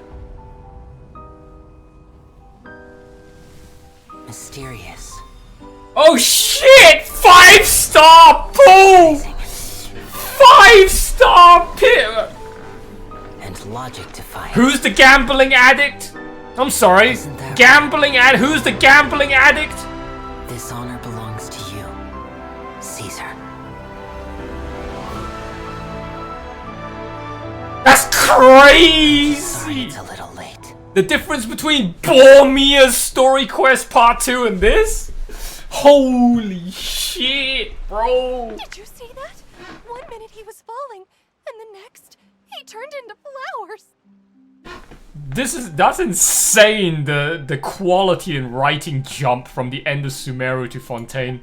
How could he possibly have done that? It's actually fucking insane. Mysterious. I didn't blink once. He just vanished right in front of my eyes. Fontaine actually just god tier peak content. Even after all these years. What a heart-stopping magic show. This was really worth the trip. Caesar's name has finally been cleared, and Fontaine's new star magician Lyney has fulfilled a wish on his behalf.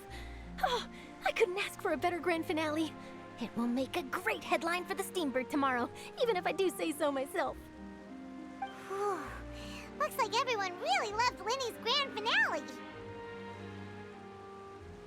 Paimon doesn't see Lyney anywhere. Where'd he go? Oh, Lynette said he'd be waiting for us at the usual hunt. But, where is that? Oh, you mean the one where Caesar's buried? Yeah, that's probably it. This whole magic show kinda seemed like Lyney's way of saying goodbye to Caesar. So it makes sense that that's where he'd be afterward. Alright, let's go look for him there.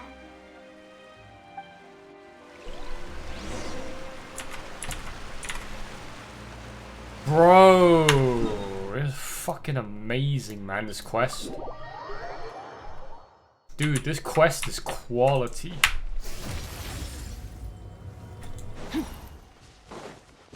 Absolute cinema.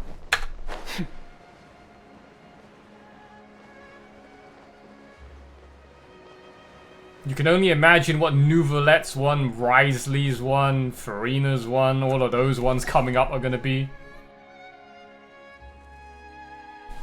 Quality. Here you are. Are you alright? Paimon was scared to death when the chain broke. Paimon was sure something had gone horribly wrong. Magic is a performance art. A magician. Oh, we got the Mondstadt epilogue soundtrack. So I tweaked Caesar's original setup a little to keep it fresh. It's the sad conclusion wrap-up music from 5 years ago. I was honestly a little nervous during the live performance. The thought of falling, suddenly feeling weightless, seeing the sky and the ground spinning. All things return back to Mondstadt, alright? Mondstadt is the true nation. Mondstadt is inevitable.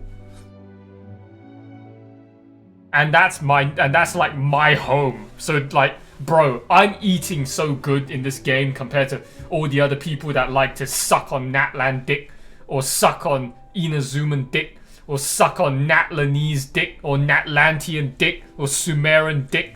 Alright, if you are an OG Mondstadt lover, this game rewards you in the buckets. Okay? With so much Mondstadt related content. Sometimes, I can't help but wonder what Caesar thought in those final moments. Did he regret taking Gemma and Lorenzo on? Or did he believe that it was his own slip-up right until the end? You know, Paimon's been wanting to ask you about something ever since we were in Caesar's workshop. You learned magic from Caesar once, didn't you? When was that? After I joined the House of the Hearth. To be honest, Lynette and I had an agenda when we approached him. I told you about my past before, remember? As a young boy, I survived by secretly learning magic from street performers. I'd watch their tricks and try to figure out how they were done. But I quickly realized that observation alone could only get me so far. What I saw was the polished final performance, but the rigorous training they put in behind the scenes remained invisible to me. I needed to learn how to improve my sleight of hand, hone my misdirection skills, and make niftier props. We were gifted enough that we'd made some progress by ourselves, but without proper guidance from a professional magician, we quickly plateaued. So that's why you sought Caesar out? Yes. We figured there was no harm in asking, but it took us by surprise that he was so willing to teach us. In all, we only spent 10 short days together, but he was very good to us. By contrast, we hid so many things from him. For instance, when he asked why I wanted to learn magic, I answered, "It's my passion." But in truth, there was already a lot more to the story by then. After being taken in by an aristocrat for our magic talent, then betrayed soon after, this was no longer about me doing what I loved. What amazed me was how the lie escaped my lips even as I was hesitating over whether to tell him the truth. Trust is a beautiful thing. Sadly, I'd forgotten how to trust by then. Lyney. Still worried about the way I feel? You really are a gentle soul, aren't you? But don't worry, I'm used to it now. From the mansions of the elite to the House of the Hearth, lies and selfishness have followed me and Lynette everywhere we go. After Caesar went on tour, we became busy with our missions. The next we heard of him was that he'd fallen to his death, and was now declared to be the Phantom Weasel. That night, I remembered his smile. But as I lay there, I didn't know what to say to him. To keep secrets is to put up walls. The longer you keep them up, the less you let people in. Then, one day, you look around and realize your life is like an empty auditorium after a show, full of seats once occupied by all the people who left. But I guess that's the price we have to pay. It's actually insane just how better this quest is compared to Yoimiya's fucking story quest part 2. Makes me more, like, confident, okay, in my suspicions that Hoyo literally cooked that shit up on the toilet the night before patch release, because they're like, oh shit, we don't have enough content for this patch, we need to add something else in. Oh, let's just throw in a Yoimiya story quest part 2. That'll get people interested, right? But sir, we don't really have any idea on what to cook up. Oh, just cook up some 1 hour short about some girl in a wheelchair and some shooting stars. I'm sure everyone will love that. Everyone's only going to remember the cutscene in the end anyway. The rest of it, no one's going to remember what the fuck happened. And then you compare that to Lyney's story quest, which is absolute cinema in writing, in length, in... Bro, it's so good. And it's like the end of Yoimiya's story quest after the cutscene was, alright, I'm going home now. I'm gonna get on this boat. Bye! That was it. And then fucking end card screen pops up with the fucking sound effect of quest complete. That was it. After the cutscene, literally, we just go to the fucking harbor and then Yoimiya's like, I'm going home now. Bye. We don't even get to escort her back home to Inazuma. We literally just see her off at Port Ormuz. And then that was it. But here, fucking, we got epilogue and epilogue music and everything, man.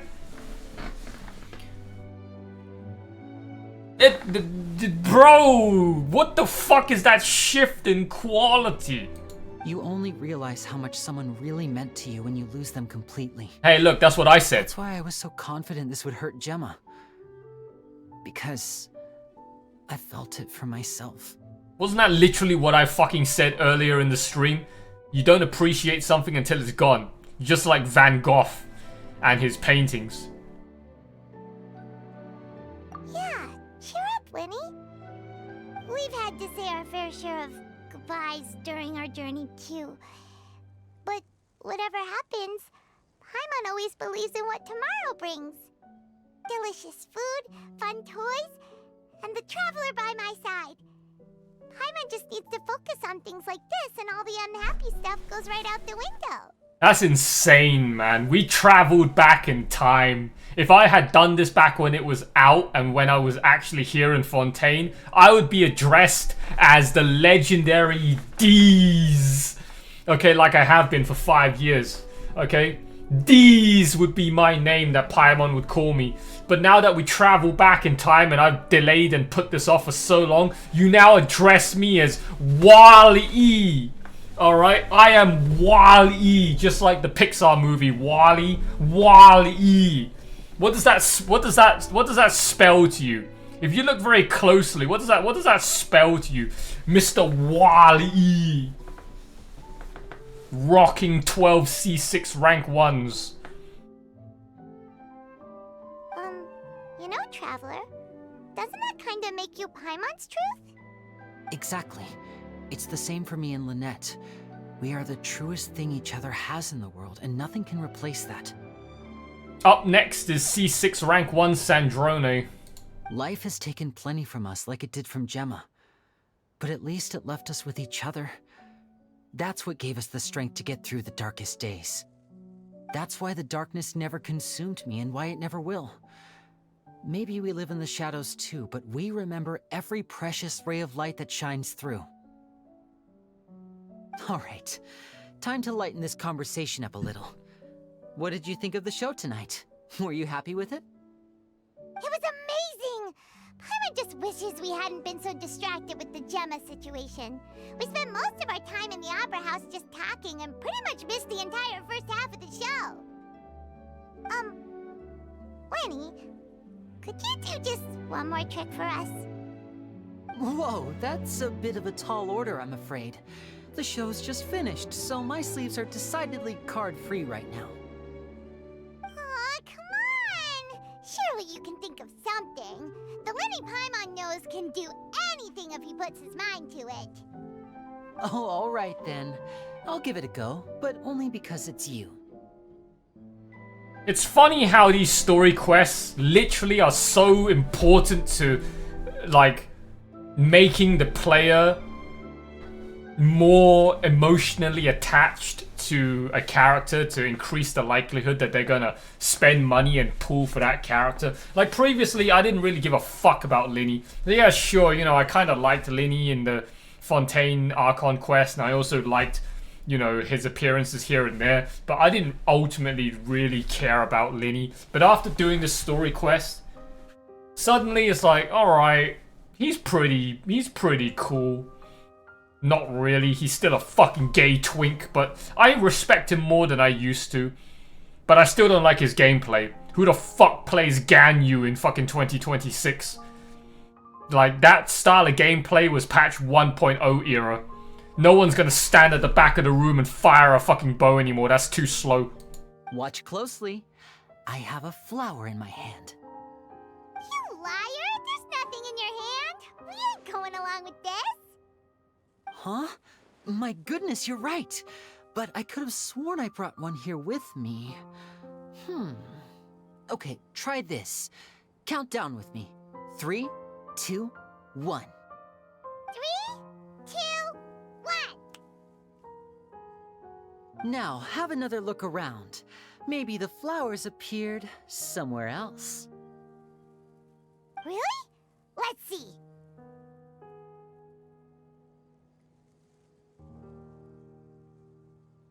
Wow, there it is! Oh, this is a different flower from the last time, right? This one's called, oh yeah, a rainbow rose. But more importantly, Paimon has to know how the trick is done. Please, Lyney, pretty please! Well, if you want to learn magic, you'll have to start by addressing me as teacher. Ugh. Fine. Please, teacher, please! Since you asked so nicely, I'll share one little tip with you. Namely, the student of magic cannot solely rely on others being prepared to reveal their secrets.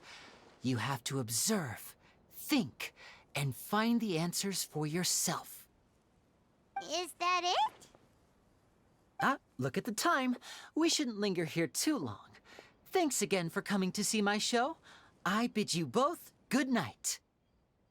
I look forward to seeing you again. All right, fine. See ya. Shall we head back now, too? Oh, Paimon can't wait to read The Steambird tomorrow. Paimon bets Lyney and Caesar will be plastered all over it. Let's head to the Steambird's offices tomorrow morning. Oh my god, this quest is still going? Bro, what?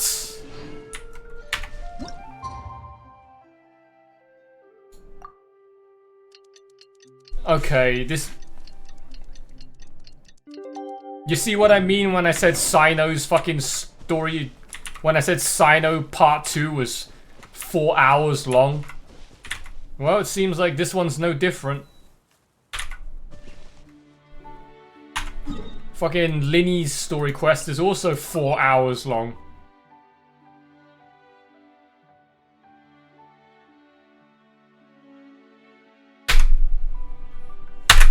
Boom! Boom, boom, boom! Thunderous booms!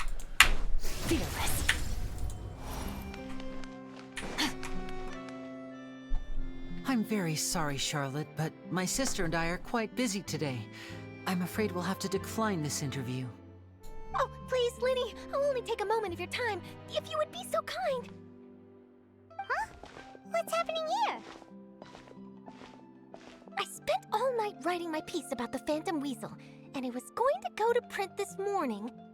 But just as dawn broke, I suddenly received news that Caesar's fiancée, Gemma, had contacted the guards and confessed to having been the real Phantom Weasel all along. That was quick. Hmm?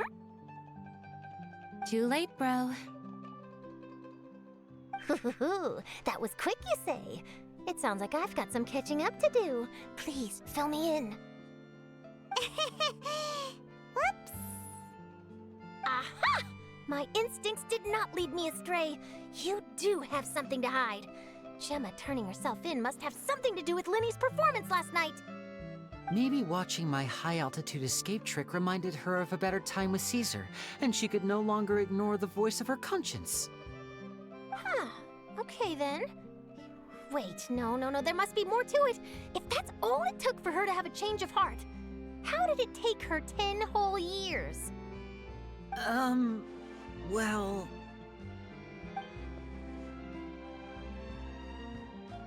Oh, I remember now! You and Gemma were nowhere to be found after the show. What happened between you? Quickfire question! Where did you all go after the show? Oh, we went to the cemetery and Lyney did a private magic trick just for us. Actually, glad you mentioned it, because that reminds Paimon, guess what? Lyney started using rainbow roses in his tricks. What? I don't recall ever having received a rainbow rose from you myself. Is this supposed to mean that they're more important to you than your own sister? No, I just, What now? Oh, did Paimon say something wrong again? This is getting pretty awkward. What do we do, Traveler? Seems like this interview wasn't meant to be. Well, never mind. There's always next time. Forgive my persistence, but when there's explosive news waiting to be found, I can't turn away. The news about Gemma has already made waves, and I'll stop at nothing to get to the bottom of it all. Apparently, one of the things she said to the guards was that her final wish is to see Lorenzo one last time. There's clearly a web of complicated relationships there. Can't blame me for being curious. All right, I guess I'll leave you to continue the rest of your conversation in peace. Bye for now.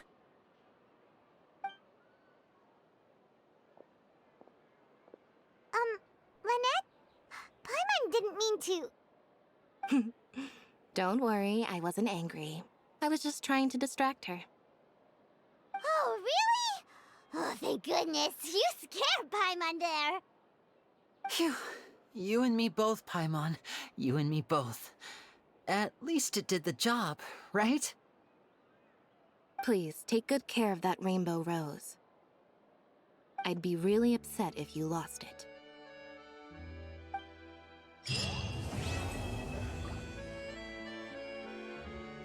What kind of an epilogue was that? Merciless. And what's so special about this rainbow road? Isn't that a fucking map in Mario Kart?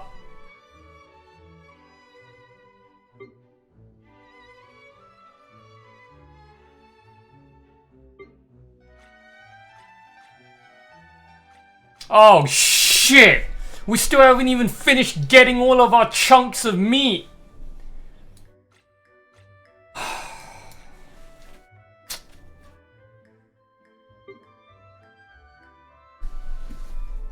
That's crazy, man. That's fucking crazy how we just did 2 story quests back to back. That has been the most productive I've ever been in this game in like 3 years. We did 2 back-to-back story quests. If I did that every stream, I would have nothing left to do in this game. I only have like 10 story quests left. If I did that every stream, my game would be absolute 100% dead in 5 days. That's crazy. 2 story quests finished.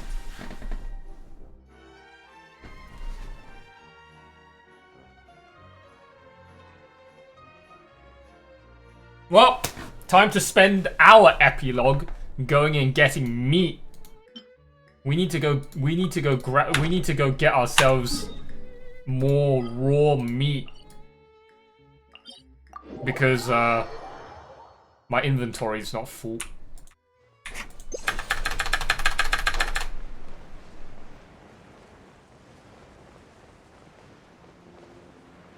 And then after that, I think that'll be the end of the stream. We're not doing a third story quest, alright guys? Don't push your luck. And I gotta go eat.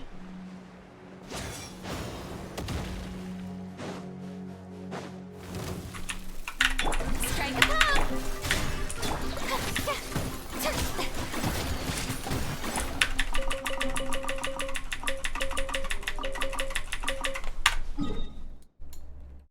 The ruins of Darman. The sun feels almost as hot as those studio lights I'm in front of all the time. Good thing there can only be one sun.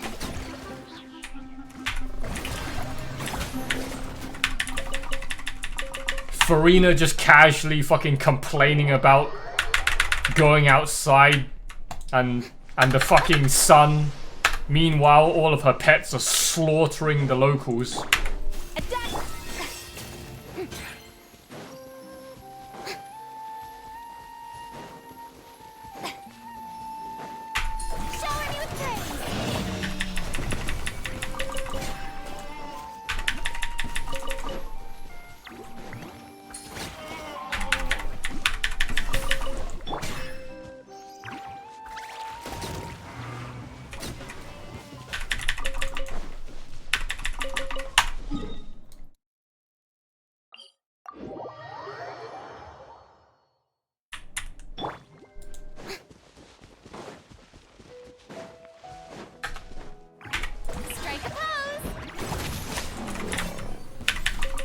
That's funny. We're back in fun. We're back to where it all began for today's stream. We're back in Iran.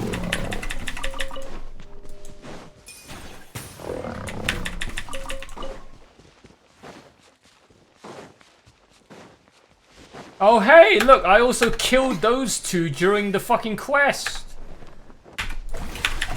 Gotta pick that shit up.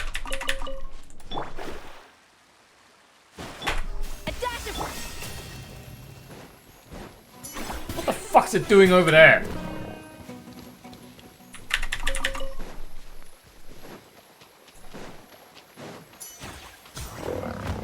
Sniped. Oh, and we're done. But now I need to go and get my health back. Shower me with praise.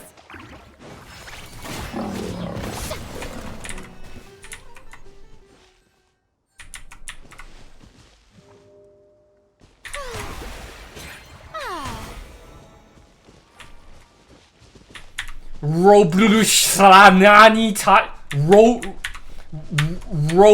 Roblushranani tigers.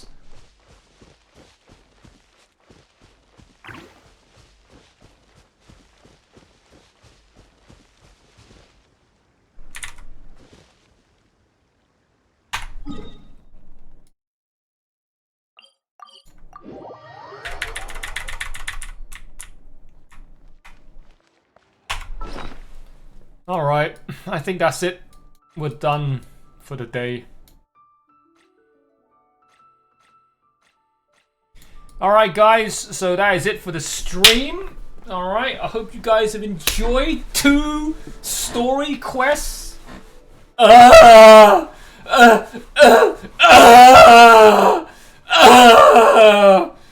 the sun feels as hot as all those studio lights I'm in front of all the time. Bitch, quit complaining! Okay, I just had to sit through 4 hours of story quests. I think I suffered more than you have for 10 seconds. Okay? 2 story quests we sat through. Do you know how fucking hard that is for me to sit through 2 story quests like that? I have ADHD, man. I can't sit through content that long. I have severe ADHD and you wanted me to sit through 2 story quests? Well, I managed to do it. Congratulations, alright? I think that's it. That's all the content that I'm going to be doing for this patch. We've done Varka's story quest. We've done 2 additional story quests. Alright, we've done everything. I don't, like, if I'm lucky, maybe we'll do Risley's story quest. And then that's it. The rest of the Fontanian story quests, we ain't touching them for like another 2 months. Because I ain't got pretty much fuck all left to do in this game. And I can't do Paralogism and the Traveler quest because they're still not fully voice acted yet. Otherwise I would have done them instead of story quests. So, oh right, and then after you do the Paralogism, then you got fucking Nod Cry Prologue that I still haven't done that either. I can't unlock that until you do Paralogism. But so long as Jean's voice actor is being a fat fucking lazy piece of shit and not voicing her lines for Paralogism to get updated, I'm not going to be able to do it. And if I can't do it, then I can't do the next part, which is the Nod Cry Prologue. I don't understand why it's taking so long for them to put Jean's voice lines back into Paralogism. It's not like she's got anything else better to do right now. What other fucking voice lines is she doing right now? She's barely had any fucking voice lines in the game in Nod Cry so far. She's only had basically this patch. This patch is when she's been talking the most, and she talked a little bit during fucking Duran's story quest. But other than that, it's not like, are you like super busy with other projects or something, Jean's voice actor? Surely you can go record some lines for Paralogism.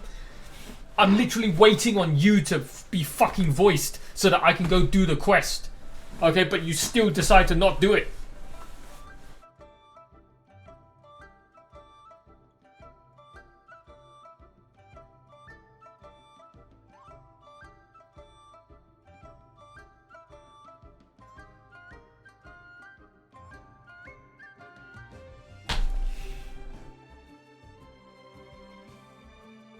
Alright guys, that's it from me for this stream. I hope you've enjoyed the last 4 hours of story, okay, and actually productivity from me. This Genshin. I'll see you guys all next time. Probably patch 6.5, okay? And we're gonna go explore the new zone.